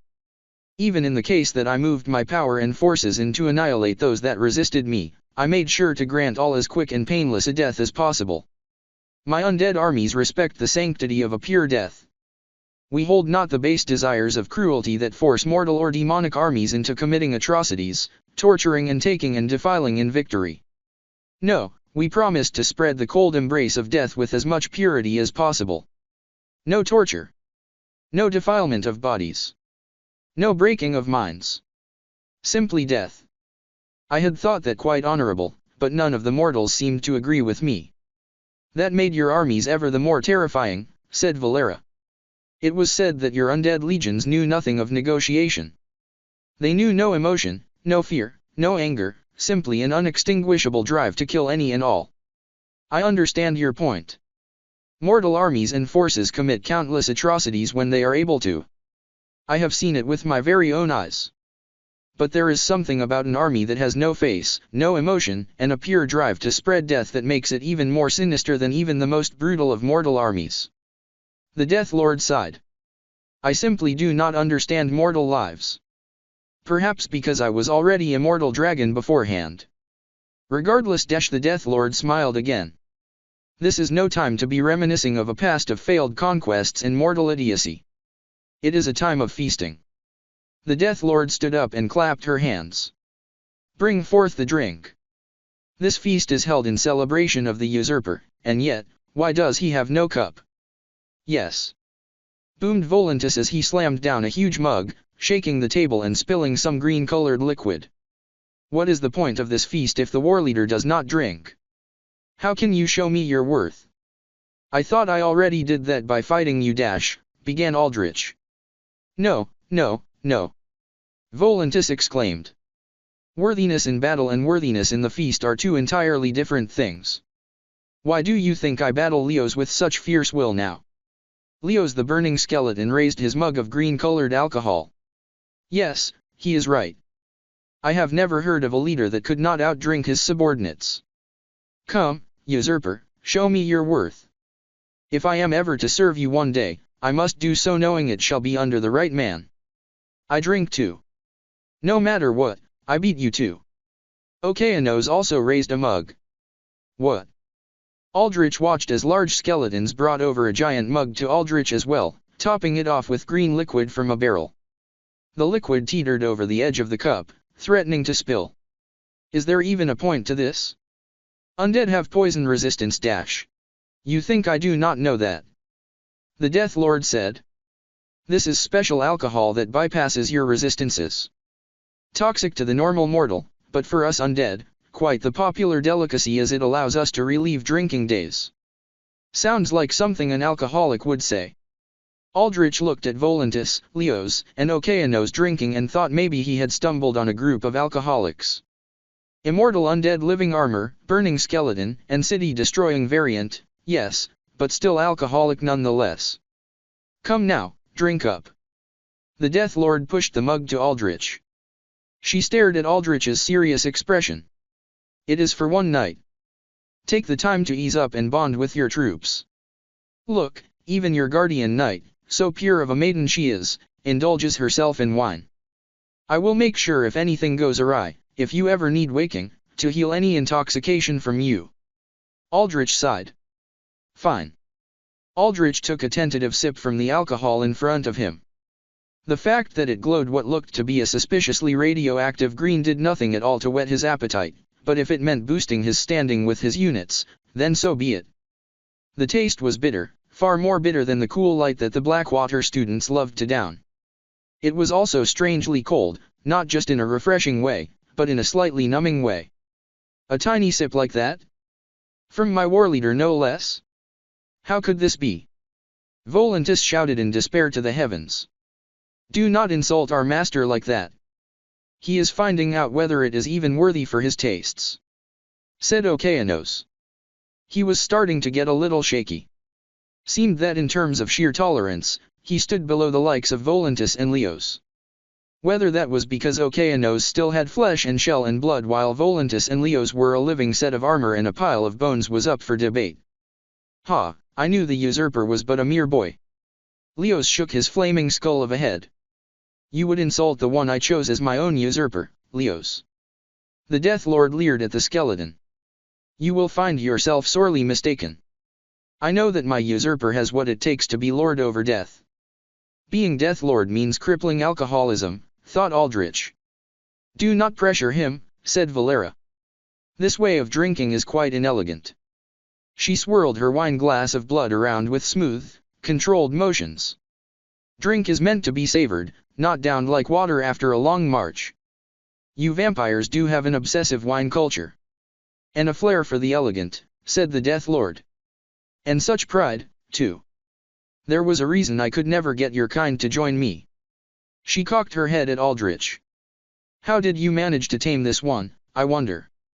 Noble-born vampire lady with an obsessive violent streak. Time and dedication, said Aldrich, and his words were honest.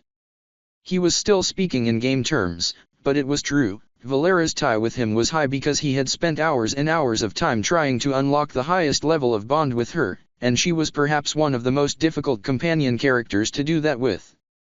Aldrich noticed Valera had turned bright red, looking shyly away from Aldrich. Time and dedication, The Death Lord put a hand to her cheek. How sweet. An admirable usurper. Time and dedication lets flowing water carve canyons. They are powerful tools to have, especially as an undead. But you know what is just as important. What? Aldrich said, expectant of the wisdom of an almost 2,000-year-old dragon. Drink. The Death Lord pointed a clawed finger at Aldrich's still full mug. Here I thought I was going to get legitimate advice, sighed Aldrich. It is proper advice. Come now, look dash, the Death Lord pointed over to Volantis, Leos, and Okeanos who all stared at Aldrich expectantly. Breaking bread and sharing drink makes or breaks armies and kings. Even among dragons, it is a familiar concept. Valera put a hand on Aldrich's arm. If you do not want to do this dash. It's all right, Valera. Aldrich cracked his neck, like he was about to actually fight something. I've got this. Aldrich picked up his mug and started downing it. He ignored the funky taste and just focused on taking in as much liquid volume as possible. Now that is what I call a proper warleader. The mightiest of orcs would find their hearts quivering at this display. Volantis shouted. Heh, I knew you had it in you, boy, said Leos. See? My master is the best at everything, said Okeanos. Ha ha. Now that is the spirit. The Death Lord waved over a skeleton waiter holding a barrel. Bring that over. The skeleton raised the barrel towards the Death Lord, looking at the table for her mug but realized soon she had none. The skeleton chattered its teeth in questioning. I need no such thing. The Death Lord grabbed the huge barrel from the skeleton, holding it high above her head with one hand, and then punched a hole into the wood with the other. This created a spout that poured liquid down like a flood. The Death Lord, like a snake, literally unhinged her jaw, letting her drink the entirety of the sizable outflow. You really are a snake, Valera eyed the Death Lord with equal parts repulsion at the inelegant behavior and wonder at how much she could drink. Aldrich put down his mug. He had drank all of it. His head felt numb, the cold of the drink seeping into him. This really did go through his undead poison immunity. He wondered how that even worked, but he found it difficult to think too hard about it. And this is why I don't like drinking. How refreshing. The Death Lord tossed her now empty barrel far away. Another. For the warleader. Volantis slammed his mug down on the table, smashing it into pieces. I can drink to that, said Leos, the flame around his skull flickering even brighter. Drink for the master. Exciting. Chimed in Okeanos. Aldrich found his mug refilled back to the brim from a skeleton waiter. So, how much more do I have to drink? Said Aldrich. How much more? Such a question is a grave sin. Volantis exclaimed. In a feast for a new warleader, the drinking and devouring does not end until all is consumed. Or until blood is drawn. Or both. Sounds like chaos, said Aldrich. Which I happen to not appreciate much. Indeed, said Valera. Sounds like a grand old time. Corrected Leos. Ha, it is a shame you were not like this before, Volantis. I would have liked you far better instead of that serious hunk of metal you once were. It got very tiring being the only one among the Death Guard willing to let loose once in a while. And now Volantis wrapped his arm around Okeanos in brotherly fashion. You have two willing to drink you under the table. Or at least until that undying flame of yours fades. You seek to quench the flame of avarice? The flame that sent the entire Rheingold kingdom into ruin? I accept your challenge. More drink. Leos motioned the smaller skeleton waiters to come by. The Death Lord stood and patted Aldrich on the shoulder, motioning her to follow. Let's get in on this competition of theirs, shall we? Aldrich stood but looked to Valera, making sure she was okay or whether she wanted to join in. I will stay in the sidelines and watch, said Valera. Anything other than blood wine does not really suit my stomach well. Plus, I am simply happy looking at you enjoy yourself. I wouldn't call reckless drinking enjoyment, said Aldrich as he looked down at this topped-up mug. But seeing your troops thrive is it not? The Death Lord. Aldrich took his gaze from Mug to Okeanos and Volantis and their happy energy. He nodded. Yeah. I guess it is. Aldrich woke up in his bed in the necropolis. The first thing his eyes saw were Valera looking down at him. He was laying in her lap, her hand stroking his hair. Are you feeling all right? Said Valera. As well as I could be, all things considered. Aldrich sighed and closed his eyes again. A headache banged at the depths of his brain, as did a general sense of nausea. When he tried to recall what happened, he only got hazy bits and pieces that amounted to nothing decipherable.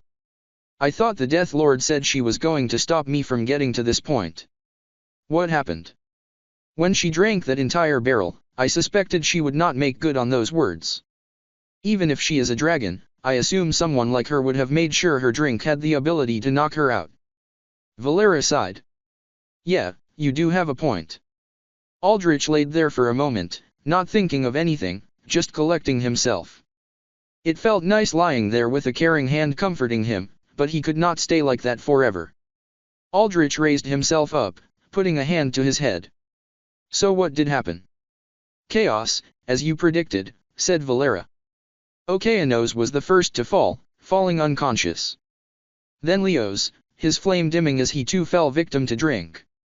At that point, the Death Lord, 3 barrels in, made it well known that she was one of those drunks that causes nothing but trouble. She challenged you to a fist fight. A fist fight? What? Aldrich furrowed his brows. I feel like with her current level, she would have killed me. She had the presence of mind to limit her strength at the very least. So? Who won? You did, said Valera. She was far too uncoordinated to do much. She mostly flailed about while yelling about how great she was. You, on the other hand, fought even better under the influence. Right. I'm not too surprised, I guess. I've trained to try and fight under mind control or poisons that limit my motor control, said Aldrich. Yes, and when she lost, she could not accept it and threw a tantrum, unleashing some of her draconic breath. She froze over most of the banquet room, said Valera as she put a palm to her face. And that ended the feast right there. I put you and Okeanos out of harm's way, but Volantis and Leos were ice blocks for many hours. After her tantrum, the Death Lord promptly passed out, and that was that. Yeah. That does sound like chaos. Aldrich sighed. Here. Valera put a small blue crystal fragment in Aldrich's hand. Eat it. What is this? Said Aldrich. The Death Lord awoke from her slumber surprisingly quickly and got to work on your request. Thankfully, she did not forget. It is a prototype of your healing flask replacement, said Valera. Apparently it should clear you of any ill effects like the poisoning from the drink. Aldrich swallowed the fragment. It felt cold as it went down, but not numbing like the alcohol. It was a refreshing type of cold that woke you up, like stepping outside into wintry snow from a warm house. Almost instantly, Aldrich felt better, his headache and nausea scattering away. "Well, at least it works," said Aldrich. "Yes. I would have given that snake an earful if it did not after all she had you go through," said Valera. "It wasn't the worst thing to go through," said Aldrich. "Might not have been my thing and I don't remember too much, but I guess it wasn't all bad." "I am happy you enjoyed yourself," said Valera. "But such roughshod tavern behavior does not suit you, my dear master.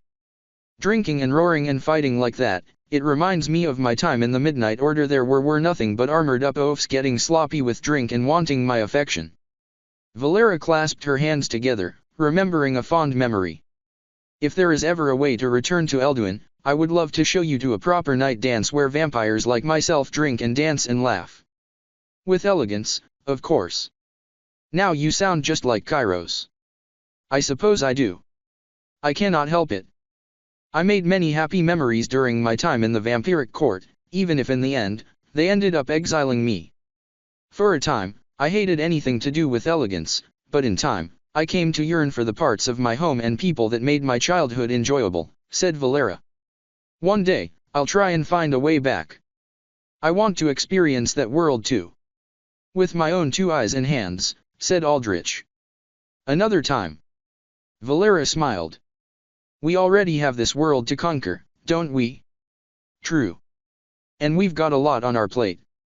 Aldrich got off the bed, feeling refreshed. "Any updates on flower harvesting?" 7 flowers have been harvested so far, which leaves but 3 more, said Valera. "Good. Looks like we'll have 10 flowers by the end of today. Enough for Flaregan to work with. The rewards from the second trial quest are also available to you at the throne room." "The genie? How is she doing?" "She has recovered from sulking. She seems quite cooperative, willing to take on a new master now that she is freed from guarding her tomb." "Good to hear. And what about the chrysalis?" "She is well rested now. The Death Lord, in fact, wishes you to meet her. The synchronization ritual is ready." "Then let's go." Aldrich materialized his suit jacket and ran his hand through his bone-white hair to tidy it up a little. "I've spent enough time drinking and being knocked out. Are you sure this will work?" Aldrich stood in the magic testing room in Medula's study. The chrysalis stood right beside him, her hand tugging at his pant leg as usual for comfort. "Reasonably." The Death Lord stood a few meters away, her hands behind her back as she closed her eyes and generated magical energy. The air around her began to twist and warp, specks of misty purple swirling in concert with the distortions.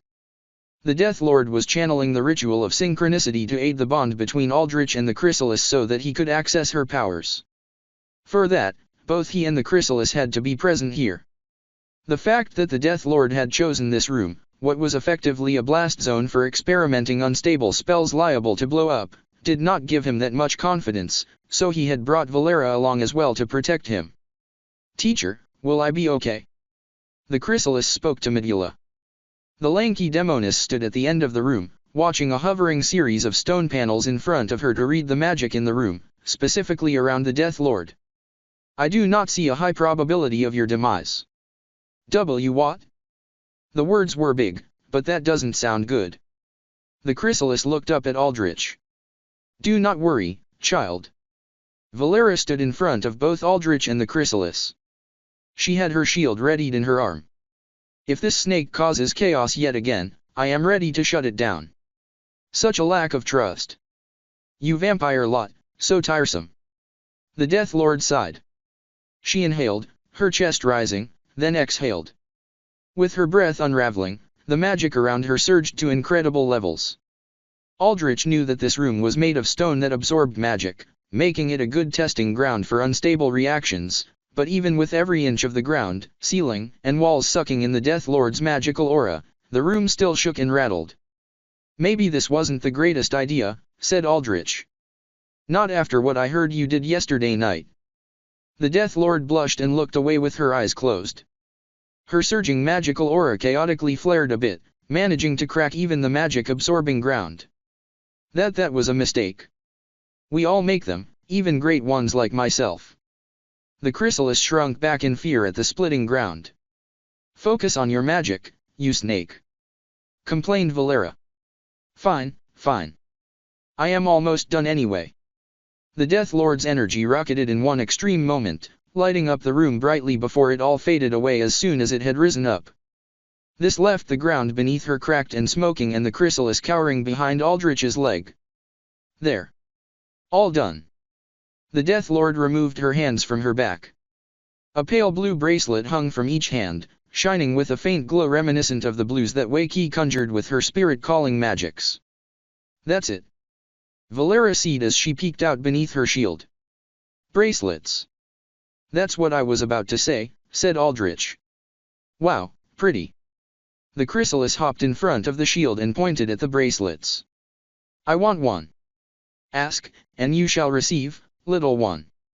The Death Lord smiled. Or I suppose you are demanding, but I will let that slide for now. Aldrich raised his hand up, signaling Valera to put her shield aside. I thought the ritual would be a little more, direct, said Aldrich. Involving some tie being forcibly tethered between myself and the chrysalis. Usually, the ritual is like that. It would also involve considerable pain and mental anguish, but that would not do for the little one. Thus, I spent some time with Wei Qi modifying it so that it would cause no harm. The Death Lord knelt down as she held out a bracelet to the chrysalis. The chrysalis stood in front of the Death Lord, shyly eyeing the bracelet, wondering if she could take it. Surprisingly considerate. For a snake like you, that is, said Valera. Humph. I pored over a tome about mortal child rearing just for this. All of you should be grateful, do you hear? Said the Death Lord. She eyed Aldrich and Valera. Of course, said Aldrich. He came up beside the chrysalis, noting her eyes sparkle as she gazed at the bracelet. And he could understand why she was so engrossed. The bracelets seemed to call to them, as if whispering deep in their very heart of hearts to take them. This sort of feels sinister. Almost like the Emperor of the Rings movies.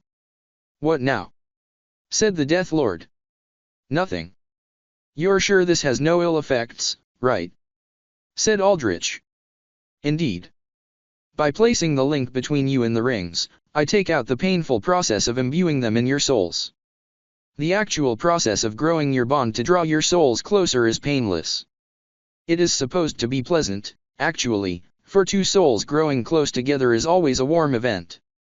The Death Lord showed Aldrich his bracelet. It was simple in design. Basically a plain light blue, almost white ring. In contrast, the chrysalis's ring, smaller to fit her wrist, was more decorative, carved in with patterns of round, many-petaled flowers. Look, I even designed them to match you too. I like it. The chrysalis clasped her hands together and asked the Death Lord politely. Can I take one? Of course, little one, said the Death Lord.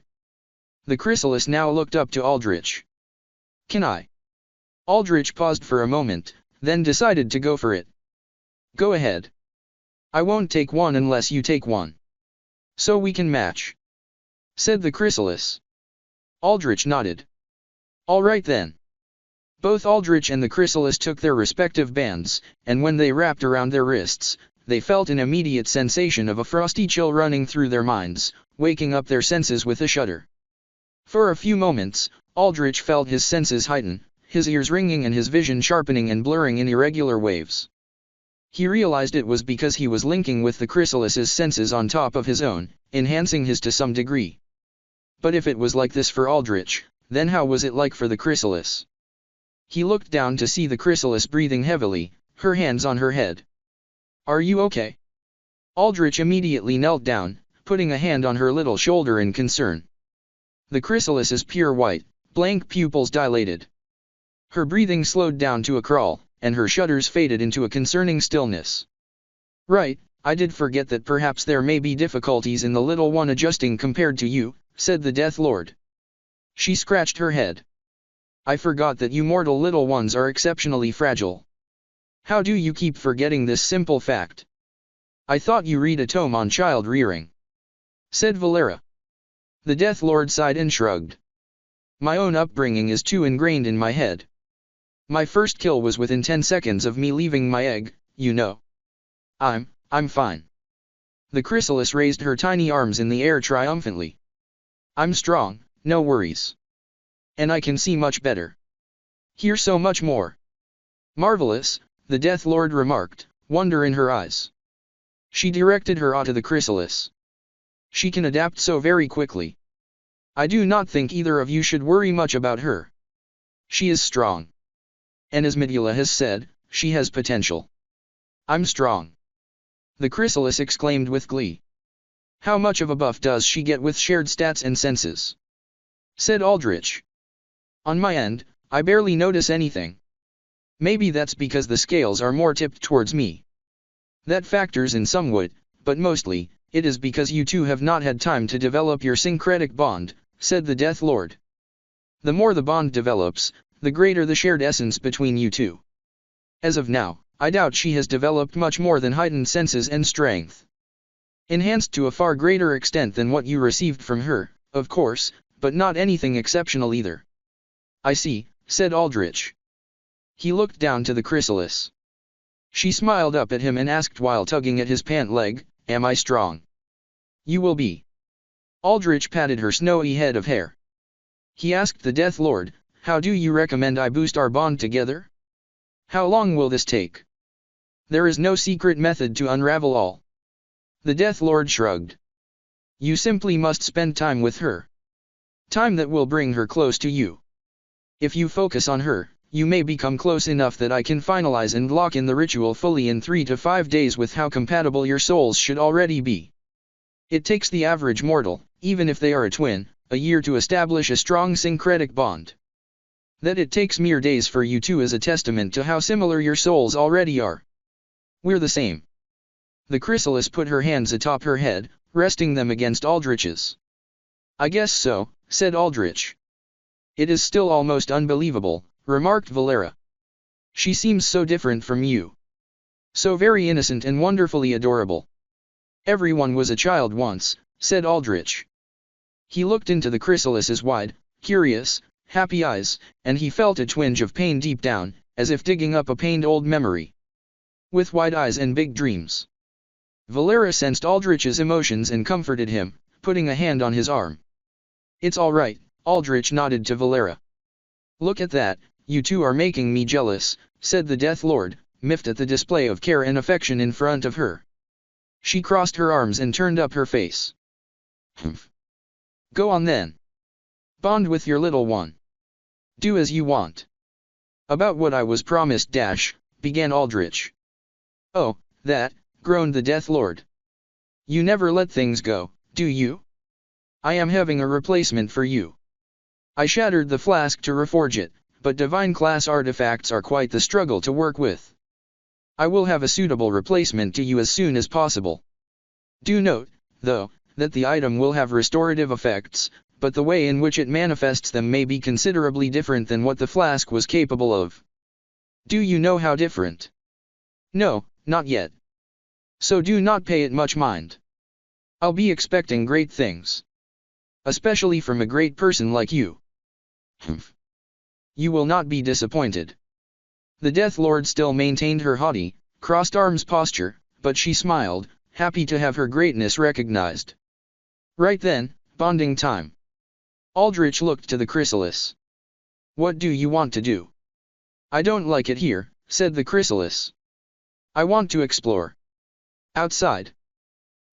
I do have things I need to do here began Aldrich, but the chrysalis frowned, her eyes widening not in curiosity now but sadness. Looks like you must leave this realm to enhance your bond, said the Death Lord. You get a chance to show me how mortals truly raise their young. Right. Aldrich put a knuckle to his forehead, trying to remember how to be a good parent. He had never parented before, obviously, but he knew he was not bad with kids. Probably because he had a lot of reference to work with using the memories of his parents. At the least, he was confident he was better than the likes of the Death Lord, but she was the rock-bottom standard, so he did not feel exactly great about comparing himself to her. I will have Leos keep your troops trained and occupied, said the Death Lord. As for the third trial quest, I am afraid I will have to forbid you from entering it for now. Why not?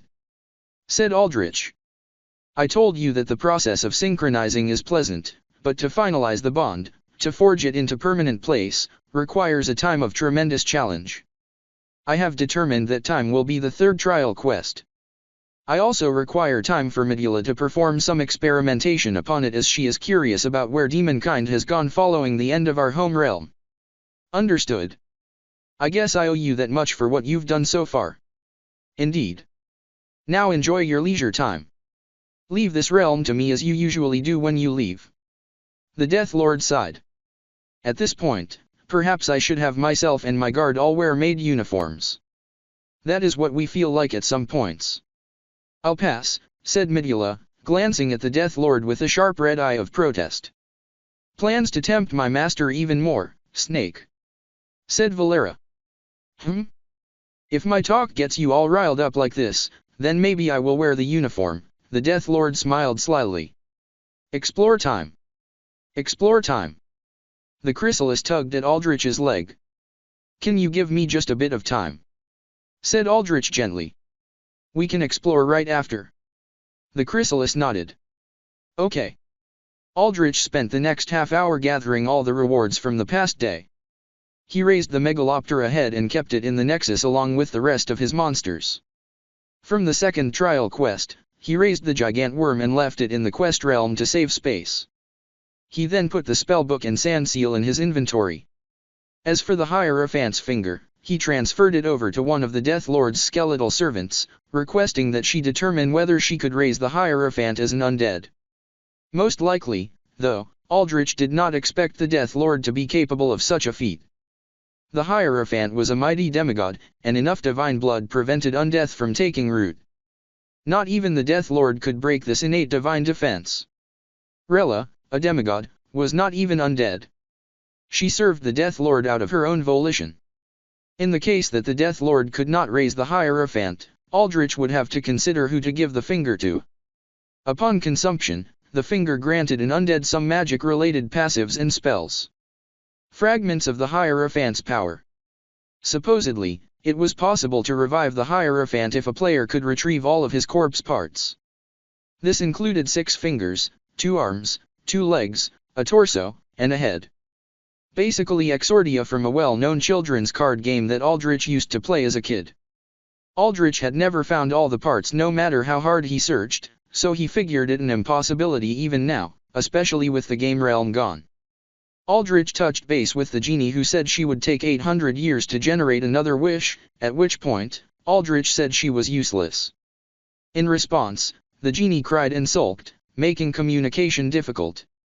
Aldrich left her to compose herself while he addressed other concerns. Aldrich checked up on the first trial quest briefly by telepathically communicating with his units, as he had no time to go into the quest realm. He told the Geist he was doing a good job, which in turn motivated the Geist to do even better with a Resoluta. It seemed that Eyeflower harvesting was proceeding quite smoothly. With that all done, Aldrich finally stood in front of the throne room crystal with the chrysalis beside him. That was fun, said the chrysalis. She made big circles with her hand.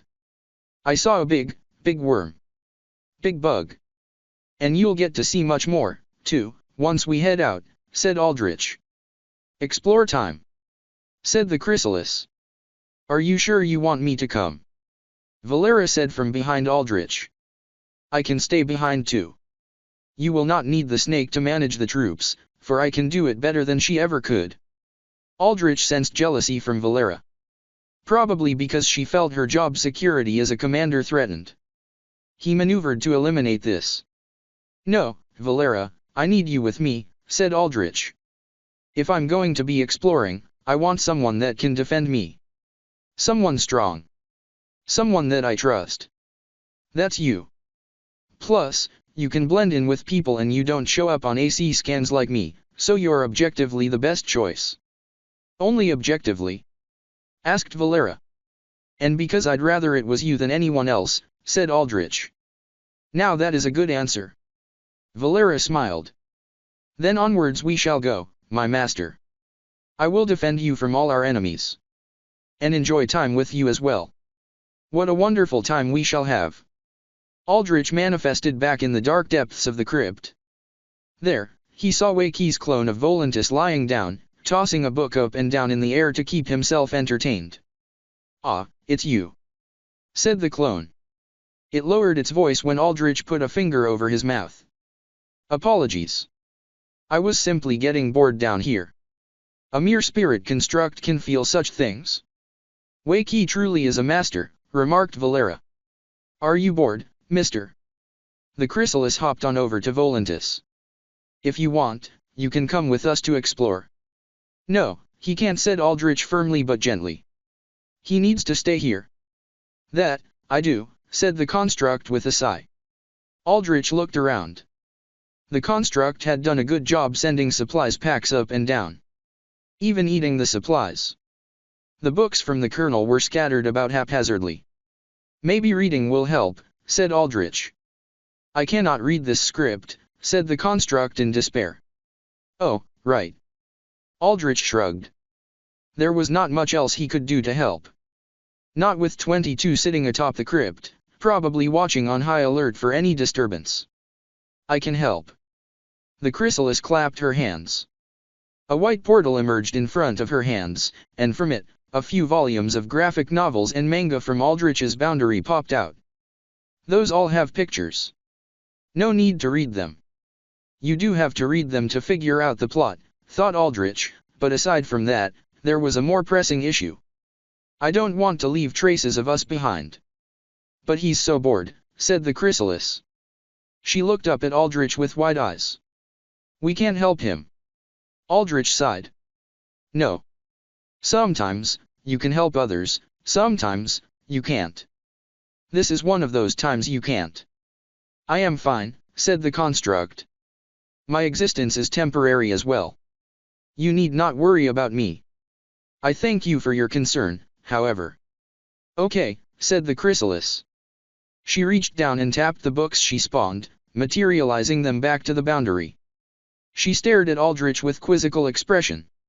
"How will I know when to help? And when not to?" "It's hard to tell you with words. When the time comes, I'll show you through example," said Aldrich. "Now come on, we have to get going for exploration, don't we?" "Okay."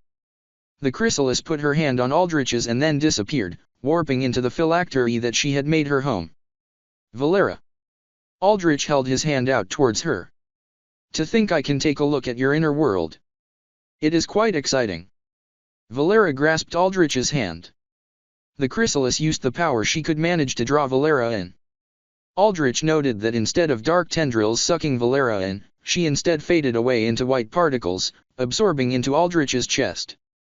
Perhaps a result of the chrysalis gaining greater control over her powers due to her training.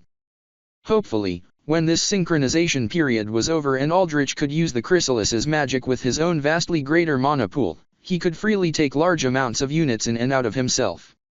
Or, if Aldrich felt he was in particularly high risk, keep his phylactery somewhere else with troops inside of it to guard it.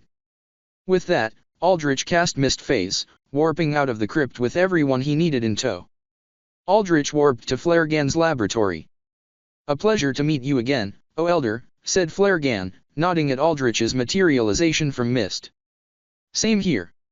Aldrich spied the Mind-Eater watching over a boiling spherical glass container filled with light blue liquid. The container was easily the size of a basketball, and darker blue smoke wafted from the flask neck, clouding the room in a faint haze that smelled oddly sweet.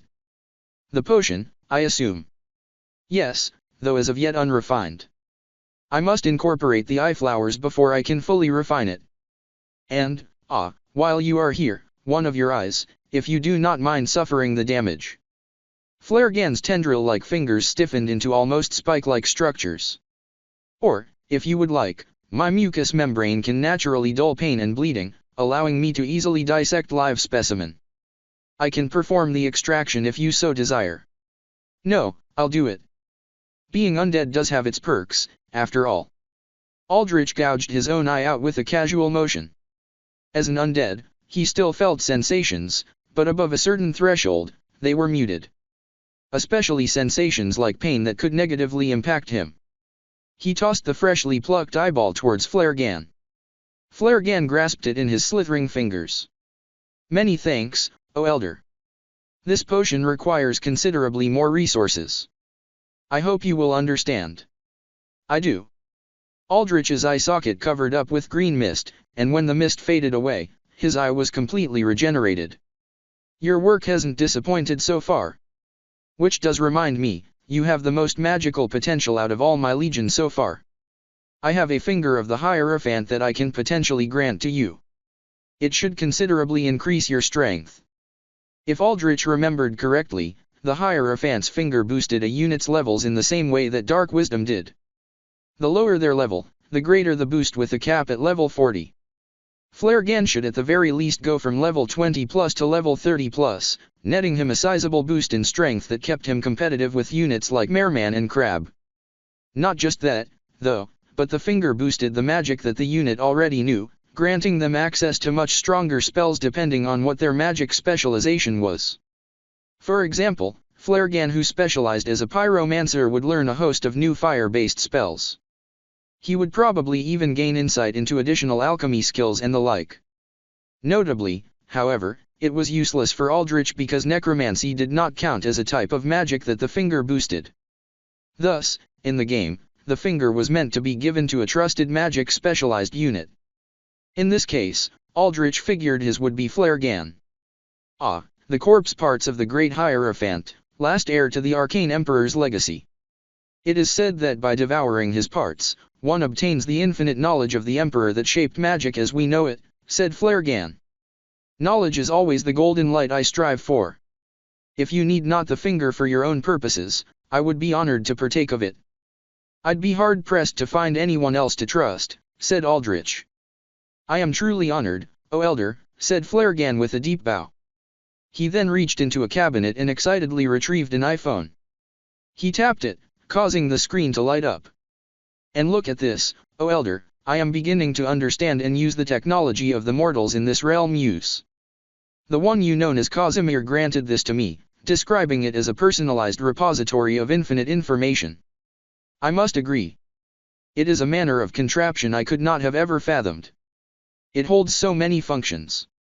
Recording events, capturing images, taking notes, and the like. But most important of all, it holds access to an infinite store of information on a space known as the net that I have thrown myself into.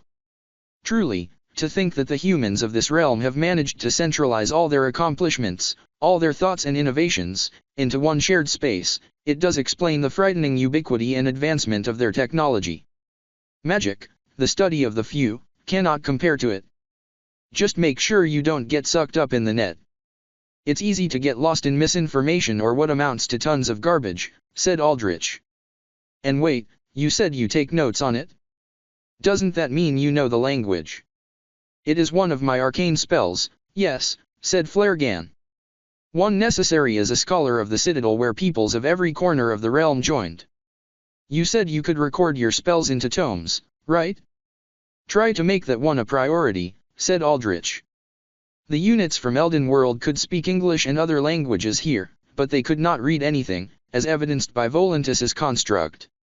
That was because according to lore, the Arcane Emperor unified most races so that they spoke with their souls, thus allowing everyone to communicate with each other. However, each race had already developed their own writing systems before the Arcane Emperor's rise, and many of them kept them, thus, there was no concerted effort to unify the language. And the Emperor had not or could not devise a spell to universalize writing the same way he had done with language. I will try, said Flaregan. But I require materials from our realm. There are trees in that swamp around my study, no? Those can be processed for parchment. That will do for lower circle spells, but the Eye of Alrit that allows me to read and write in any system permanently is of a considerably high circle tier. I can modify a version that allows for temporary effects, or perhaps I can mass-produce items like glasses that could allow for it. Either or works, said Aldrich. The item solution actually sounds better. I will require glass capable of enchantment of some kind, said Flaregan. I'll have that ready for you in a few days, said Aldrich. The third trial quest held such glass in abundance. but he would only access that until after he had built his bond up with the chrysalis. If that's all, Flaregan, I'll take my leave.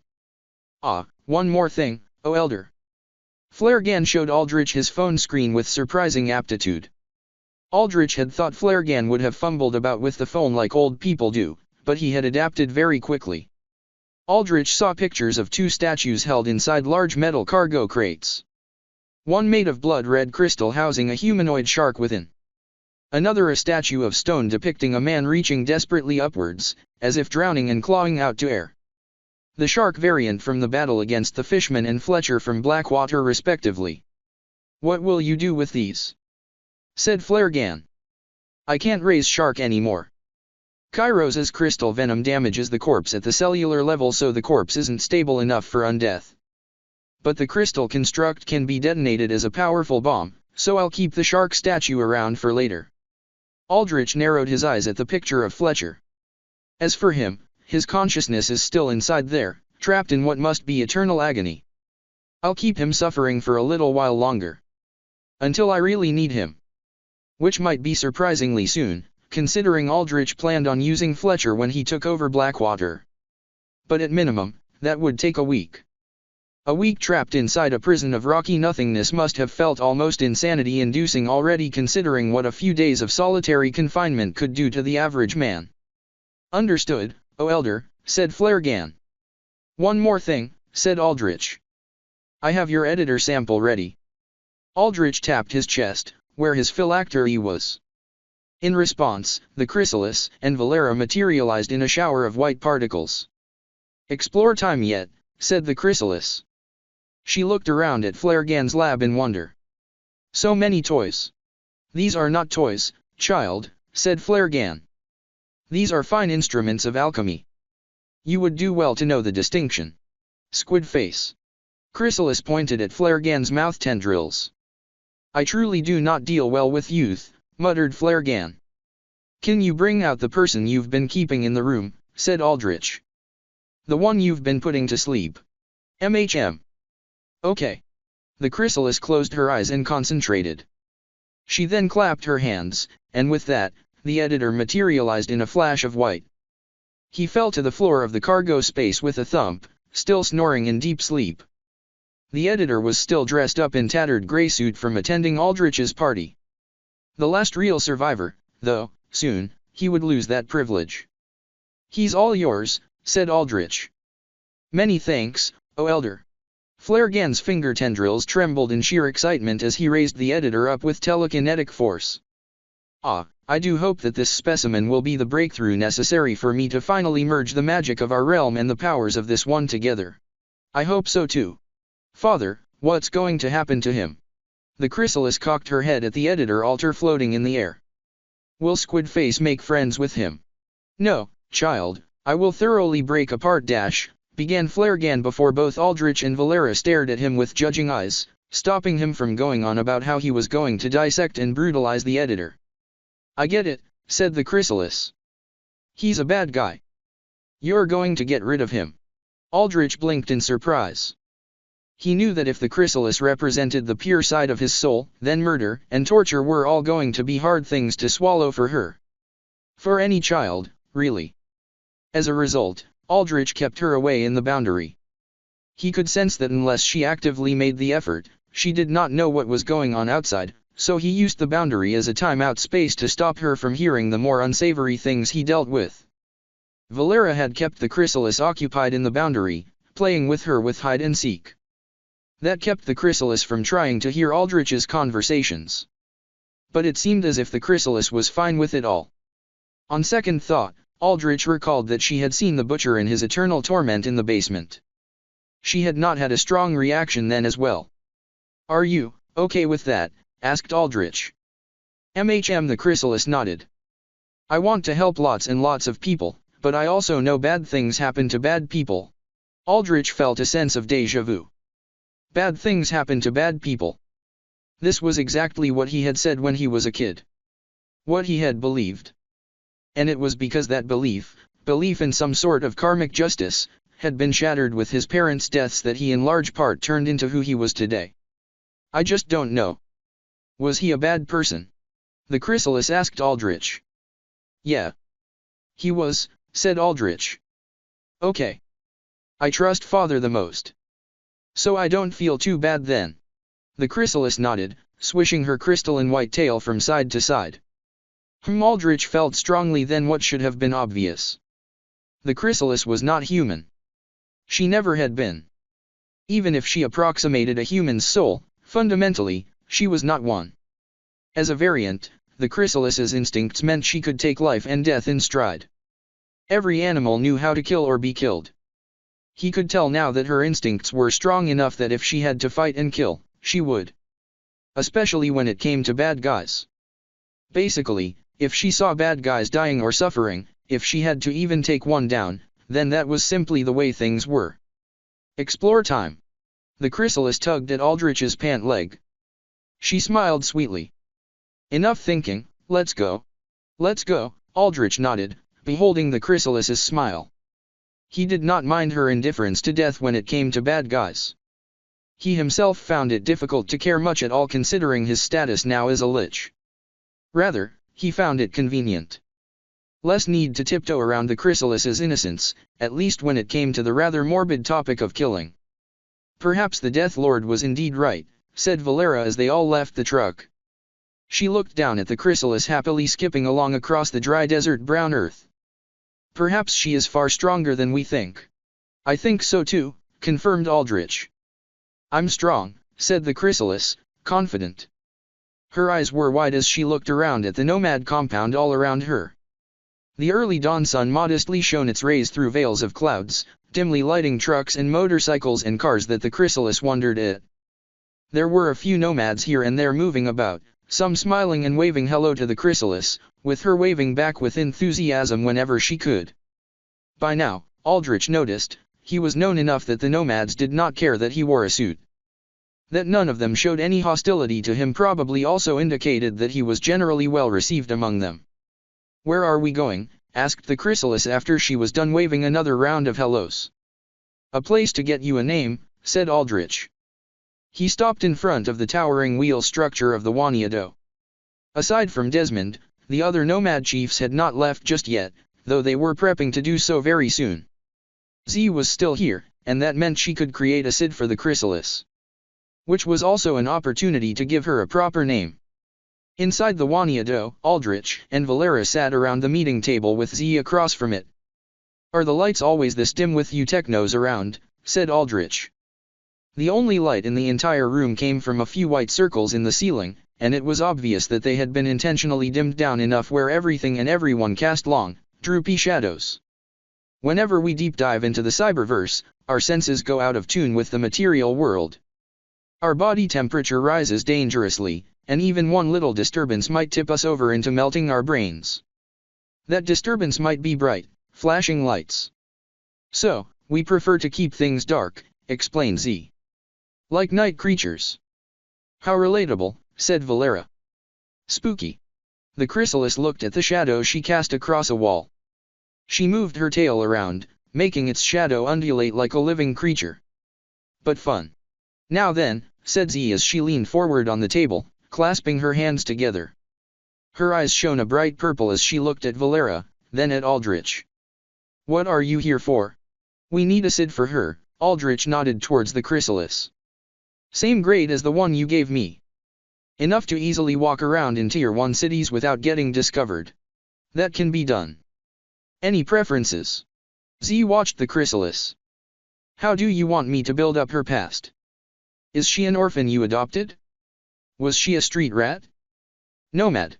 No, she's, said Aldrich, fumbling for the exact classification for the chrysalis. He's my father, the chrysalis pointed at Aldrich. Yeah, sure, I guess that works. She's my daughter. By blood or not, it doesn't matter, said Aldrich. Have her be tied directly to the backstories you've constructed for us already. All right then. Z peered over to Valera. And you, I assume, will be the mother. Of course, said Valera with loud vigor, all too excited to be labeled Aldrich's wife. She coughed into her hand, lowering her voice. Yes, indeed, that is correct. That can be done, said Z. It will cost you, though. A Tier 1 capable fake SID is not easy to make. The first two, I updated for you out of goodwill, but this one, I will ask a price for. Seemed easy enough for you to update them, said Aldrich. Yes, and that is why almost the entire underworld comes to me for it. Try this request with anyone else and it will take weeks at best. Then what's your price? I'd like Thanatos as assistance in a heist I've been planning. It will be after his hearing, of course, provided he gets out of it in one piece. If not, a few of your men will do. A few of the stronger ones. Any more details than that? I can forward them to your techno. It will be up to you to take the request or not. Otherwise, I would ask for some information from Casimir's blackmail vault or any secret tech he's holed up over the years. Go ahead and send that request, then. When will you be done with the SID? Said Aldrich. In half an hour. Just in time for us to part ways, said Z. Gerard seems to have taken more of a liking to you after your Megaloptera hunt. As far as I'm aware, not enough yet to cast his vote for me fully, said Aldrich. My support is tenuous. I still don't know what Crone thinks of me, and Stone's support doesn't seem based on much. Crone has been quiet about you. Almost unnaturally so. But that tends to be a good sign. She is a woman of few words, and what few words she does speak are to foretell disaster or ill omen. That she says little about you is probably a good thing, said Z. As for Stone, he always moves with the majority. I would not read too deeply into it. They do not know what they are missing by not placing their wholehearted loyalty, muttered Valera. Uncertainty can make even the shiniest prizes seem too dull to touch, said Z. Anyway, what do you want her name to be? Name. The chrysalis hopped on over to the table. My name. Yes, said Aldrich. I did have an idea, actually. Chrysa. That sounds thoroughly uninspired, said Valera. Are you using that name because it is just chrysalis shortened, said Valera telepathically. No, I promise you there's more thought behind it, responded Aldrich. Valera stared at Aldrich, unconvinced. Legitimately, there is thought behind it. The bracelet she got from the Death Lord, the flowers on it are chrysanthemums. A name that's short form for both that and chrysalis seems fitting, doesn't it? I suppose. Valera spoke to the chrysalis. What do you think of the name? Any name that father gives me is a good name, nodded the chrysalis. See, she likes it, said Aldrich. I do not know whether that is like or acceptance, said Valera. That's like, said Z. She is happy with it. And if it's a name you like, then I'm sure she would like it too. She seems to care a great deal about your happiness. Aldrich raised a brow. You seem to read children quite well. You can say it comes from the experience of a mother, said Z. She stood up, preparing to end the conversation. Aldrich briefly saw a flicker of wistfulness in her eyes, as if she had been staring at something she had lost. I will have the SID ready for you as soon as possible. Until then, I have a few matters to attend to myself. I will contact you when the order is ready. Aldrich stood as well, ready to leave. Where are you going from here, if I may ask, said Z. Me. Aldrich took Chris's hand. We're going on an adventure, aren't we? Adventure time, said Chrissa. Explore time. Well, good luck with that. If you ever need to get in touch with me after our parting, your techno will know how, said Z.